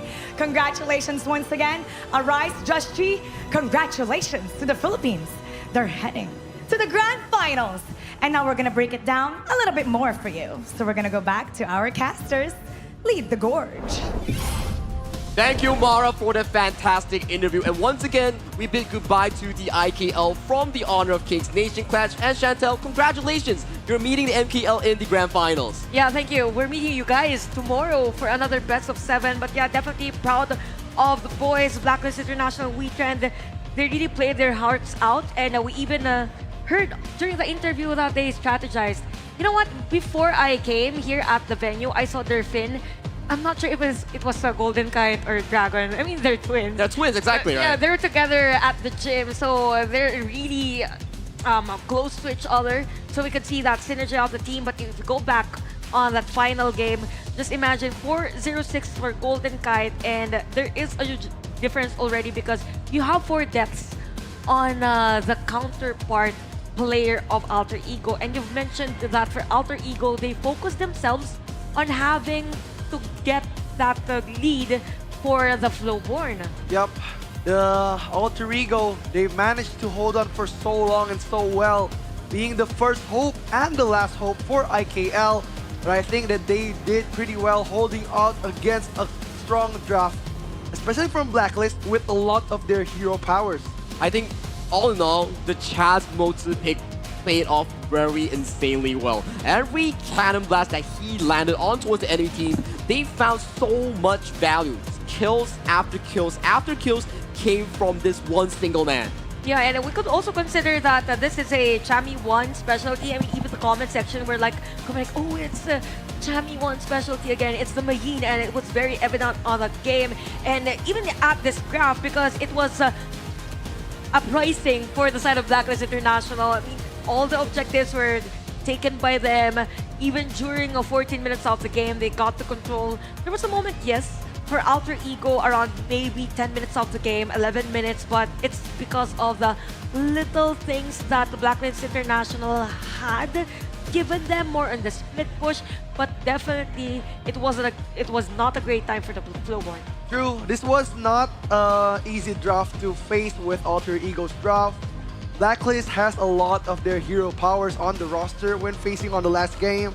So props to Alter Ego once again for proving that Indonesia can still put up a fight. Yeah, Big applause. Good applause towards the Indonesian squad here Actually, coming in from the IKL. We do bid them goodbye, and we do have to put our focus on the further matches here because PKL will be going against IKL. That is not an easy opponent to be talking about. And we have to go back in terms of the things that they can do is that for Blacklist International, they were able to get a single game against Homeboys SE, if I'm not mistaken.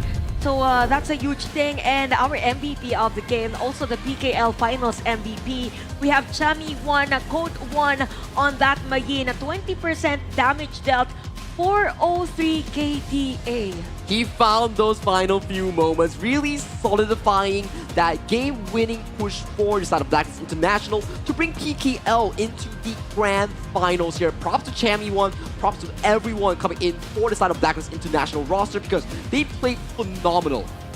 Yeah, they've proven their worth on this Nation Clash, and tomorrow they are gonna face the reigning champs of MKL with the number 3 runner-up for MKL. So we are gonna see what's gonna happen next. But Chantel, let's see the replay. I mean, just looking at the highlights, Icy Tail, I was talking about the Flowborn, but even Icy Tail didn't have a great time.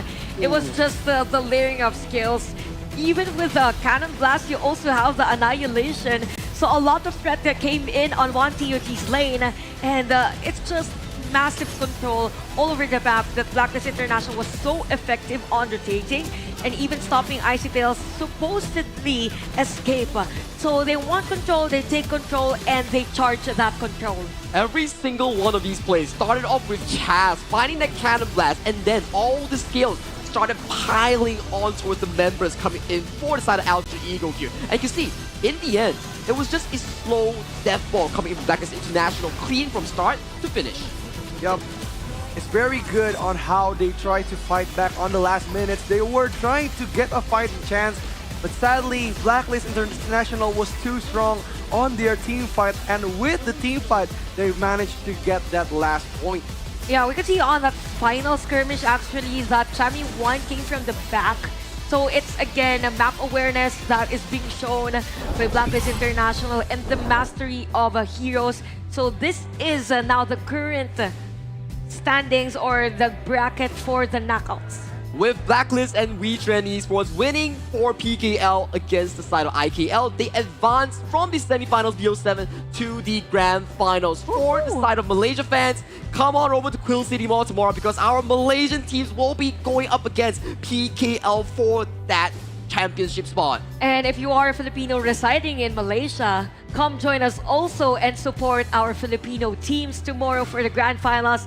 And aside from the grand finals, you will also be watching, you could watch the Honor of Kings finals at 15 o'clock. We also have a show match and it will go straight to our grand finals best of 7.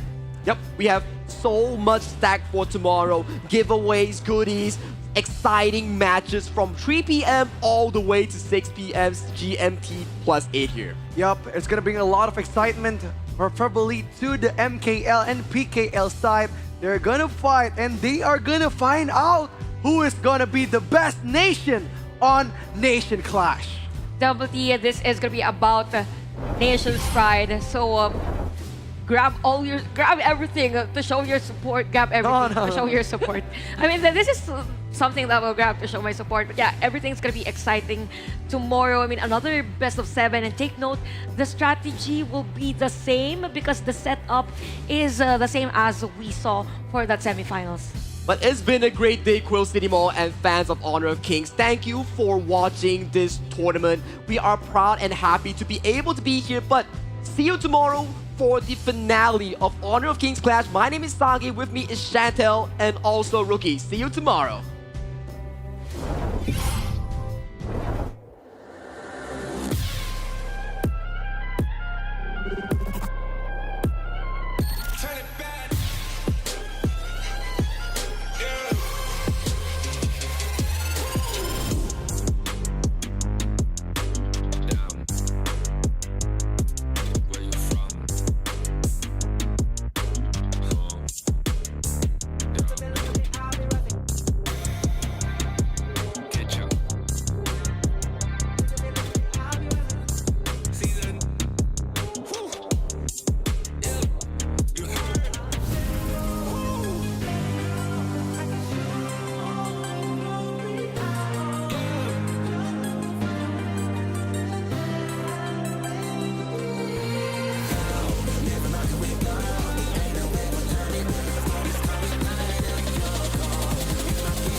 It's an honor showtime.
It's an honor showtime.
It's an honor showtime.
It's an honor showtime.